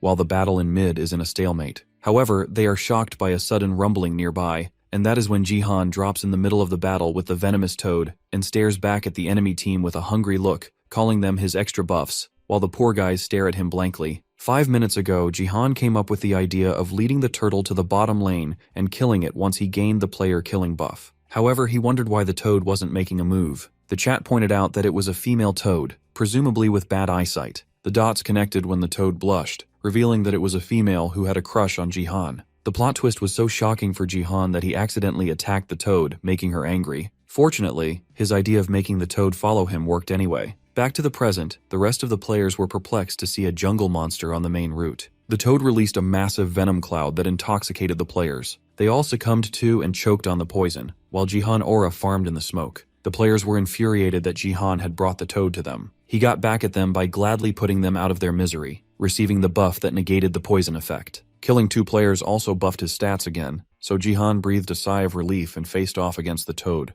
The poor toad didn't like being taken advantage of, so she furiously spat venom all over the place. Jihan leapt high into the sky and used his mountain plateau attack to strike down the venomous toad. The ally archer stared in awe at his ability to take down such a monster so easily. Defeating the toad granted Jihan a massive increase in stats, plus 10,000 achievement points, as that took care of all the monsters in the jungle. He was glad to have his hard work rewarded, but now he faced a new quest called Traces of the Disciple. Jihan turned toward the ally archer to catch up on the situation outside the jungle. He summarized that Guyong had pushed through at the top, the middle was still a stalemate, but the bottom was won by the demonic camp thanks to him. They now only had the minions to defeat, which would grant them the advantage, so Jihan got right to it. Meanwhile, in the middle, the simp mage barely survived the enemy turret because the enemy was sticking to it like glue. He tried provoking them into stepping out but was instantly told off. He was eager to take down the turret, but without someone with attacking prowess, they were stuck in a standoff in the middle lane. His brilliant brain helped him out of the desperate situation when he used Jihan's name to make the enemy look away for a second, then jumped at the opening he had been waiting for, only for the turret to attack him again, foiling his plan. The enemy seemed irritated at him for pulling off such cheap tricks, hurting the simp mage's ego. The enemy stepped into close proximity to finish off the simp mage for good, but as fate would have it, Guyong leapt in at the last moment to take out the enemy turret in one strike. The enemy thought the mage was playing his dirty tricks again, but the turret exploded behind them, and Guyong, with her superhero landing, told the simp mage to finally have his moment. He charged up a fire spell and blew the enemy to smithereens. Guyong came over to check on him, and seeing his eyes gleaming with a grateful expression, she moved on, informing him that the bottom lane was the only one left to be taken care of. Before the simp mage could fully cherish his moment with Guyong, Jihan arrived, and her attention turned toward him. Jihan apologized to Guyong for leaving her alone, but she told him that the chibi queen he left behind had helped her. They noticed that the angel team had given up, merely camping at the spawn point, so destroying the last turret was all that was left. Unexpectedly, Jihan let Guyong take the honor of finishing the job, but only because he had something to do at the enemy's spawn point. The recently respawned member of the enemy team was pissed at the way Jihan and his team had played the game, but his teammates told him to let it go. They saw Jihan approaching with the eclipse equipped. They thought they were safe in their barrier, but forgot that Jihan was renowned for breaking these very things. The barrier crumbled and they started cursing him for completely breaking the game. With a smug look on his face, he taunted them, claiming he didn't really know that, since he was a newbie. The serial quest Traces of the Disciple, one that Jihan received, was to destroy the sacred sword of the Archangel at the Angel Camp, the sacred scythe of the Death God at the Demon Camp, and collect their fragments. An important point in this quest is that these fragments can only be acquired when they are in an opponent's camp. The reward for completion is 20,000 achievement points. Seeing that the serial quest offers a better reward than the jungle quest, Jihan figures it must be a continuation of the Flesh Golem quest from the defense map. His main concern is the difficulty of the quest, because both fragments can only be acquired by destroying the spawn point symbols of both teams, symbols that are protected by barriers no regular player can break. Then again, Jihan is not a regular player, and his attack actually breaks through the barrier. The Angel Camp team panics helplessly as Jihan plans to eradicate the barrier completely. To protect the sacred artifact, the Archangel of the Angel Camp materializes herself, putting a stop to Jihan's reckless shenanigans. The giant Archangel takes one look at Jihan and becomes furious at the obnoxious player disrupting the peace of the game. She begins supercharging the area with intense lightning, which scares even the Devil Camp team, including Guyong. She commands her team to destroy the main camp first, but is also worried about the absurdity of Jihan's actions. The Archangel uses her powers to strengthen the barrier of the spawn point, which gives one enemy player a false sense of safety, prompting him to mock Jihan. His teammate tries to stop him, but the chat knows what's coming. The Chibi Queen is impressed by Jihan's attempt, even if it failed, but our boy has more tricks up his sleeve. He decides not to hold back anymore. The Nameless Divine Arts have 3 God-type martial arts: the God-Destroying Technique, the Divine Lightning God Technique, and the Shadow God Technique. The first 2 hold the power of destruction, while the Shadow God Technique controls the power of darkness, strong enough to cover the entire world in deep darkness, known as the Dark Soul Twister form. Jihan manifests this very technique in the palm of his hand, and uses the immense force of the Twister form to drill a hole in the barrier. The enemy players are intensely pulled in by the attack, almost as if it's a black hole. The Chibi Queen looks on in disbelief as Jihan exerts even more force to completely shatter the barrier once and for all. The barrier finally collapses, but this makes the Archangel feel even more humiliated than before. Jihan now watches as the Archangel personally decides to throw hands with the ignorant troublemaker who should have known to stop. The two go at each other with the full extent of their powers, but ultimately, it is Jihan who emerges as the victor in this clash. When the dust settles, Jihan receives an achievement for getting a pentakill. He takes a breather after that intense fight, which results in the Demon Camp's victory. His allies in the chat stare at the destroyed artifact of the Angel Camp, disillusioned by the insane feats Jihan has managed to pull off, from jungling to the unthinkable destruction of the Archangel. The chat wonders if the American First Guild would be willing to put up at least $500 million after what Jihan has achieved. Ito Shizuru watches his stream, pondering over Jihan's unbelievable accomplishments, which seem to get more ridiculous by the second. She speculates that, at the rate he's improving, he might even surpass the Sword King. She starts brainstorming a plan to recruit Jihan for her guild, but even approaching him is a tough job as a mere employee, though she initially thought it was a great idea. Just as she's considering her options, Ito Shizuru lucks out when Heian walks into the office. Back at Jihan's residence, he sits in his room, practically bathing in numerous rewards from all the absurd achievements he earned in the previous game. The main quest for the Archangel Sword Fragment and the Death God's Scythe will grant him the items automatically once he gets the Demon Camp's sacred artifact. The Chibi Queen interrupts his award ceremony, so he remembers to tell her that she did a good job. But the Pipsqueak is more concerned about who Jihan truly is, because the power he used to destroy the barrier is nothing to ignore. Jihan struggles to come up with an alibi,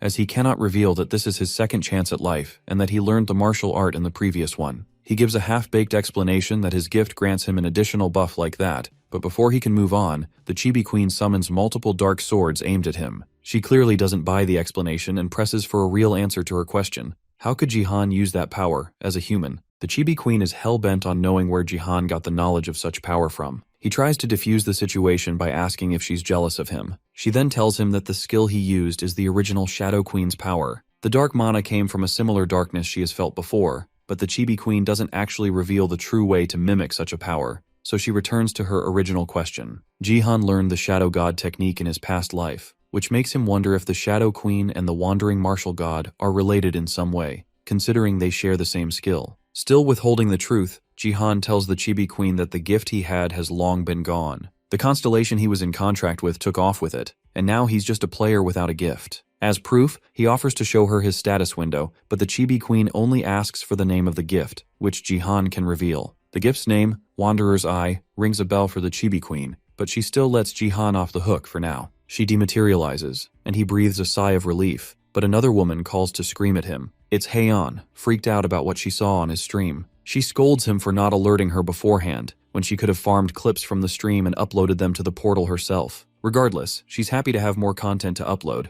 but she prefers to have variety instead of just Battle.net footage. Jihan doesn't see the problem with that, so she explains that his fanbase needs something more diverse. Oblivious to this fact, Jihan agrees, and Heian plans to set something up for him in that regard, while also asking him for a favor. Somehow she ends up captive to some street thugs. They seem delighted to have the Great Vessel Guild's master in their grasp, thinking they can leech off the money Heian receives from multiple guilds. She screams at them, warning them to make amends before you know who shows up. She refuses to cooperate with scum like them, especially after becoming a respected guildmaster. The kidnapper thinks he has her on edge, but she just cringes at the fact that they're wearing sunglasses at night, thinking it makes them look cool. She starts insulting the Baldy's appearance, which makes him cry, forcing his lackeys to defend him. They remind Heian of her place by threatening that no one is coming to save her. All the effort of picking an abandoned building that's off the grid and rigging the GPS to be untraceable goes to waste when Jihan finds them, before the kidnapper can even finish his evil monologue. Jihan arrives at the scene looking fresh like James Bond, even rizzing up Heian while he's at it. The kidnappers shoot at him on sight, but he uses force and stops the bullet like Neo from the Matrix. Frustrated, they throw away their guns and switch to an RPG because it's faster than reloading. The Baldy launches the rocket at Jihan, hoping to cause catastrophic damage to the area, but Jihan just Wingardium Leviosas the rocket back at them. Like all superheroes, the explosion happens in the background as he frees Heian from her binds. She wonders how he found her without GPS, so he whips out his Space 23 foldable smartphone, which has an accurate GPS that cannot be tampered with.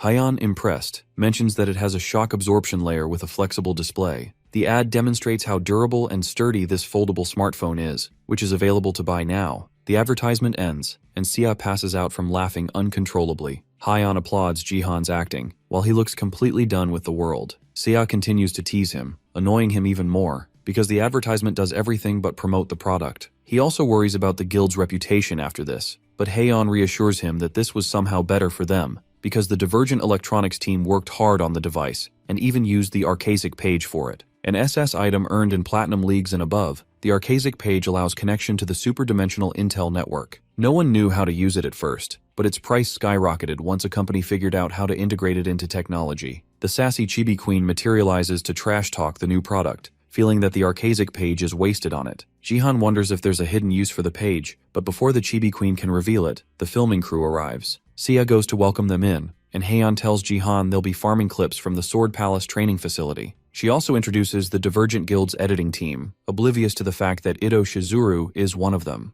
The sly goddess greets Jihan using her alias from the interview, but something like an aphrodisiac oozes out of her presence, targeted specifically at Jihan, leaving him in complete shock. Jihan seems lost in Ito Shizuru's eyes as she greets him. He loses control over himself for a brief moment, but Heian calling out to him brings him back. He's curious about the editing team's involvement in filming these training clips, but Heian thinks that letting a newly hired editor into the CEO's building is a smart move just because she is a fan of his. Ito Shizuru pushes her luck by asking Jihan for a handshake, which he agrees to. For an instant, she smiles wickedly, thinking her aphrodisiac is going to work, but Jihan turns the tables on her by giving her a shock more intense than a taser. It turns out she lacks the authority to even approach Jihan, blowing her ego to smithereens. Heian and Jihan then lead the editor to the training room, but the goddess stays frozen in place after being humbled by the limits of her gift. She is unable to comprehend that Jihan holds an even greater authority than the Sword King. For the clip farming, Sia's deadlift attempt comes first. She pushes herself beyond the limits of her tiny body, surprising the chat and Heian with where the strength is coming from.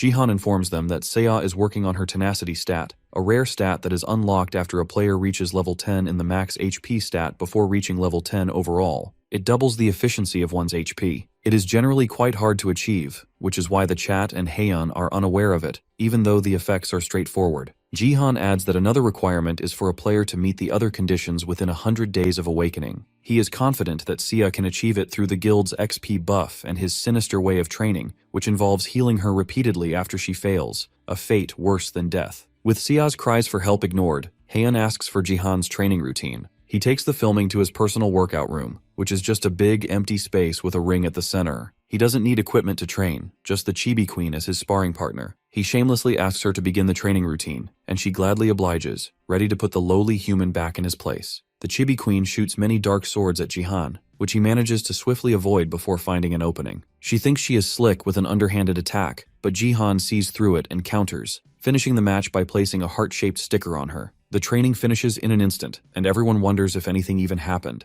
Heian requests Jihan to show them something the cameras can capture, but she is just mocked by the Chibi Queen for being a human. Meanwhile, Ito Shizuru in the background observes the entire fight and realizes just how OP Jihan is. To use force to stop an attack from a blind spot at the last moment is unthinkable. She is glad to have brought the archaic page with her, just in case. She approaches Jihan with the excuse of placing a microphone on him, but instead uses her gift, a woman of matchless beauty, on him again, a support gift, like Heian's, that allows the user to seduce and control other players. Its effect is amplified when used with the archaic page, which is the proper way of using it with support gifts. Jihan doesn't react to it, making her wonder if she failed even with the archaic page. Ito Shizuru becomes annoyed by the fact that even the Sword King was easier to control. Fortunately for her, Jihan finally falls into her control, looking at her as if he has seen the fairest maiden of all, and asks for her name. Seeing Jihan completely in love with her puts a big smile on the goddess's face. Seiya sneaks up on them and finds Jihan getting her number. She wonders how her uncle could fall for some ugly editor when someone as pretty as Heian has been by his side all this time. Seeing this new expression on his face makes Seiya wonder if Jihan was ever into dating.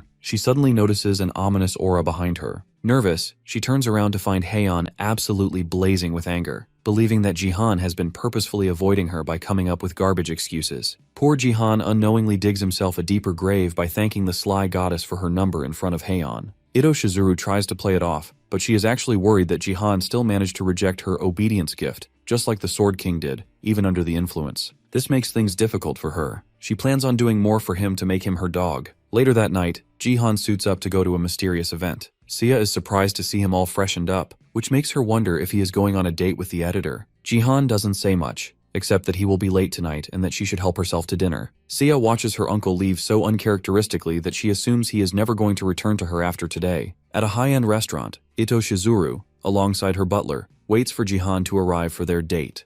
The butler opposes her hasty decision to expose her face to Jihan without making sure he is actually under her influence. She continues to listen to his advice as he mentions how hard it is to keep even the Sword King in check, whereas Jihan seems to be a player with even higher authority. He tries to convince her to back out, but she arrogantly ignores his advice and orders him to follow the plan as instructed. She takes off her glasses, impatiently waiting for Jihan, while her shadow waits for its chance in case things go south for her. Jihan enters the premises, but before he can greet Ito Shizuru, he recognizes Takeda, her butler, as the man nervously shakes his head. Jihan wonders why Takeda is here, but Ito Shizuru takes control of the conversation, claiming that he is just a colleague of hers. She stands up as Jihan gets closer and reveals her true plan of taking him to Japan with her, while releasing her gifted aphrodisiac. To ensure the plan works, she orders Takeda to use his gift with the archaic page. He shouts at Jihan to share our emotions, which is the name of his gift. The gift makes its way over to Jihan, while Ito Shizuru explains how Takeda's gift is useless in battle, but a force to be reckoned with when combined with hers. The sharing allows the user to share emotions with the target, but with the archaic page, it ensures that the target can never refuse to obey Ito Shizuru. The gift almost reaches Jihan, and the goddess thinks she has won. Suddenly, Takeda loses grip of the archaic page, and it gets ripped in half. It turns out Jihan used the force right before the gift touched him, destroying the page. With the goddess and her butler frozen in place,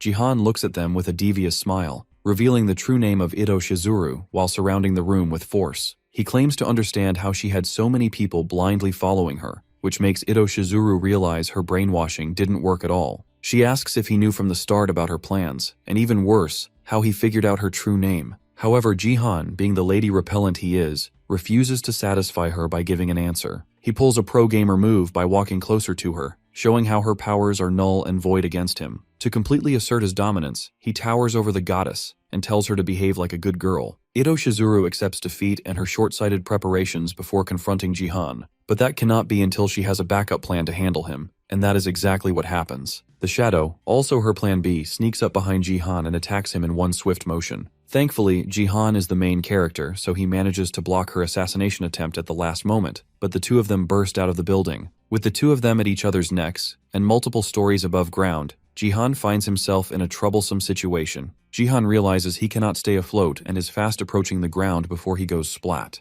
Unable to do much about it, he crashes into a nearby building with the Shadow still glued to him. Somehow, he only loses his coat in the fall, yet the assassin gets back on her feet without a moment's hesitation to fulfill her job. Ito Shizuru and Takeda watch over the fight, glad that they brought a backup in case something like this were to happen. The Shadow, real name Akari, is an exceptional assassin that can take care of stealth kills effortlessly and efficiently. Even Jihan struggles to just brush off the threat facing him in the eyes. He speculates that Akari is at least a diamond rank assassin, based on her movements. He did not expect Ito Shizuru to come prepared with such a weapon in her arsenal. Still, it is still not out of the cards for Jihan, as he too thought ahead. He points at his head and activates force. Takeda panics over the fight between Jihan and Akari being live-streamed through his perspective. Ito Shizuru gets startled by this development. Turns out the Chibi Queen warned Jihan about her when she first arrived at his apartment, because she detected an archaic page inside her bag. That is also when the Chibi Queen revealed the hidden purpose of the archaic page, to amplify the effects of a support gift. Using it on technology is a waste, and Ito Shizuru having one in her possession is very suspicious. After they took a break from filming, Jihan used that time to figure out that why an employee would have such a rare item, and to bring it with her is even weirder.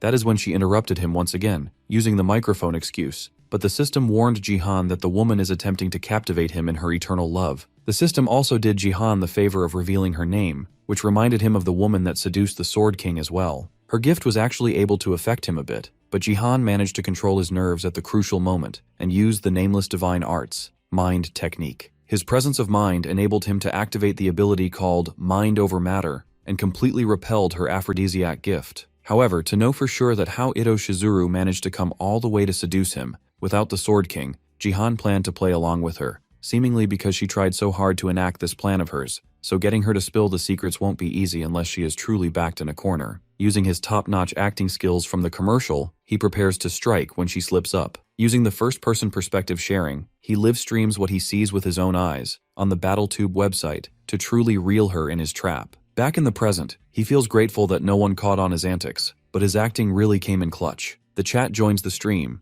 and is surprised to see an ongoing battle between Jihan and an unknown person. The topic of Ito Shizuru brainwashing Jihan, coming from all the way from Japan, becomes hot online, and viewers keep pouring in, making Jihan the clear winner of this battle against the goddess. He mocks her shitty little gift because she thought it would work on him if it did on the Sword King, so the Chibi Queen humbles him that she was the one who saved him. Him name-dropping the Sword King alerts the chat of the truth, so Ito Shizuru commands Akari to carry out her job before it gets worse. Akari strikes her assassin pose, prepared to take Jihan's limbs, if that is what it takes him to defeat him. Jihan doesn't take her threat seriously, because of the language barrier, so he has to use the translation app to understand the threat. His goofing around almost gets his eye poked out, but of course he manages to avoid yet another life-threatening strike at the last moment. He manages to slice her in half, but that was just an afterimage, which she used to get him in a reality marble conjured by her. She praises Jihan for living up to his name, but she thinks highly of herself as an assassin that adopted the shadows. The two of them clash again in a flurry of blows, though Akari manages to pick up on the fact that Jihan's reaction to her attacks is barely accurate. She feels confident at her chance to win this bout, but her reality marble suddenly breaks apart, bringing them back to reality. Her shadows get sucked away by Jihan's dark spirit, and that is when he reveals to her that the tide was always in his favor when she decided to make this a battle of shadows, because she merely adopted the shadows. But he has been living with them, and molded by them for a while now. The two clash again, only this time, Jihan has the wave of confidence while Akari feels nervous for her life, because he used the SS gift called Shadow of the Moon, which widens the ruling domain of the shadows, and absorbs the enemy's shadow. Jihan winning the clash has Akari shook, but he had already made it clear that he came prepared. 2 hours ago, before heading out for the date, Jihan found a random chest for this month in his inventory after his achievement store leveled up to 6 and a gift slot was added. He only opened it to sort some stuff out before meeting up with Ito Shizuru, but a random chest was all he got. However, for a former gambler like him, nothing beats a free gacha opportunity. The gift he received was just dexterity, which reminded him of one of his first kills in BattleNet. But because the Shadow Queen most likely has a crush on him, she used her constellation powers to alter the gift into something called Shadow of the Moon. The Chibi Queen gets mad at her original self for gifting Jihan the very thing that earned her the role of a constellation, disrupting the power balance between humans and them. The gift enables the user to expand dominion over other shadows and absorb them. This increases the power of the Eclipse Sword, and the gift's rank is boosted if the Shadow Queen is serving as the user's constellation. The Chibi Queen accidentally reveals to Jihan that this skill was what enabled the Shadow Queen to become a constellation, which gives him the idea that entities are not born as constellations, and that he can reach that state if he becomes strong enough. Tired of her constant complaints, he just gets ready and leaves for his date, where Sia stops him to inquire about his outfit. Jihan finds himself in a dilemma about whether to tell her the truth, because the woman he is about to meet is the one who took her father away. With that knowledge, if she never saw Jihan again because of the brainwashing, Sia's mental health might take a devastating hit. To prevent that from happening, he leaves without revealing anything, but swears not to let Ito Shizuru succeed with her plans, so that Sia can continue living peacefully. Back in the present, the chat is surprised to see the diamond-ranked player Akari losing to a silver-ranked Jihan without him needing any support whatsoever. He uses his gift to overwhelm her with ease and overcomes everything she throws at him. Akari puts some distance between them, trying to comprehend why she is being overpowered by someone several ranks beneath her.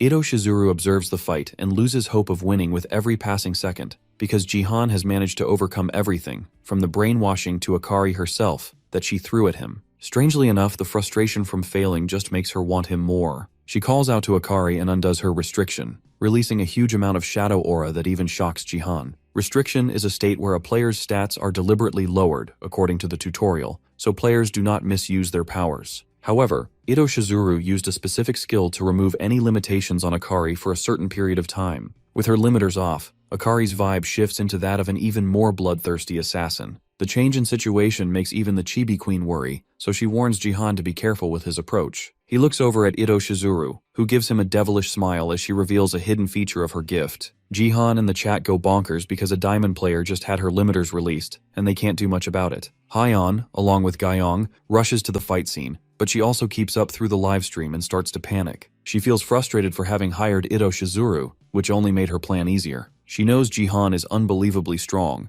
but even his stat limits are far below that of a diamond player, and with said player now under no restrictions, things could get ugly. Over at the fight, Akari uses her illusionary handblades to pierce through Jihan's defenses, wounding him badly. He barely manages to slow down the attack with force, but still sustains serious injuries. Contrary to him, Akari is shocked that he even managed to survive this strike of hers, and she now has less than 3 minutes of freedom left. She identifies his left hand as the source of his powers, so she instantly attacks it with a ghost slash, managing to cut it clean off his body. Akari's restrictions return, but she's satisfied to have taken Jihan's arm before they did, and if he values his life, she thinks, he won't resume the fight. especially as a silver rank missing an arm. Seiya should probably apologize to Jihan for laughing at his acting, because Akari is now the second woman tonight he has fooled into thinking she held the upper hand. In reality, he has her trapped in his shadows, regenerating his left hand using the dark spirit. With her completely misjudging the area she needed to target, he decides to repay her with the full extent of his powers by summoning the Phoenix's arrow and throwing it straight at her.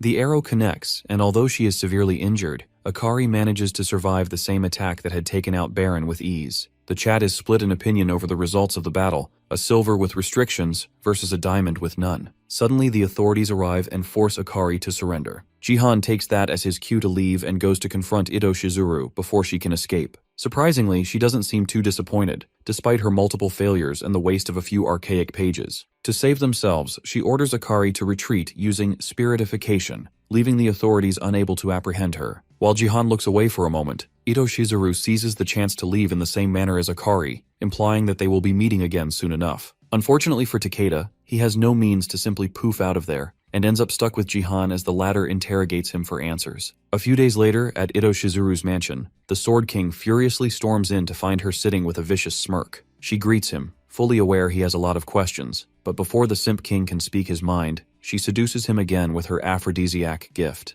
The Sword King confronts her about Jihan's accusations, about how she tried to seduce another man after she had already charmed him into her control through captivation. She tries to gaslight him by turning the conversation into a matter of his doubts over her love for him, and calls Jihan a slave she wanted to scout for her nation. She holds his face to use her gift, and the simp falls for it, even though he clearly knows she is playing him. Every time she seduces him, the memory that replays in his mind is the first time she trapped him, days before his wife's death anniversary, in a bar. To make his current situation even more hopeless, the Sword King remembers rejecting Ito Shizuru the first time she tried using her gift on him, when she was taking advantage of his morning state under the influence of alcohol. Fortunately for him, his twin blades, Ganjiang and Mo Ye, have the exclusive ability Disobeyer, which prevents status abnormalities like obedience and fanatic from taking over him. Even then, the crazed goddess got excited by the Sword King's hard-to-get personality and manipulated the depressed drunk using status abnormalities like dependence and obsession. His twin blades eventually gave up on trying to save the simp as he succumbed to the succubus goddess's control. Back in the present, while the Sword King drools in her arms, Ito Shizuru gets annoyed at him for occasionally acting up because her obedience and fanatic effects don't work on him. He only stayed under her control because her real body was left at the mansion, while the incomplete and unstable body known as Yu Yunji was sent to seduce Jihan, an effort that ended in her worst failure, as he even figured out who she was. Moreover, Akari, the shadow she deployed to fight him, is another body of hers, which she feels needs more work before her next task. At the BattleNet department during his interrogation with Takeda, Jihan becomes furious after finding out that Yunji was just one of Ito Shizuru's bodies. He speculates that there might be multiple versions of her running around the world, but Takeda folds under pressure and reveals that she only went that far because she couldn't leave the Sword King unattended. Takeda swears he knows nothing else and begs Jihan to trust him. He then recalls the night when Ito Shizuru was exposed on his stream, but the Japanese government claimed there was no player with her name in the database. They tried their best to help the Sword King save face by conducting investigations and avoiding conflict between the two countries. This makes him think that the succubus goddess probably has a hold on authorities by using her gift, meaning he can't just push her into a corner easily. He walks out of the building to find Sia waiting for him. Annoyed, she complains about him not returning last night, but when he gives her a half-assed response, Sia scolds him for hiding information from her,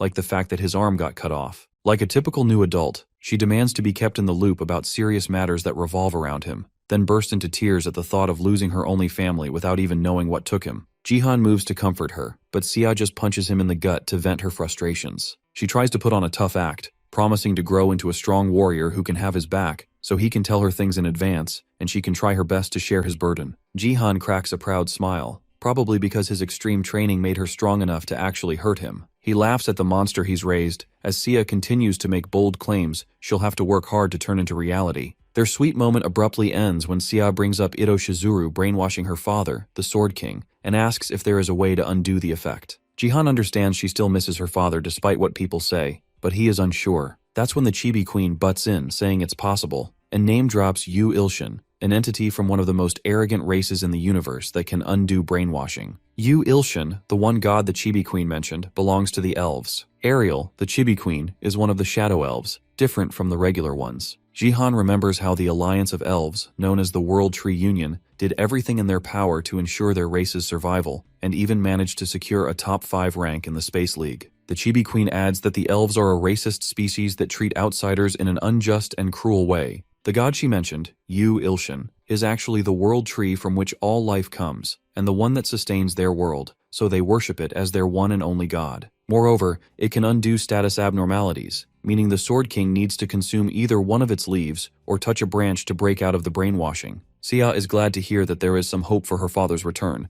but the conversation shifts Jihan's focus to the Sword King's strange behavior before he regressed. The next day, at the Great Guild Vessel's headquarters, Hyeon goes live on stream to update everyone that Jihan is okay, since people began asking about him the moment she went live, except for one simp who commented on her beauty. She adds that the BattleNet department has promised to do more for player security. She then moves on to the real purpose of the stream, fulfilling her pledge to reveal Jihan's status window, as the guild has hit the milestone of 1 million subscribers. Since he is playing Invade again, this time as the Angel Camp player, Jihan just opens up his status window right from the beginning. That, however, pisses off Haeyeon because she told him to wait until later so she could farm engagement. She's proven wrong, because his status window reveals his class as third-rate martial artist, along with archer, mage, and supporter. Everyone freaks out over him having multiple classes at the same time, plus an unheard-of class like martial artist. The chat, his teammates, everyone, has a dozen questions to ask him, assuring Haeyeon that no one is leaving the stream after such a reveal. When he ended the stream after the Ito Shizuru situation, Jihan broke many viewership records that earned him a lot of achievement points, which led to his decision to pick up the archer and warrior classes, on top of already being a mage and supporter, because why not? He confirms for the viewers that martial artist is indeed a subclass of warrior,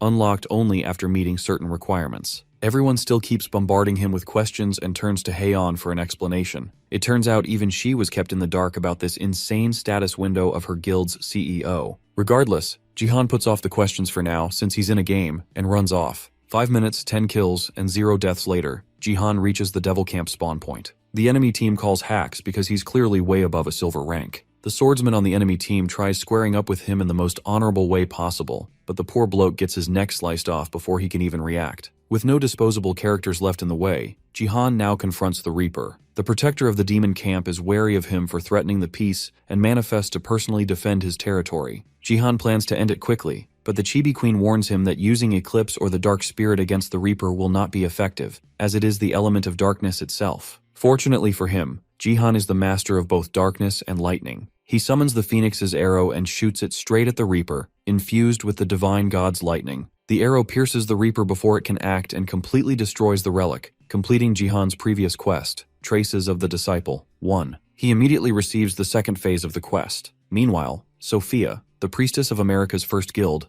arrives in Korea at the same time and happens to watch him obliterate the relic on stream. She is extremely excited to meet Jihan as a fan and worries about not messing up her first impression. Suddenly, her entire private jet gets smashed into the ground by Baron, who also arrived with her to join the guild, but couldn't bear her constant yapping about Jihan. She gets mad at him for taking out his anger on the plane, but all he cares about is getting his revenge. After the game, Jihan shows his status window to Haeyeon to confirm that he did not fake anything. She seems convinced but wonders why he went for a third-rate martial artist, since it doesn't provide any great buffs except for XP bonus and a faster improvement rate, which might come in handy for guild members. He smirks and sips his tea because there's a hidden reason for his choice. When he unlocked all of the classes, the system gave him 2 options. Either buff all of the classes or pick one to improve massively while losing all others. He had already achieved Force after getting the Mage and Supporter classes, so he picked the all-for-one route, which quadrupled his third-rate martial artist class, while discarding all other classes and their buffs. He's not too worried about that, since now he can rank up to gold even faster. However, before moving on, Jihan wants to complete the Trials of the Disciple 2 quest first. He opens a window and finds that only Sia and Masid are at bronze, while all the other members of the guild are silver. Haeyeon curiously asks what he's planning to cook up, but Jihan just tells her she should be ready with her gift. She sighs nervously and goes to greet the esteemed guests from abroad. In the waiting area, Baron loses his temper over the most trivial things, like the taste of coffee, and causes a fuss simply because he can't get over his anger toward Jihan. Sophia tries to keep him in check, but Masid, juggling his ball across the table, points out the American brute's rudeness toward his hosts. Saya is in the room as well, but she just sits quietly while the two go back and forth trading insults. In the midst of this barbaric chatter, Baron points out how Mazid purposely dropped to level 1 to start a new career as a mage. He has the potential to be the strongest mage, yet bro chose to be a football pro. Their pointless fight ends when Heian and Jihan enter the room. Seeing her favorite player, Sophia's frustration from enduring Baron melts away. Without wasting time on introductions, despite Jihan being happy to see Sophia doing well, since the last time he saw her was in his past life when the Earth was decimated, the meeting proceeds to the main reason they've gathered. Everyone present gets to fight and defeat Count Nesid. Count Nesid is a giant snake monster that appears in Platinum League or above, the strongest boss in the jungle. Jihan's quest, Trial of the Disciple 2, requires him to defeat Count Nesid, who is currently hiding deep within a lake that receives neither light nor darkness. The 2 fragments he collected are lures to bring the creature out of hiding. The reward for the quest is 50,000 achievement points, but it will be nullified if he's promoted to gold rank during or after the quest. Even an egomaniac like Baron admits this is above his skill level, and summoning Count Nesid isn't even possible in silver. However, Jihan has obviously accounted for that and plans on taking Seiya and Macied along. Sophia is ready to tag along, but her concern is that they can't form a party due to being from different regions. Heian addresses this by revealing that their guild allows them to form parties with players from different nationalities or leagues, as long as the gap is 1 rank or less. Heian's gift actually ranked up because she used an Archaic page that Jihan gave her after stealing it from Takeda. She initially thought of selling it for millions, but instead used it for community service. Baron is convinced, but he objects to Sia and Massey joining as bronze players. Jihan tells him to leave, saying he's already contacted China's Wang Ling, Russia's Michael, and some made-up country's Scarlet. Baron instantly retracts his comment and joins the team to create balance by making up for the 2 bronze players. With everyone ready, Baron swears to show up Jihan to prove that his items carried him in the promotion match. The game begins, and 15 minutes later Jihan and his team have already pushed the enemy camp into a corner. The entire team aura farms while crushing Silver League nobodies, and Baron doubles down by injecting fear into his enemies. He prepares the final blow, giving them a few words of praise for holding out as long as they did. However, his entire speech of superiority and dominance gets thrown into the bin when Jihan abruptly surrenders the game. Everyone just stares blankly at him, as the words that came out of his mouth couldn't sound more like a joke. 5 minutes before Jihan's surrender, Macied, with his insane ball control, wreaks havoc in the top lane. Using unreal techniques to shoot the ball, he destroys the enemy team in style. Before they get decimated, they reveal how he was demoted by the system because he trolled too much at higher levels. Even Sophia, along with the chat, is shocked to see the footballer's skills, clearly far too much for a bronze player, regardless of the buffs she gave him. At the bottom lane, Jihan makes light work of the enemy and lets Sia deal the final blow. She nervously accepts it, and the chat points out that she is being carried by her uncle. In the distance, on the mid lane, Baron carries out his sadistic destruction all alone as well. Seiya worries that the game will be over without Count Nesid ever showing up if this keeps up. Jihan reassures her to follow his lead because he knows what he's doing. Back in the present, everyone in his team storms him with questions. Jihan calms them down and turns towards the enemy, offering them a chance to go at Count Nesid. Baron furiously confronts him about taking help from random fodder, which the chat agrees with, but Jihan explains that he is not asking for their help to fight the Count itself. Rather, he would prefer not to have enemies going around their backs to win the game while they're busy with the Count. Everyone understands the situation, but before they can ask further questions about the plan, Jihan simply tells them to follow him, since this guy just cannot use words to explain anything. With everything trivial out of the way, they move towards the main objective. They all circle around the opening to the lake. Jihan moves to summon the Count as quickly as possible, and Sophia makes sure to buff him up properly by using her SS rank gift called Trinity, which lets her stack up to 3 buffs at once. Before he does the summoning though, Jihan warns Sia to stay farther away from the battlefield until they are close to defeating Count Nesid. The moment she walks away, he steps towards the lake and drops the fragments to summon the Snake Count. The fragments melt into the lake and release a scent, which the Count picks up on. It emerges from the depths, activating the towers surrounding the lake as well. Everyone looks at the giant snake in awe as it announces its ascension from the area devoid of light and darkness. The system describes him as the Ravine Boss of End, the boss monster of the Invade Dungeon. Jihan reminds them all of the plan, repeatedly take down the marked towers surrounding the lake because they power up the Count while active, and they respawn after a certain interval. He divides the group into 2 teams of 4 to focus on breaking the towers, while he alone deals with the Count. Sophia raises her concern about how dangerous that can be, and Baron uses the opportunity to feed his own ego. He argues that someone of his caliber shouldn't be reduced to a mere stonebreaker like the rest of the fodder. Before he can finish his rant, Count Nesid fires a huge power beam at them, catching the American egomaniac off guard. His reaction is way too slow, but thanks to Jihan's OP abilities, he and Sophia come out unscathed. Jihan flips the situation by using it as a way to get Baron to simply follow orders. While Sophia is glad to do just that, Baron, with his fragile ego, takes the order as Jihan talking down to him like the dog he is, and gets extremely pissed off at his humiliating situation. The Count continues his mindless spray of dark mana, which only helps to increase Jihan's dark spirit stat, as the Chibi Queen points out. Jihan plans on farming this exploit as he slashes through the Count's entire body. The fight has been easy for him because his allies are doing a good job of blocking off the stones of regeneration. The no-name idiot paired with Baron watches Jihan solo the feared Count and starts to trash-talk the American Psycho. He begins berating Baron by pointing out that his one and only edge, brute strength, has been taken away, since Jihan has now caught up to him even in that regard. Even the chat joins in on the roast fest. They try to cushion the low blows by praising Baron for being #1 in the USA. The zero-awareness shit-talker gets instantly blown to smithereens by Baron's disasters, and so does the guy who came over to check up on him. Sophia and Masid look over as the American brute lets his ego take over and ruin the entire boss fight. He claims to be strong enough to defeat Count Nesset on his own, after getting buffed by a pentakill. Jihan and everyone else try to question his actions, but Baron's arrogance convinces him that Jihan brushed him off to the side in this battle just to make himself look good. So, in Baron's mind, the next logical step is to confront the Count himself. He confidently shoots the giant worm with one of his disasters, only to be smacked back to reality. He overlooked several factors before blindly attacking. AoE attacks don't work on Count Nesset as a single enemy. The stones repeatedly getting crushed had kept the Count from using its powers, which have now fully recovered since he stupidly killed all his teammates. And lastly, an arrogant teammate never gets a good ending. The giant worm devours him whole in a single bite. The chat revels in the karma Baron receives, but now that the Count is back to full strength, it uses paralysis on all the players, including Jihan, who is pissed at Baron for ruining their chances at victory, especially since the enemy team isn't going to cooperate either. He can't even attempt the quest some other time, since he will soon be promoted to gold. Fortunately for him, Sia manages to grab the Count's attention by shooting it with her regular arrows. They don't inflict any serious damage, but luring it toward her manages to weaken the paralysis on the rest of the players. As the poor girl helplessly tries to avoid getting chomped by the giant worm, her uncle takes his sweet time lecturing her about the dangers of being on the battlefield. Rightfully, Sia grows frustrated with his constant nagging, and reminds him that if he had put someone stronger than her on the team,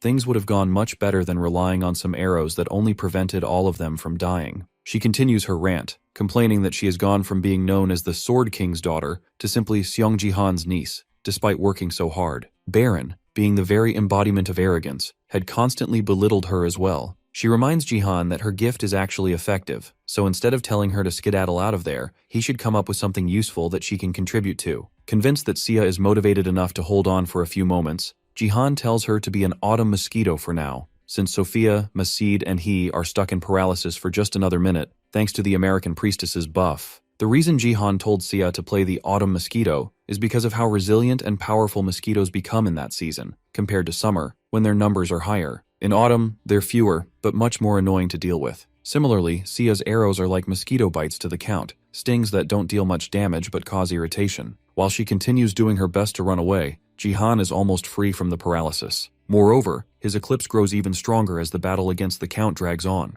The Chibi Queen urges him to focus on improving his dark spirit stat from now on, but all he cares about is unleashing the new Shadow God technique with this much power. Suddenly, the Count crawls out of its little pool cave to deal with Sia once and for all. Seeing the giant worm increase its aggro range so close to her, she loses her footing and falls into the pit with Jihan. Even though she is at her limit, for the sake of her uncle, she forces herself up and starts running again. This raises her max stamina cap to level 10 as she unlocks the hidden stat Tenacity. The Count grows even more annoyed and unleashes an enormous beam to finish her off, but Jihan manages to carry her out of harm's way, using his lightning steps as the paralysis ends. He praises Sia for her tenacity, which makes her happy, but with the stones no longer being destroyed as quickly, thanks to Baron, she worries about how they'll defeat the buffed-up Count. Jihan, as always, takes every opportunity to skip a prolonged fight scene, including this one. He throws his eclipse into the Count's pool and surrenders. However, unlike the opposing team players, Count Nesset doesn't plan to let them off so easily. It intends to finish them all to make up for Sia annoying it over the past minute, which is why she is the most terrified. Fortunately for her, the pool beneath the Count suddenly erupts into a massive storm of shadow that swallows the worm whole. Jihan reveals that he has just activated the new technique of the Shadow God,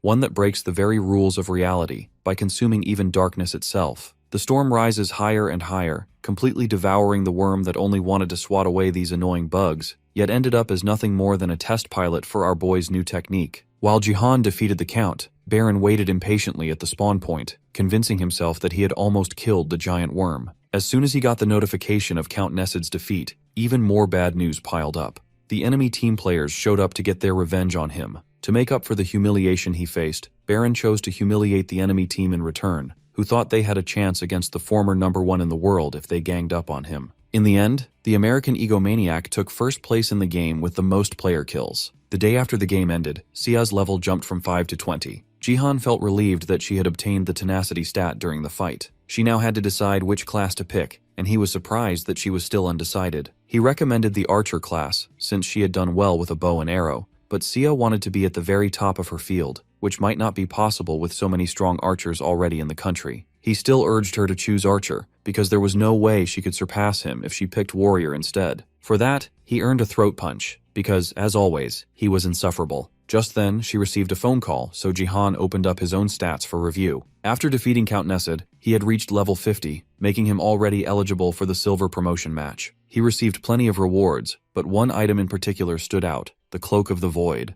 It was an S-tier item, once given to a disciple of the Void. When equipped, it isolated the user from the world and prevented all damage, unless it came from an SS rank. However, the stealth only lasted while movements went undetected, and wearing the cloak for too long would result in a one-way ticket to the Void. Jihan didn't like the isolation gimmick of the cloak, and summoned the Chibi Queen to inquire further. She appeared, however, with an irritated expression. Again, she wanted to know about the Shadow Heaven Ascension he had used to defeat the Count. She revealed that the attack was her original body's final authority, but Jihan deflected the question, not wanting to reveal the secrets of his regression. Still, the Chibi Queen had already pieced things together. She concluded that the constellation who took away his gift was the wandering martial god, and that worried her. Jihan looked at her in shock, so she explained further. The original Shadow Queen had tasked her with watching over him, after detecting a trace of the wandering god's energy in him. Jihan felt relieved that she wasn't clinging to him because of her usual perverted tastes. Curious, he asked why the wandering martial god was such a dangerous figure. The Chibi Queen revealed that he was the true face of disaster among the constellations. Normally, constellations exist to protect the stars they are born on, transcending the limits of their species to become godlike beings. Even Jihan could become one, if he reached level 777 in BattleNet. Jihan was surprised, since he had thought the level cap was 500 after reaching the Star League. The Chibi Queen only told him to wait until the tutorial ended to learn more. As for the wandering martial god, he was a constellation who had created his own star, the Martial Star, where he hunted and locked away other constellations. He absorbed their powers and trapped them in a boundary between life and death, which was why the other constellations feared him. The original Shadow Queen had asked the Chibi version to watch Jihan closely, because he carried traces of the martial god's energy. The fact that he could use her powers was not strange in itself, but since the Shadow Queen hadn't yet fallen to the wandering martial god in this lifetime, there was no way Jihan should have received that power from him. Upon hearing this, Jihan pieced together the truth. In his previous life, the wandering martial god must have already captured the Shadow Queen and transferred the Shadow God technique to him. That meant the Shadow Queen would eventually be hunted by the Constellation Butcher all over again. The Chibi Queen then wondered if Jihan had stronger attacks. He admitted that he did, but said he couldn't use them at his current level. He had only managed it before because of the buffs he received inside the game. The Chibi Queen reasoned that if she could learn his stronger skills, the original Shadow Queen could reinforce her final authority. Suddenly, Sia burst into the room, telling Jihan to clear his schedule, because some gorgeous-looking fans of his wanted to meet up. Both Sophia and Haeyeon wait for their dates to arrive, nervously fixing their makeup. Sophia's date turns out to be with our boy Jihan, while Haeyeon gets stuck with an obnoxious mob boss. Sophia arranged this date to formally introduce herself to Jihan, because she didn't want her first impression to be associated with the egomaniac that came along with her. She made up with Sia, and when the two of them hit it off, being the same age and all, she asked her to set up this meeting. Jihan understands her reasons and tells her to ease up, since they share a guild now, albeit temporarily. Sophia takes that as a green light to start flirting with him, playing with her hair and calling him Appa. Jihan struggles to wrap his head around her girlish behavior, because he remembers her as more mature and less bright in his past life. To keep his conscience clear, Jihan straight up asks her age. Sophia tries to convince him that she's an adult now, but when she mentions being the same age as Sia, 20,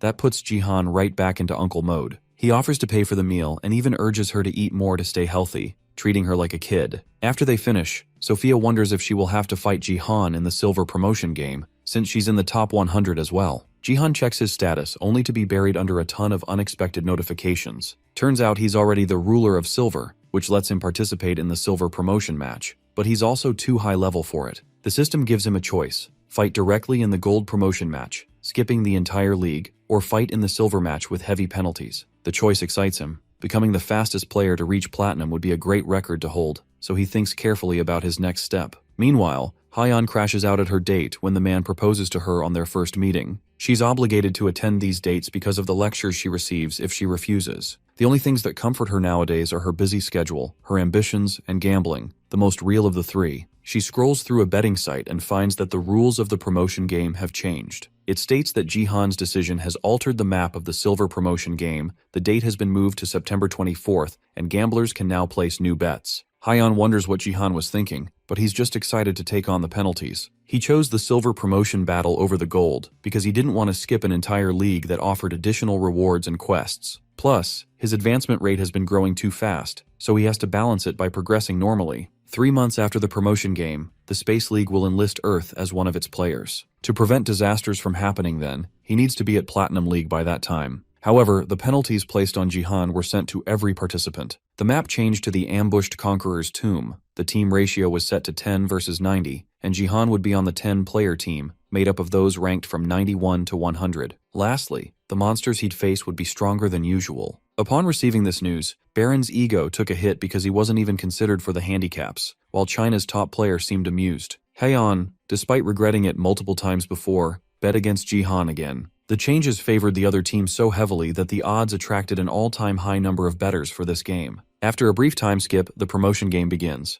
Jihan stands atop a fortress wall, looking down at the army that has come for him. To his surprise, the enemies aren't regular players, but an army of undead out to claim the king's head. The Undead Association fights for the equality of all creatures, and among them stands a hooded figure with a sinister smile, someone who has finally found Jihan. The ambushed Conqueror's Tomb is a special defense map being used specifically for this top 100 promotion match. However, instead of raiding the tomb, the players have to defend it this time. Furthermore, the northern gate has only 10 people to defend it, including Jihan, while the remaining 90 protect the southern gate. At the southern gate, Baron learns that the ranks of the teams will be decided based on their contributions to the defense, and the team that lets the enemy into the tomb will be eliminated. To win, the team that prevents their side of the enemy from entering will claim victory. Baron seems confident that Jihan's side will lose. China's number 1, Wang Ling, interrupts him after he says something so ignorant. He informs Baron that the gamblers online have voted him as number 2 in the chosen candidate list, while Wang Ling is number 1. The Chinese player even mentions Baron's failed attempt at stealing the spotlight against Count Nessid, which makes Baron furious. To defuse the situation, Wang Ling blames the BattleNet translation system for making his comment sound like an insult. But it turns out it wasn't BattleNet's fault.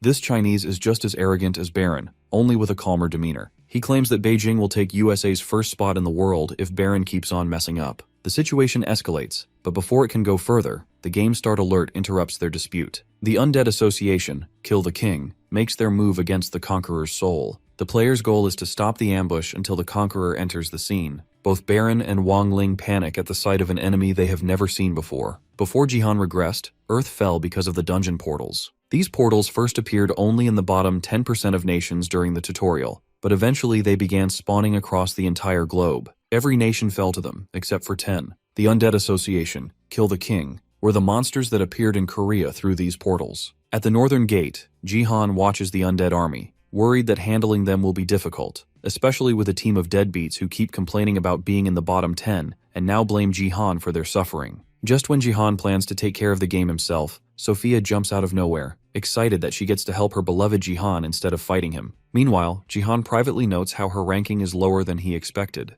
They don't get any time to catch up as the undead army tries to slam down the fortress door with a gigantic log. They use military tactics to function, and each one of them is as strong as a regular player. However, with Sophia's buffs and his trusty Phoenix's arrow, Jihan jumps straight into the war zone and pounds the ground with enough force to knock them all back. With a 20% increase in power, and the arrow's affinity being the opposite of the undead, he feels confident. Unfortunately for him, the army recognizes him as the king. That's when a huge hand emerges from beneath the ground. Jihan quickly realizes it is the Disciple of Destruction from the defense map. He barely manages to avoid being squashed like a bug, but his dodge results in part of the tomb's wall being destroyed. The last time, he only had to face a flesh golem, but now he is up against the real thing. With 20% of the wall destroyed, the system sends a warning to the northern team that they will be disqualified if the enemy manages to enter through their side. This even causes Jihan to panic as he stands between the giant hand and the wall. The disciple reveals a mouth in the palm of its hand, declaring that Jihan has the potential to surpass the king, and therefore it must consume him fully. Heian is shocked by the disciple of destruction toppling a huge chunk of the tomb's wall with a single attack. Gyeong informs her that Jihan has already faced a version of this monster before, so she shouldn't worry too much about him. However, Heian isn't anxious that Jihan might get hurt. She's excited. The odds of the bet are definitely on her side this time around, as she has gone all in on Wang Ling winning. The fodder on Jihan's team try their best to hold out, but the sheer number of undead is too overwhelming. Sophia attempts to reassure them that Jihan will come save them soon enough, but our boy has his hands full dealing with that gigantic mouth hand. Thankfully, with force active, Jihan narrowly avoids getting devoured. The hungry hand only grows more excited, thrilled that its prey is playing hard to get. Meanwhile, Jihan's gears start turning as he tries to figure out the hand's behavior. Last time, it mindlessly ate zombies, but now it's focusing solely on him, and even conversing. Jihan realizes that delaying the fight will only put the wall in greater jeopardy, so he decides to go on the offensive. He unleashes the nameless divine arts, divine lightning, god technique, summoning a massive bolt that transforms him into Super Jihan. The hand feels threatened by this new form and orders its minions to surround him. Jihan wipes them out effortlessly with a single AoE lightning strike, which even manages to scorch the hand. The attack hurts it enough to force a retreat, the monster putting off its meal for another time. Jihan attempts to land a final blow before the hand completely vanishes, but he falls short. Watching it slip away so quickly, almost like it entered a portal, reminds him of a certain item he obtained after the Count Nessid battle. The Cloak of the Void, an S-rank item that lets him dabble in the void discreetly. He quickly equips the cloak, knowing he has nothing to lose. What appears before him, however, is incomprehensible. He sees the Black Hand, now in human form, laughing about its near-death encounter with him. Beside it, the shining soul of the tomb's conqueror kneels as if too weak to stand. Jihan is confused. The mission's goal was to retrieve the conqueror's soul, yet here it is colluding with the enemy. Before worrying about the details, Jihan decides the best course of action is to deal with this shady-looking NPC. Conveniently, the Phoenix's arrow still has one use left, so using his full power here makes perfect sense. Unfortunately for him, before he can even charge the attack, the shady NPC suddenly appears behind him and grabs him by the neck, menacingly questioning Jihan about how he managed to get here. For the first time, Jihan feels true fear. He struggles to escape the grasp of the shady NPC.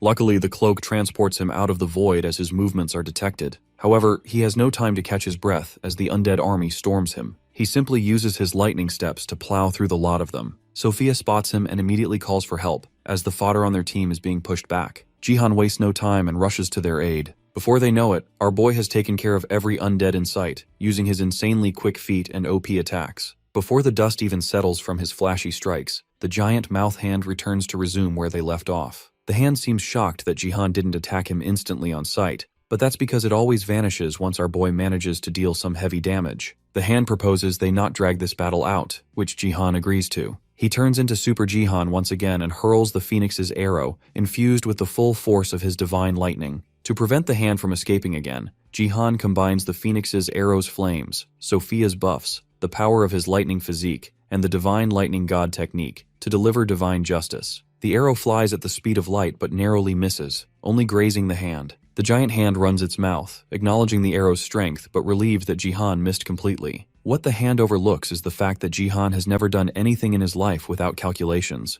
A massive projection of the Phoenix's arrow manifests, bringing forth the day of the true master of heaven's judgment. This time, the arrow completely decimates the hand, leaving behind only a whirlpool of black smoke. Jihan finally drops to the ground, the Phoenix's arrow disappearing after one last use at the cost of his right arm. Still, dealing with the undead one-handed is no big deal for him. That is, until laughter erupts from the black smoke. A laughter so loud it causes tremors and summons a thunderstorm. Uncontrollable gusts of wind sweep away all the undead, while Jihan and Sophia struggle to keep their footing. Then a voice emerges from within the storm, belonging to an excited being eager to continue its fight against Jihan, one who holds the potential to become greater than a king. It claims Jihan has earned the right to fight its head. During the booming introduction of this sky-transcending being, a system warning suddenly flashes before Jihan. The constellation of the Death Star has invaded the game through hacks. Jihan, eyes wide with fear at the headless giant before him, braces himself to face the constellation. This promotional battle was tailor-made for the gamblers who placed bets against Jihan, but the moment he came out on top despite the punishments, millions of hearts were broken. People in offices who risked their careers and savings, people in other countries, and even Heian drown themselves in pools of tears. A couple discusses how Jihan managed to outshine Wang Ling and Baron combined, despite them putting up good numbers themselves. Either of the two could have been the main character of the game, had it not been for our boy. Suddenly, the stream cuts off, courtesy of the constellation's arrival. Jihan hopelessly faces the headless giant, aware of how unmatched he is in this scenario. Surprisingly, Battle.net is the only online game system that responds immediately to a hacker by trapping it inside a dimension cut off from reality. Even the constellation knows how dangerous the defense system is, so he tries to capture Jihan as soon as possible. Fortunately for our boy, just as the constellation's massive palm closes in, the defense system obliterates it with a single blast. Then the system goes ham, firing multiple blasts at the defenseless giant to completely eliminate him for trespassing. For some reason, the constellation asks Jihan for help. Of course, bro doesn't care and lets the system do its job. However, to buy some time for conversation, the constellation offers the soul of the tomb's conqueror in return. The system halts its attack and waits for Jihan's decision, reassuring him that he will be safe from any kind of psychological attack. He accepts the request and immediately regrets it, because the constellation asks him to give him a head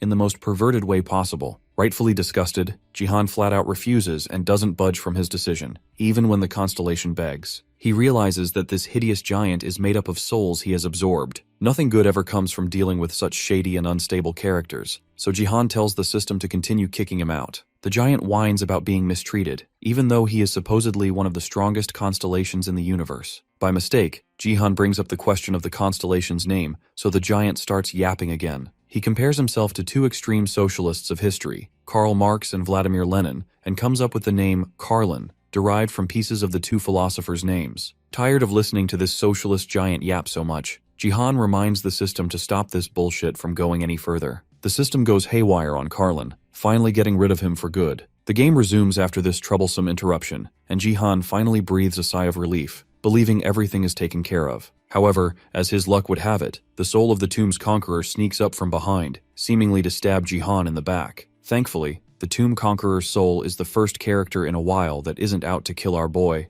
and he simply passes on his phoenix flag of the Empire to Jihan as an appreciation gift for saving him. The Phoenix flag, ranked SSS, is the war flag and successor of the Phoenix, once used by the first Khan. It's a support item that grants a 25% increase in all stats of every party member when planted. Moreover, if used by a guild owner or master, the option levels of the entire guild are increased by 4. Seeing a triple S item for the first time, Jihan feels daunted and humbly thanks the Conqueror for such an overwhelming gift. The Conqueror pauses for a moment, wondering if this is the second time he has rewarded Jihan. It turns out his clone at the tomb gave away the Phoenix's arrow back when it took responsibility for protecting the place, after the Conqueror had been kidnapped by the perverted constellation. For absolutely no reason, the Conqueror disses the place his copy had been guarding as fake, and takes his leave without worrying about it much. Before his soul turns to ash, he leaves Jihan with a word of advice. Never meddle with the perverted giant of a constellation, as its words are meant to deceive and hide what it truly desires. Regardless, Jihan wouldn't have even considered joining hands with that creepy constellation. He then grabs the Phoenix flag, which completes the quest.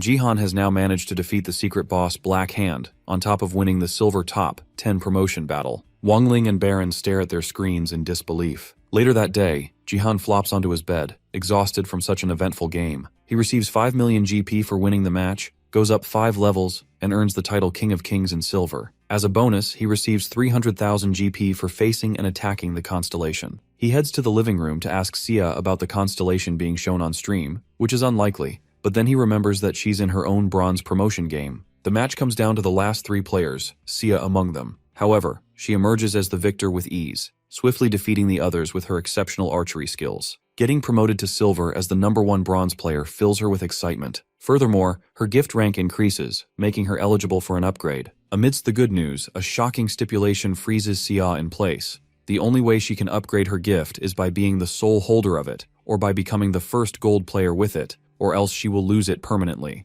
Meanwhile, in a typical mafia hideout, a lady boss watches Sia's promotion match on stream as she executes 2 traitors. Bad luck runs in Jihan's family, because yet another foreign player, Jin Yuhua from China's Hong Kong League, is after Sia, as she possesses the same gift, and the upgrade requirements are identical for her. The guild executives huddle around Sia to discuss the new requirement for upgrading her gift. Hyeon is skeptical about the violent nature of this development, but Gyeong just sees it as another excuse to get more competitive. Sia worries that the other players with this gift might be stronger than her, and Haeon wonders why they aren't already famous if they possess such a unique ability. Jihan, however, already knows that it's China's Jin Yuhua, who was ranked number 2 in the world in his past life. Now they have to keep Sia protected at all times, because that woman is secretive and shady about her business, but her battle prowess is well known and feared. Jihan has no choice but to restrict Sia from going out for a while. She feels down about it but understands, so Haeon suggests throwing a party to congratulate both uncle and niece for taking first place in their matches. Jihan catches on to her being suspiciously cheerful, so he calls her out for once again betting all her money on someone other than him,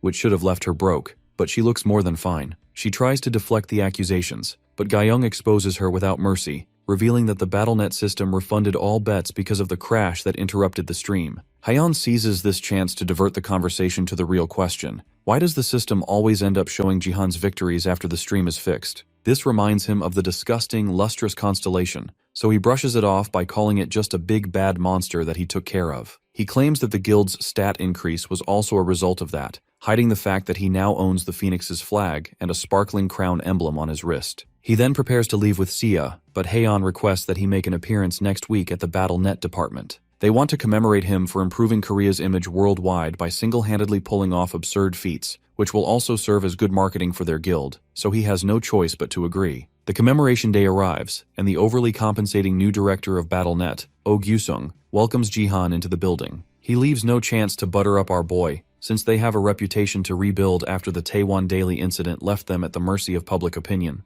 Haeon advises Jihan to just play along, while Seo and Masyed think he's being wholeheartedly celebrated by the very company that once tried to control him. The group enters the building, along with a very obvious Manhwa stalker. The award ceremony begins, and Seo proudly comments on how sharp Jihan looks in a suit. Haeon gets annoyed at him for not dressing like this more often, and Seo fuels the fire by pointing out that he used to only wear a wife beater. Suddenly, a clumsy nerd girl beside Sia accidentally spills coffee all over her new dress. Our lovely niece's dress gets stained, but she doesn't panic. Haeon offers to accompany her to the bathroom for cleanup, but Sia insists she's fine on her own, with the clumsy nerd girl tagging along. Jihan notices the commotion, while Masyed spots the stalker trailing after Sia as well. In the bathroom, as Sia washes her dress, sad that it got ruined so quickly, the clumsy nerd girl leans in, claiming there are coffee stains on her neck too. Even C questions how coffee could have gotten there, but as she's distracted, the girl pulls out a syringe filled with suspicious liquid and tries to stab her.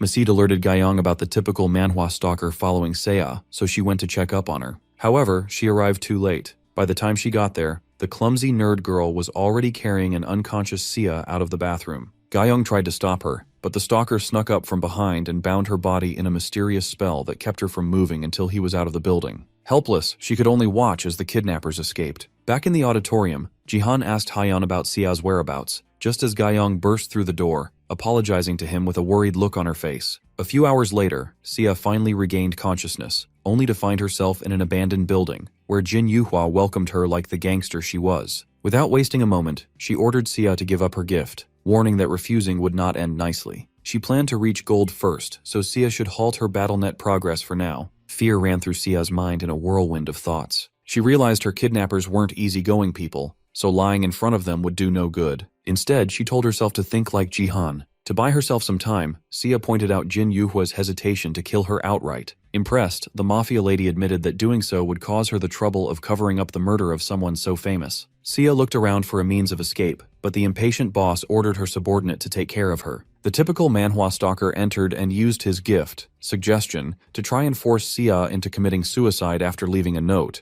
which would make things easier to clean up for Jin Yuhua. Sia pretended to faint from fear, causing the stalker to loosen his grip. As he moved closer, he suggested changing locations to carry out the murder in a less suspicious way, a plan Jin Yuhua approved of. They intended to leave her body near her house so the suicide would look believable. Suddenly, sparks began forming around Sia. As the arrogant stalker turned around, she struck him with a perfect jab to the face, knocking him out cold. The drive not to give up her gift, after being granted such a rare opportunity, fueled her determination to win this fight. Jihan, along with Gaeon and Masyed, arrived at the building where Seo was being held, using the Chibi Queen's energy detection to locate her. He wanted to rush straight in, but Gaeon suggested they call the cops first. Before they could finish the conversation, a group of henchmen surrounded them. Jihan didn't have time to deal with small fry, so he left it to Gaeon and Macied. Meanwhile, after Sia had knocked out the stalker, Jin Yuhua and her lackey wondered what skill she had used. Thankfully, Jihan could use his lightning physique to grant someone a lightning seal, allowing that person to also wield lightning powers. The seal also provided a shield against psychological attacks, making it perfect for the situation Sia was in.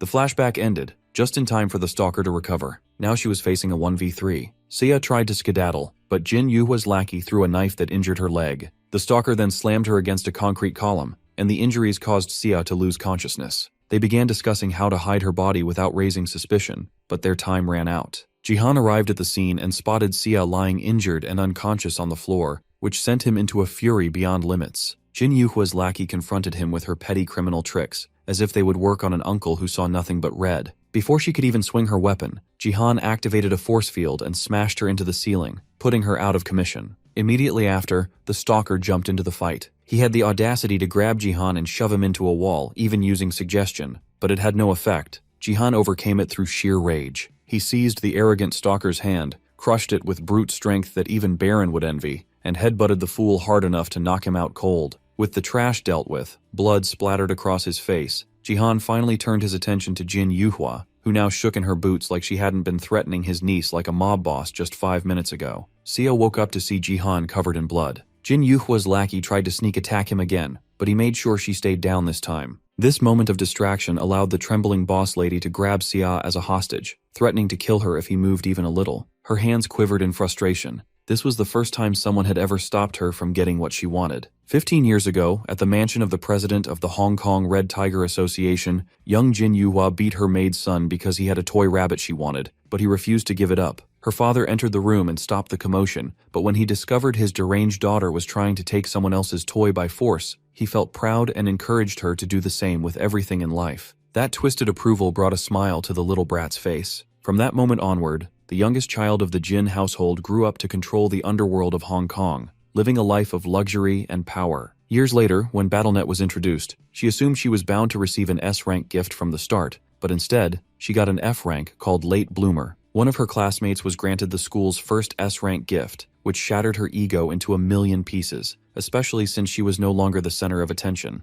Out of jealousy, she had the poor girl killed. The incident even made it to the news, but this twisted psychopath had no regrets. When Jihan later announced Sea's gift to the world, it gave the deranged woman a new perspective. She found a reason to pursue growth and become the strongest player alive, believing her late bloomer gift could eventually lead her there. Back in the present, Jin Yuhua thought she had the upper hand by holding Sia hostage. She put on a brave act, threatening to follow through with the killing if Jihan so much as flinched. But she had messed with the wrong uncle. Jihan's fearsome aura made the not-so-tough Jin Yuhua weak in the knees, unable to muster any strength against his overwhelming presence. Jihan drew Eclipse, ready to end this spoiled brat for good, but Sia stopped him, insisting he shouldn't stain his hands with the blood of a lowlife like her. These words struck a nerve in Jin Yuhua. Enraged, she pulled out a gun and opened fire on Jihan and Sia, but our boy raised a force shield in time, stopping every bullet as the crazed woman ranted in hysteria. With her last bullet, Jin Yuhua aimed at Sia, and somehow it slipped through Jihan's impenetrable defenses. Thankfully, he spotted it in time and sliced it in half with Eclipse, along with Jin Yuhua herself, who didn't even realize her upper and lower halves were no longer connected.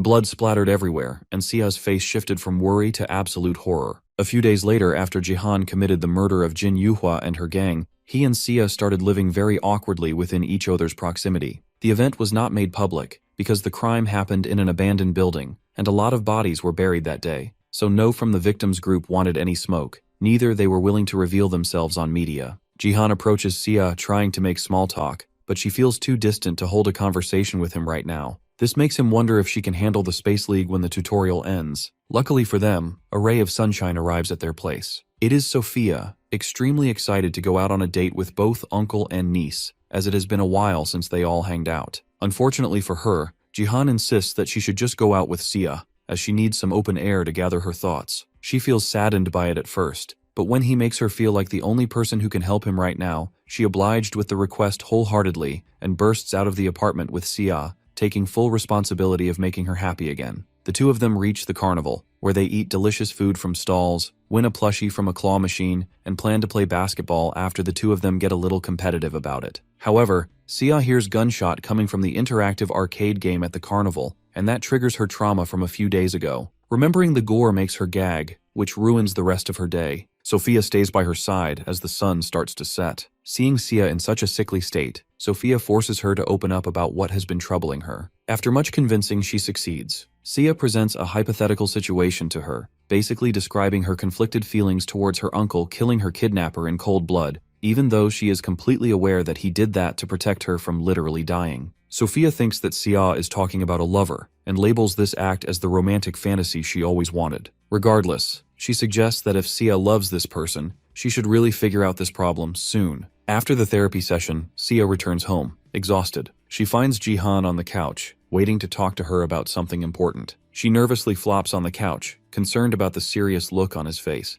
Out of nowhere, he drops a bomb of a question at her, asking about her feelings if she were to stop being a BattleNet player. Sia's eyes widen in disbelief over the kind of question she just heard. Before she gives her response, Jihan tells her about BattleNet becoming a reality once the tutorial ends. During that, people will die for real if they lack a certain amount of GP to revive themselves. Hearing that she can get actual blood on her hands terrifies Sia. She wonders how he knows about all of this, so Jihan uses the Chibi Queen as alibi, still withholding the information that he regressed. The Chibi Queen backs him by telling Sia about the cruel nature of the Space League, so quitting before it starts is better. She takes a moment to think about. Jihan tries to put her mind to ease, but she still refuses to give up on BattleNet. Her reasoning being that if the game becomes a reality, then there is more reason to become stronger so that she can protect her uncle as well. She doesn't want to be helpless and put him in a spot where he has to take drastic measures, like with Jin Yuhua. She remembers Sophia's words of encouragement. Jihan looks at the determined face of Sia and feels proud of how strong she has become. Funnily enough, Jihan was the one actually losing it when he saw Sia so down that he flipped tables in frustration because she wasn't eating his food.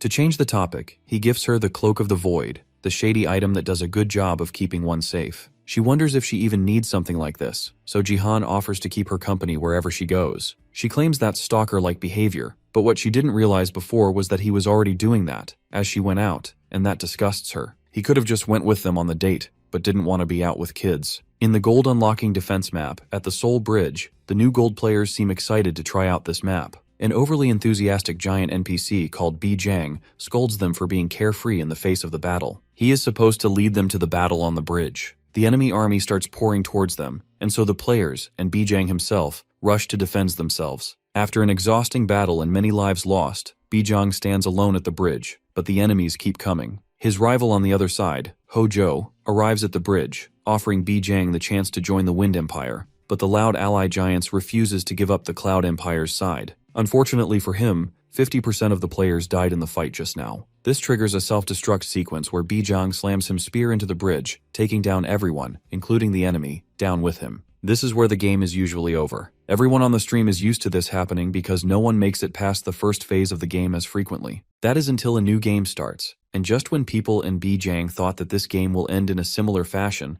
a strong lightning surges past the enemy giant Hojo. With more than 50% of the players surviving, and a fat-shaming comment aimed towards Hojo, Jihan and friends stand behind B. Jang, ready to approach Phase 2. This unlocks a hidden quest that he has to complete, which is to not let B. Jang die and earn his respect. Many years ago, the Cloud and Wind Empires ruled in harmony over a continent, until the Wind Empire's dead emperor was revived, and his first course of action was to wage war over the Cloud Empire to gain the divine creatures that were symbols of power of their nation. B. Jang was the commander of the Cloud Empire, and the emperor's brother, and he managed to thwart the invasion of the Wind Empire with just 10 soldiers by his side, which is why this game mode, Seoul Bridge, puts players on B. Jang's side. Only gold or above players are allowed on the map because the enemies are so strong. The rules are similar to other defense maps, except B. Jang destroys the bridge whenever 50% of the players die. Sia and Sophia try their best, but the number of enemies exhaust them. To make up for it, Jihan summons the Phoenix's Blessing, which increases the stats of all party members and allies by 25%. Seeing the giant Phoenix take flight in front of him, Hojo gets nervous. While the other players enjoy the buffs, Sia feels less of a player due to them, because she just keeps going up the levels, without learning much. Jihan reassures her that it is fine, but she reminds him that now that her gift is a D rank, she has to maintain 60% win rate for 500 games. Either that, or she has to just win the top 100 promotion game, but it has to be without his help. Jihan sees his niece slowly outgrowing him, feels saddened, so Sophia jumps in, trying to keep the party together for longer. B. Jang joins them, and confronts Jihan about the Phoenix because the Imperial Guard captain is the only one capable of summoning such a creature. Clueless, Jihan draws a blank. Suddenly, he remembers the hidden quest about gaining Bijang's acknowledgement. He whips out his amazing acting skills and pretends to be a subordinate of the Imperial Guard. The pure giant gets convinced, and before Xia could interrupt the act, Jihan offers to fight the enemy in Bijang's stead, but this is a fight he doesn't want to sit out of. Jihan goes above and beyond to gain the giant's acknowledgement by mentioning the fact that Bijang swore brotherhood with the Imperial Majesty, so he should let him protect as an extension of the Emperor,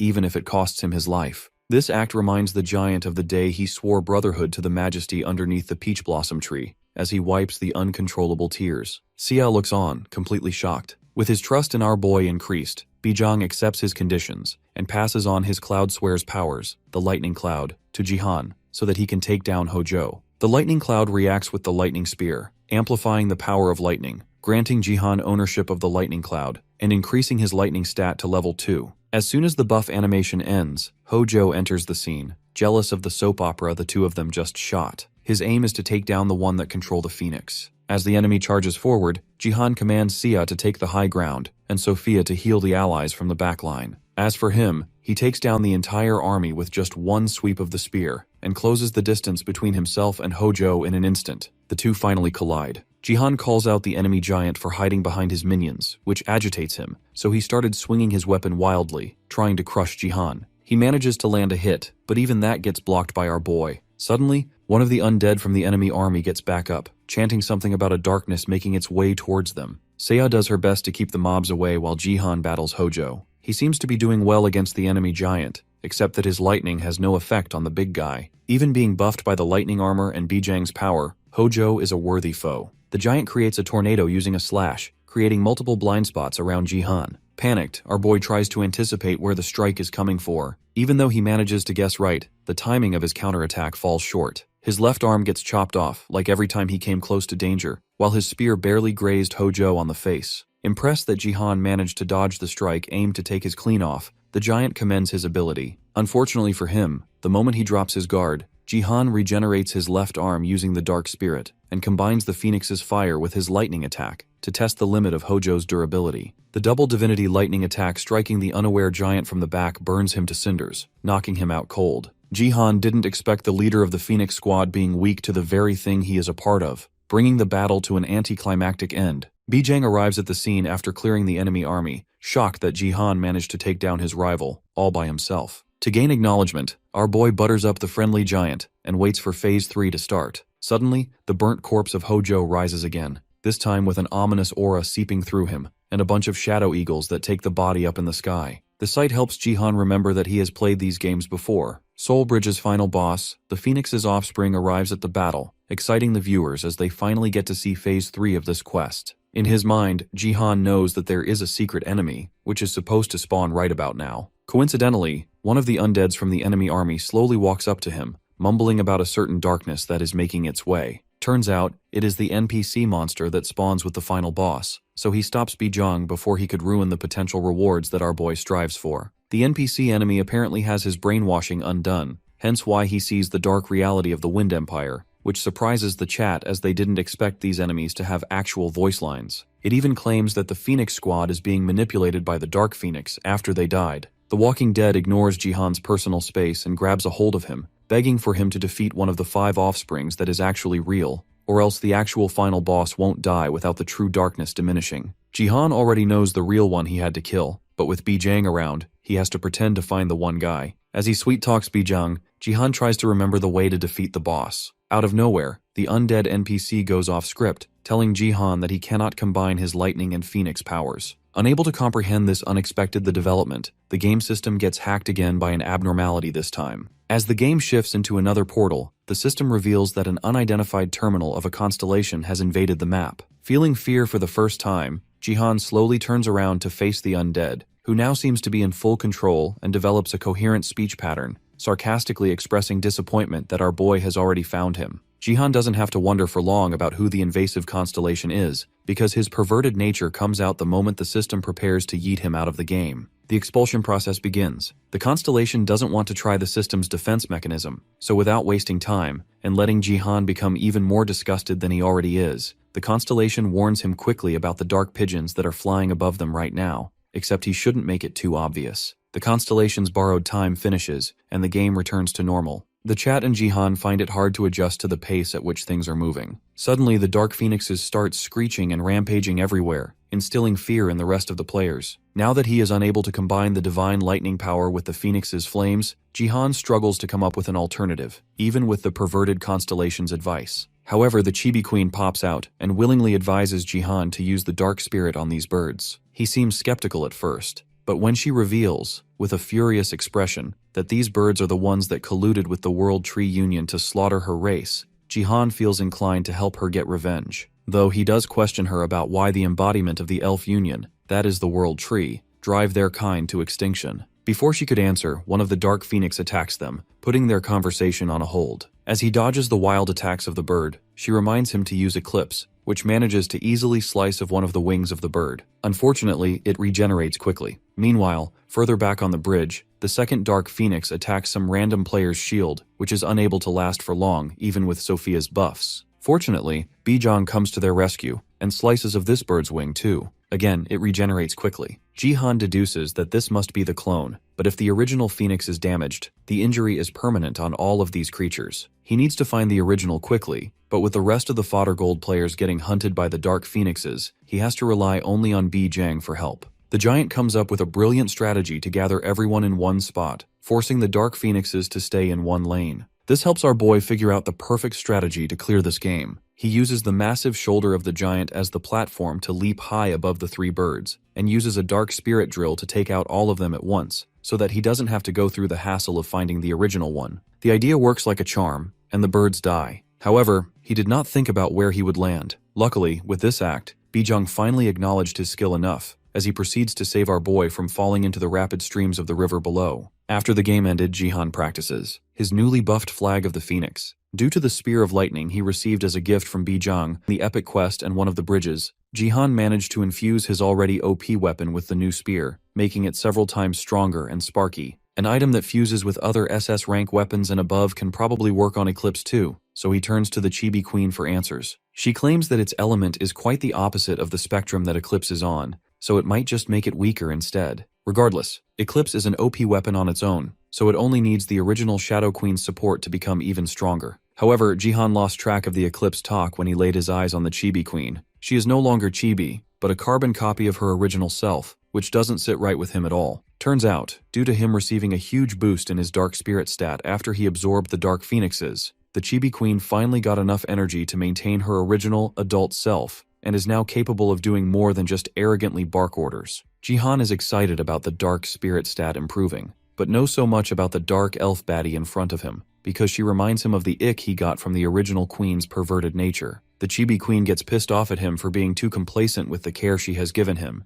and returns to her adorable little appearance. The gag moment ends, and Jihan goes straight to the conversation that got interrupted at the Soul Bridge about the elves killing her race. To start off, she corrects him that the white elves don't consider the black ones as the same species. All elves that spawn from the World Tree are black, with 1 in 10 being the white exception. The Chibi Queen was one of the blacks that the whites discarded because they considered them defects. The original Shadow Queen came to rescue her soul, amongst many others, and revive them as the Shadow Elves. Later, she managed to take back one of the white supremacist world from the World Tree as she led a revolution against it. She still lacks the power to fully overthrow the racist tree and eradicate the supremacists, because it is quite literally the strongest being in the world. Jihan confirms that the elves' elitist behavior checks out, as they were one of the reasons why Earth was driven to extinction in his past life. Their conversation abruptly ends when they hear Seoff freak out about South Korea national team losing in the BattleNet League yet again, and now the counter might be one step closer to getting dungeons. Jihan worries that they might be approaching the worst's end sooner than expected,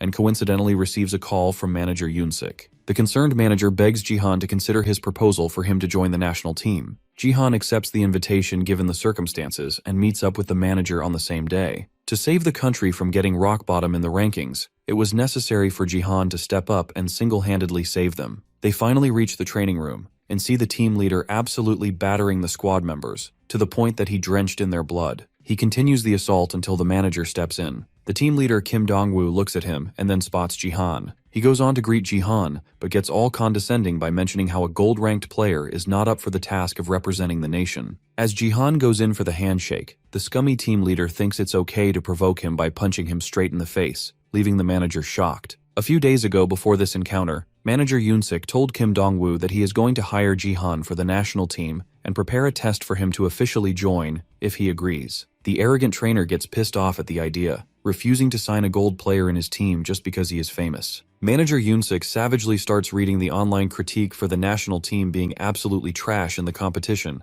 so having Jihan in the team might save them from this fall from grace. This frustrates Kim Dong-woo a lot more because he has to rely on the brother-in-law of the Sword King. As in the past, it was the Sword King himself who carried the national team to such a high ranking, racking up multiple Man of the Match awards, that the media only ever cared about getting his interview, disregarding the rest of the team. Getting mad at the things that are just true, the team leader in denial makes up his mind on killing Jihan if he wants to give trials for the team. Back in the present, what this shithead thought was a surprise punch, Jihan blocked it easily, giving him the death stare that forces the arrogant leader to back off. He claims it was just a test after his got crushed like that. Jihan wonders if this was the actual test, but manager Yoon-sik tells him about the real one that is prepared by the department, since he is a special case. Jumping at the opportunity, Kim Dong-woo challenges Jihan to a public duel as his trial. He suggests that if our boy can defeat a pro that has experience in the league, then no one should have any complaints about him entering the team as well. Without even a moment of hesitation, Jihan accepts the duel, fully planning on humiliating this insecure leader live on stream.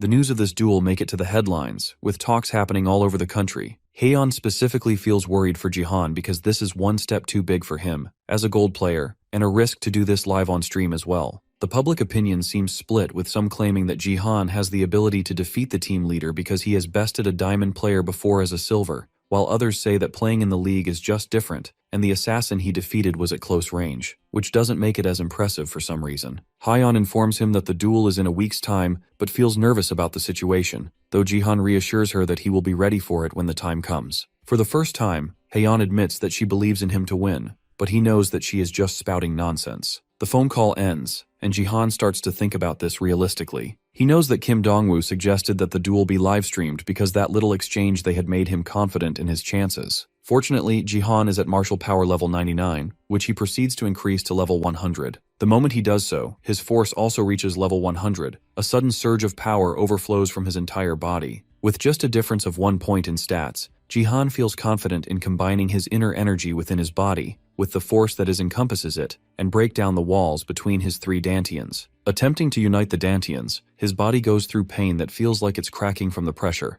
but he endures it all the way. The excruciating process goes on for a little bit more, but he finally manages to succeed in combing the 3 dantians. With the fusion completed, the martial power and force combine into one stat, unlocking a special new ability of the stars called Martial Spirit. He wonders if this is different from a unique stat, but at least it was successful. His celebrations are abruptly cut short when a huge hand emerges from a portal behind him and kidnaps the poor guy. It was the hand of the wandering martial god, who had summoned the owner of the martial spirit. The martial god kidnapped our boy and dumped him onto a strange planet within the cosmos. He gets up and sees multiple constellations in the form of weapons in the starry sky. He remembers that it was the martial god that summoned him here, right after his dantians were unified, unlike before when he left because the dantians were partially connected. Suddenly, an old Chinese figure emerges from the shadow, surprised to see a visitor after so long. Jihan assumes that it's the martial god, but the Chinese figure scoffs at him, saying that he is too low level to even stay alive, let alone see the martial god. Instead, he gets to meet the kidnapped god's subordinate, a person who has lived for over 180,000 years,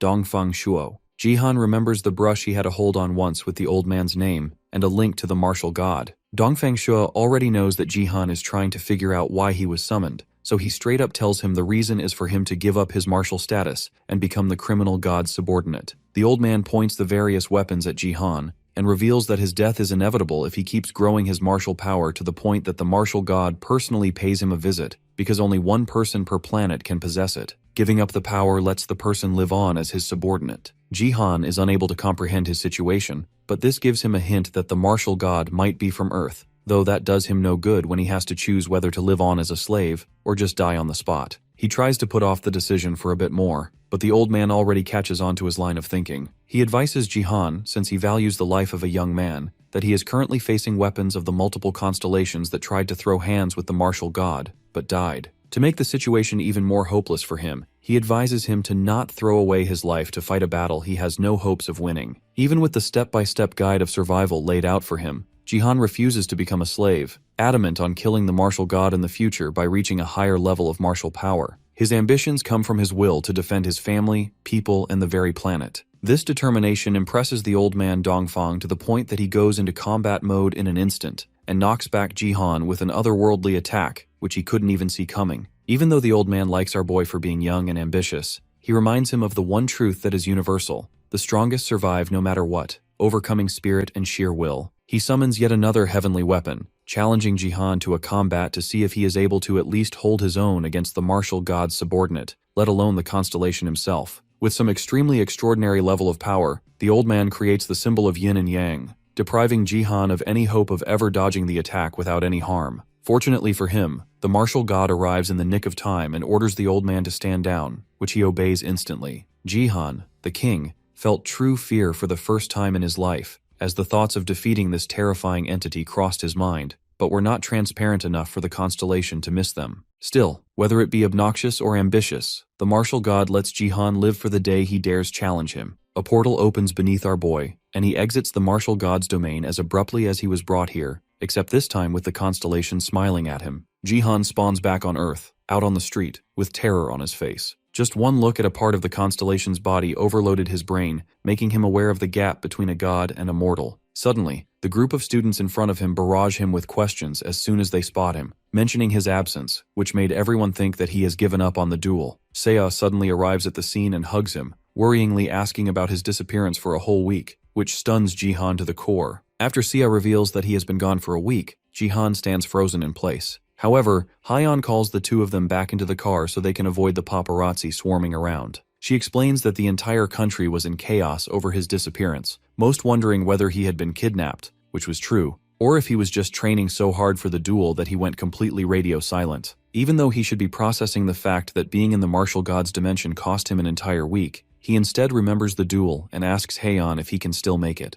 It turns out the duel wasn't cancelled, and Kim Dongwoo now stands in front of the cameras, hoping our boy doesn't arrive in time. When a reporter asks him about his thoughts on Jihan's disappearance, he claims Jihan had threatened his manhood and acted rudely before the fight. He says he looks forward to settling the duel, if Jihan even shows up, to save face. Unfortunately for him, just as he hopes Jihan won't arrive, our boy makes a flashy entrance while still on the phone with Hyeon, telling her he has reached the venue. The paparazzi immediately rush toward him, bombarding him with questions about his week-long ghosting. To keep the spotlight under control, Kim Dongwoo swoops in and escorts Jihan into the arena, though he can't help but wonder why he looks like a beat-up homeless man dragged in off the street. Meanwhile, Jihan is weighed down by pressure from his meeting with Dongfang and the martial god, as well as the new martial spirit he received, so this fight is bound to get complicated. Regardless, the two arrive at the battleground. Everyone anxiously awaits the moment, many having already lost hope that it would even happen after Jihan's disappearance. On the livestream, countless viewers speculate that he pulled this stunt just to rack up more attention. The battle begins, and with no regard for Jihan's condition, the arrogant leader lunges at him with a wild swing. Jihan dodges, but the sheer impact of the blow makes him acknowledge the strength of a national team player. However, his technique and speed are sloppy, giving Jihan several openings to exploit. Baiting him with a fake attack, our boy lures the impatient leader into dropping his guard. But just as Jihan goes for the strike, it gets caught with ease. It turns out Kim Dongwoo's arrogance comes from his confidence in his gift, precognition. This ability allows the user to predict their opponent's movements, not true future sight, but more of an anticipatory reflex. Its effectiveness depends heavily on the user's own physical ability to keep up, which lets him evade nearly everything thrown at him. He slips past a flurry of Jihan's attacks, even landing a counterblow that bruises him. Jihan begins to worry. His absolute territory trait doesn't seem to be working like it should. This boosts Kim Dongwoo's confidence even more as Jihan charges in without weapons or magic, just throwing hands. With precognition working overtime, the arrogant leader finds what looks like a perfect opening and lands a clean hit. When the dust settles, blood drips onto the floor, but it's unclear whose it is. The blood that spilled, the jaws that dropped, and the weapon that fell, all of it happened to the arrogant Kim Dongwoo. With his arm completely ruptured, the team leader screams in agony and confusion. Jihan,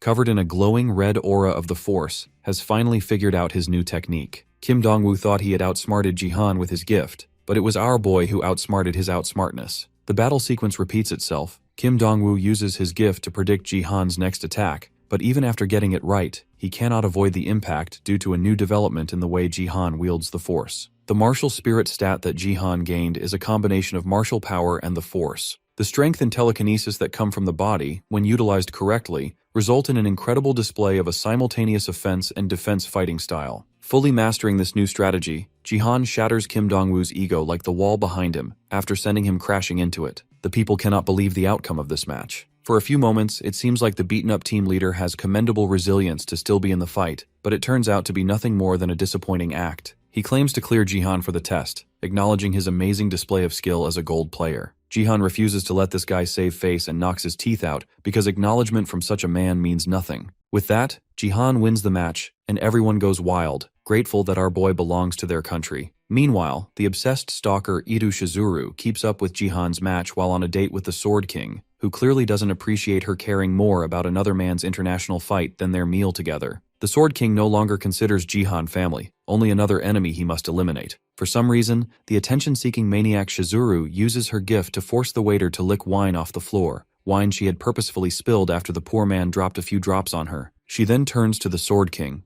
asking about his chances of winning against our boy, to which he admits will be slim in a year's time, because Jihan's rate of improvement is extraordinary. The perverted psychopath feels uneasy, knowing even her precious king might lose too. Meanwhile, the post-match interview begins on stream. The reporter asks Jihan about his feelings on joining the team, but our humble boy claims it was just luck, even though he had wrecked his opponent. The next question probes his intentions as a national team member, and with the Sword King in mind, Jihan makes a bold statement. Regardless of Korea's poor performances in the past, with him on the team, no one has to worry about losing again, not even to the traitorous Sword King, because our boy plans to personally fight and brutalize him in a match, presenting his head as a gift to the country. This declaration hits the bewitched Sword King harder than he has ever been struck before. After Jihan made it into the national team, Hyeon and the others threw him a celebratory dinner. He would be shifting to the national team's dorms soon. Gyeong felt a little disappointed that she was unable to catch up to him, despite leveling up relatively quickly. Sia cheered her up by setting a new goal for everyone at the table, to join the national team together. She planned on becoming the archer, and Gyeong could be the warrior, but she froze in place when pointing toward Masyed, because bro is Argentinian and cannot join Korea's team. The room turned awkward, so Haeon quickly changed the subject before the footballer caught on to the accidental racism. Suddenly, Jihan received multiple warnings from the system that his nameless divine arts were facing an anomaly. He either had to change the 3 divine techniques he possessed, or guess the real name of the nameless divine arts, because the martial spirit was causing a refusal to fuse with it. He hadn't figured out the true name of the technique in his past life, because he had received it just before Earth was destroyed,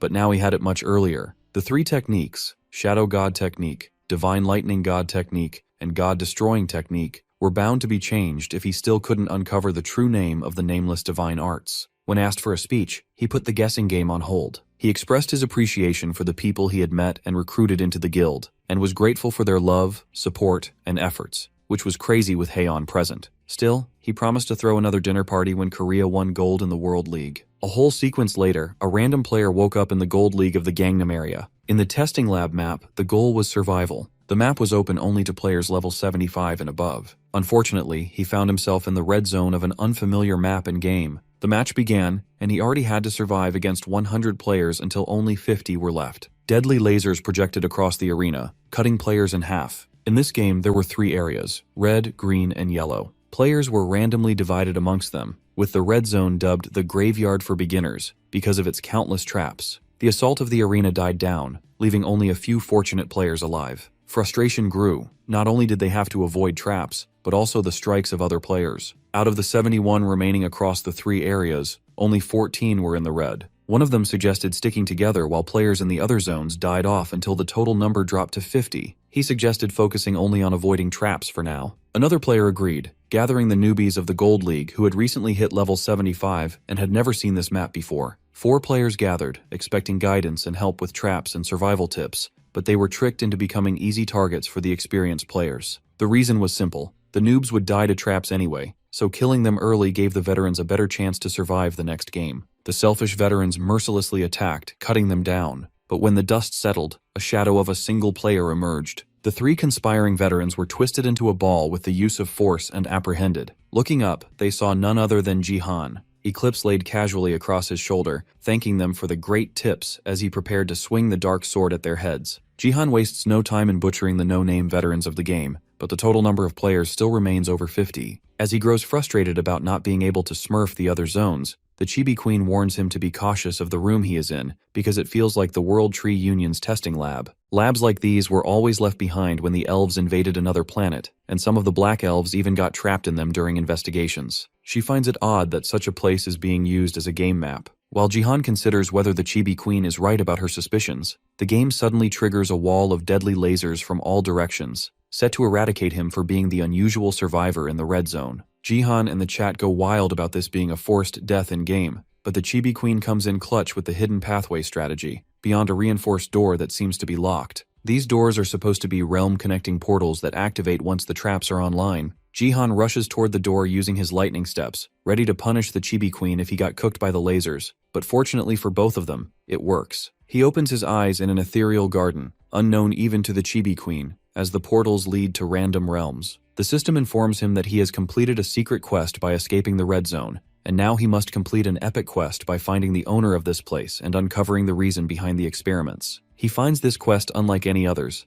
Even its reward is uncertain, though it could be up to 100,000 AP. Suddenly, a white elf lady appears from a pavilion, shocked to see one of her subjects actually escaping the lab. Even after hearing how he was referred to, and despite the Chibi Queen's warning to stay cautious, this dude lets his curiosity guide him to drink a cup of tea made by the very elf who keeps calling him a subject. Even with the option of beating the answers out of her, Jihan chooses to play it safe and go along with the offer of a lady from a race established to be evil just because her powers are unknown. The two sit down for tea, and even as he holds the cup, the thought of it being poisoned crosses his mind. The Chibi Queen outright tells him to just unalive her, but he refuses, convinced there is no real danger, since this feels like the tutorial. He takes a sip of the tea, then storms her with questions about the purpose of the lab, and her appearance being different from a regular player. She calls him out for being overly curious, but reassures him that she is only here because the garden is nice, and a place from where she can observe everyone. Jihan sets down the cup, hoping he can get all of his questions answered as easily as the first two. However, when he asks her the reason for observing the human race, the elf reveals her psychopathic nature by telling him that she wants to make all of the unique players, like Jihan, into her slaves. As soon as she finishes her sentence, something reacts inside Jihan's body, and he collapses to the ground with panic on his face, while the elf lady smiles at him for being so damn stupid.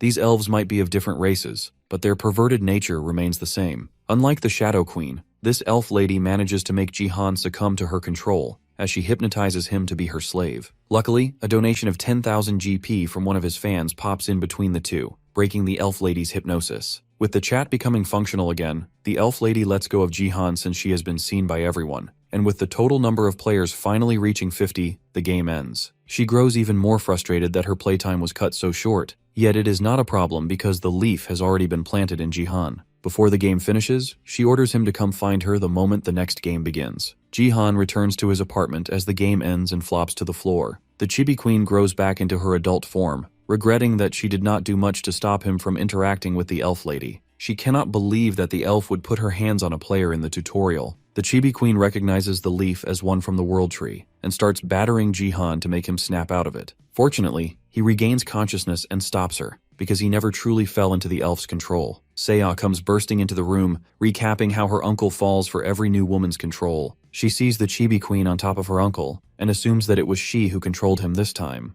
After the misunderstanding clears, the Chibi Queen explains that the leaf of the World Tree is both an item that heals all abnormalities, and something that can be used to control a being without resistance. This begs the question of how Jihan is still fine after the leaf was implanted in him. He explains that it is thanks to the martial spirit, an ability he gained after mastering control of his body. He only temporarily succumbed to the hypnosis because it felt similar, but he managed to manipulate the external energy that tried to control him right after. Seiya and the Chibi Queen simply accept that this dude is too OP to be controlled. He wants to cut open his body to take the leaf out, but it is impossible to do so without the elf's technology, so he has to set up a meeting with the elf lady. Seiya worries that it might lead to something disastrous, but Jihan comforts her that it will be fine. Deep inside, he is well aware of the risk, but he needs to follow through for his plan. A few days later, he gets escorted to the national team's dormitory. He talks to Seiya on the phone as he walks through the hall, thinking about the call-up for his training, the schedule, and the fact that he has to live with someone he bullied live on stream. He continues his conversation with Seiya. The two talk about living away from each other, concerned that neither of them will survive without the other, especially Seiya without her uncle's delicious cooking. She is actually out grocery shopping for that exact reason and cuts the call. Unbeknownst to her, an assassin spies on her from a dark alley, ready to take her out since she is alone and it is the best opportunity for him. However, he suddenly finds himself surrounded by 1,000 blades of shadow. The Chibi Queen has found him, and she needs some answers. Surrounded by Jihan's contingency, the assassin tries to come up with an escape plan. Conveniently for her, Sia enters the scene. She attempts to use this opportunity to take Sia out at once, but the Chibi Queen is quick to react, impaling her instead. However, the assassin manages to fool her into attacking an afterimage, while the real one sneaks up behind Sia. Fortunately, the lightning spell that Jihan gave Sia comes in clutch, sending the assassin flying away. Using the opportunity, the Chibi Queen attacks with her blades and corners the assassin. With nowhere to run, the assassin gets impaled by the Chibi Queen's blades. Sia worries that she might have killed her, but the Chibi Queen knows how to control her strength. She unmasks the assassin right away, and it is none other than Akari, the assassin sent by Ito Shizuru. Both Sia and the Chibi Queen complain about these people constantly being a pain. Akari then uses her sob story about the time she tried apologizing to Ito Shizuru for failing to capture Jihan, but the sadistic queen used Akari's sister, Hiyori, to blackmail her. Shizuru threatened to use Hiyori's body as the replacement clone to punish Akari for ruining her plans. Even after hearing her story, and that she was forced to commit such a heinous crime, Sia does not buy it at all, because this concerns her and Jihan's safety. To fix the issue, she calls her uncle before turning Akari into the police. Unfortunately, she somehow forgets that Akari is a diamond-ranked assassin who can easily break through restraints. As Sia informs Jihan about her location, Akari materializes a sword and uses it to split the Chibi Queen in half. Jihan anxiously asks Sia about the situation, but she is too shocked to speak. Akari smirks, noting that Sia is cold enough not to pity a killer just because she used a sob story. The reality is that Akari willingly submitted her body to Ito Shizuru and got turned into a clone to protect her sister, losing her ego in the process. This means that Akari's body can be overwritten with Shizuru's consciousness whenever she wants. Shizuru then confronts Sia about being rude to her soon-to-be stepmother. Sia recognizes the face of the sadistic queen and immediately tries to tell Jihan about it, but her phone gets snapped in half. Ito Shizuru grabs Sia by the neck and tries to force her into obedience.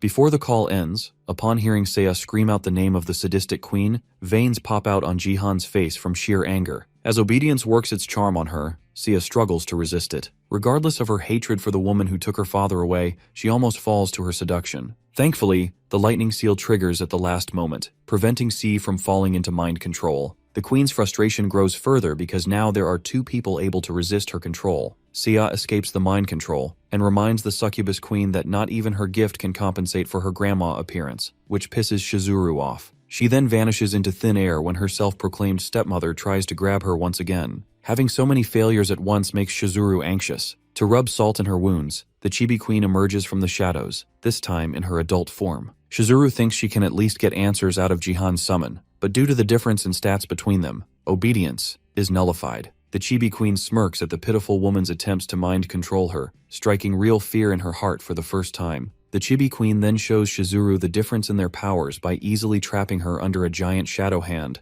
since Akari's movements become extremely dull once her body is overtaken by the good-for-nothing queen. She proceeds to get rid of this nuisance once and for all, but Shizuru pulls out an item that protects her completely from the Chibi Queen's attacks. It's called the Absolute Defense Charm, an S-ranked item that can only be used once. The Chibi Queen calls her out for using petty tricks instead of actually getting good in battle. Shizuru realizes that her plans are fully undone for now, especially because she didn't account for Jihan's summoned familiar, so now she just has to grab Sia and scram out of here. The only problem is that she has no clue where Sia could have gone. Meanwhile, Sia is still there, just in another dimension. At the last second, she equipped the shadow cloak to escape, and now no one can actually see her. She is surprised to see the cloak working so well, so she decides to stay in the void for a little longer. Had she read the description of the cloak, she would know that staying too long in that place leads to disasters. A strong storm emerges out of nowhere, and the system issues a warning that Sia needs to avoid getting swallowed by it. The battle between the Chibi Queen and the sadistic queen continues, but Sia's sudden reappearance puts it on hold. As Sia trembles at the thought of almost being consumed by the storm, had she unequipped the cloak even a second later, Ito Shizuru smiles at the opportunity to accomplish her goals. However, the Chibi Queen smirks at her ignorance of the Grim Reaper lurking right behind her. Jihan arrives at the fight and strikes Shizuru with his lightning. He checks on Sia, then proceeds to threaten who he thinks is Akari, but the Chibi Queen alerts him that the woman is actually Ito Shizuru. Knowing she is hopelessly outmatched, Shizuru tries to run away with Akari's body using spiritification, because the body is quite valuable to her. Unfortunately for her, she doesn't get to leave on her terms this time around.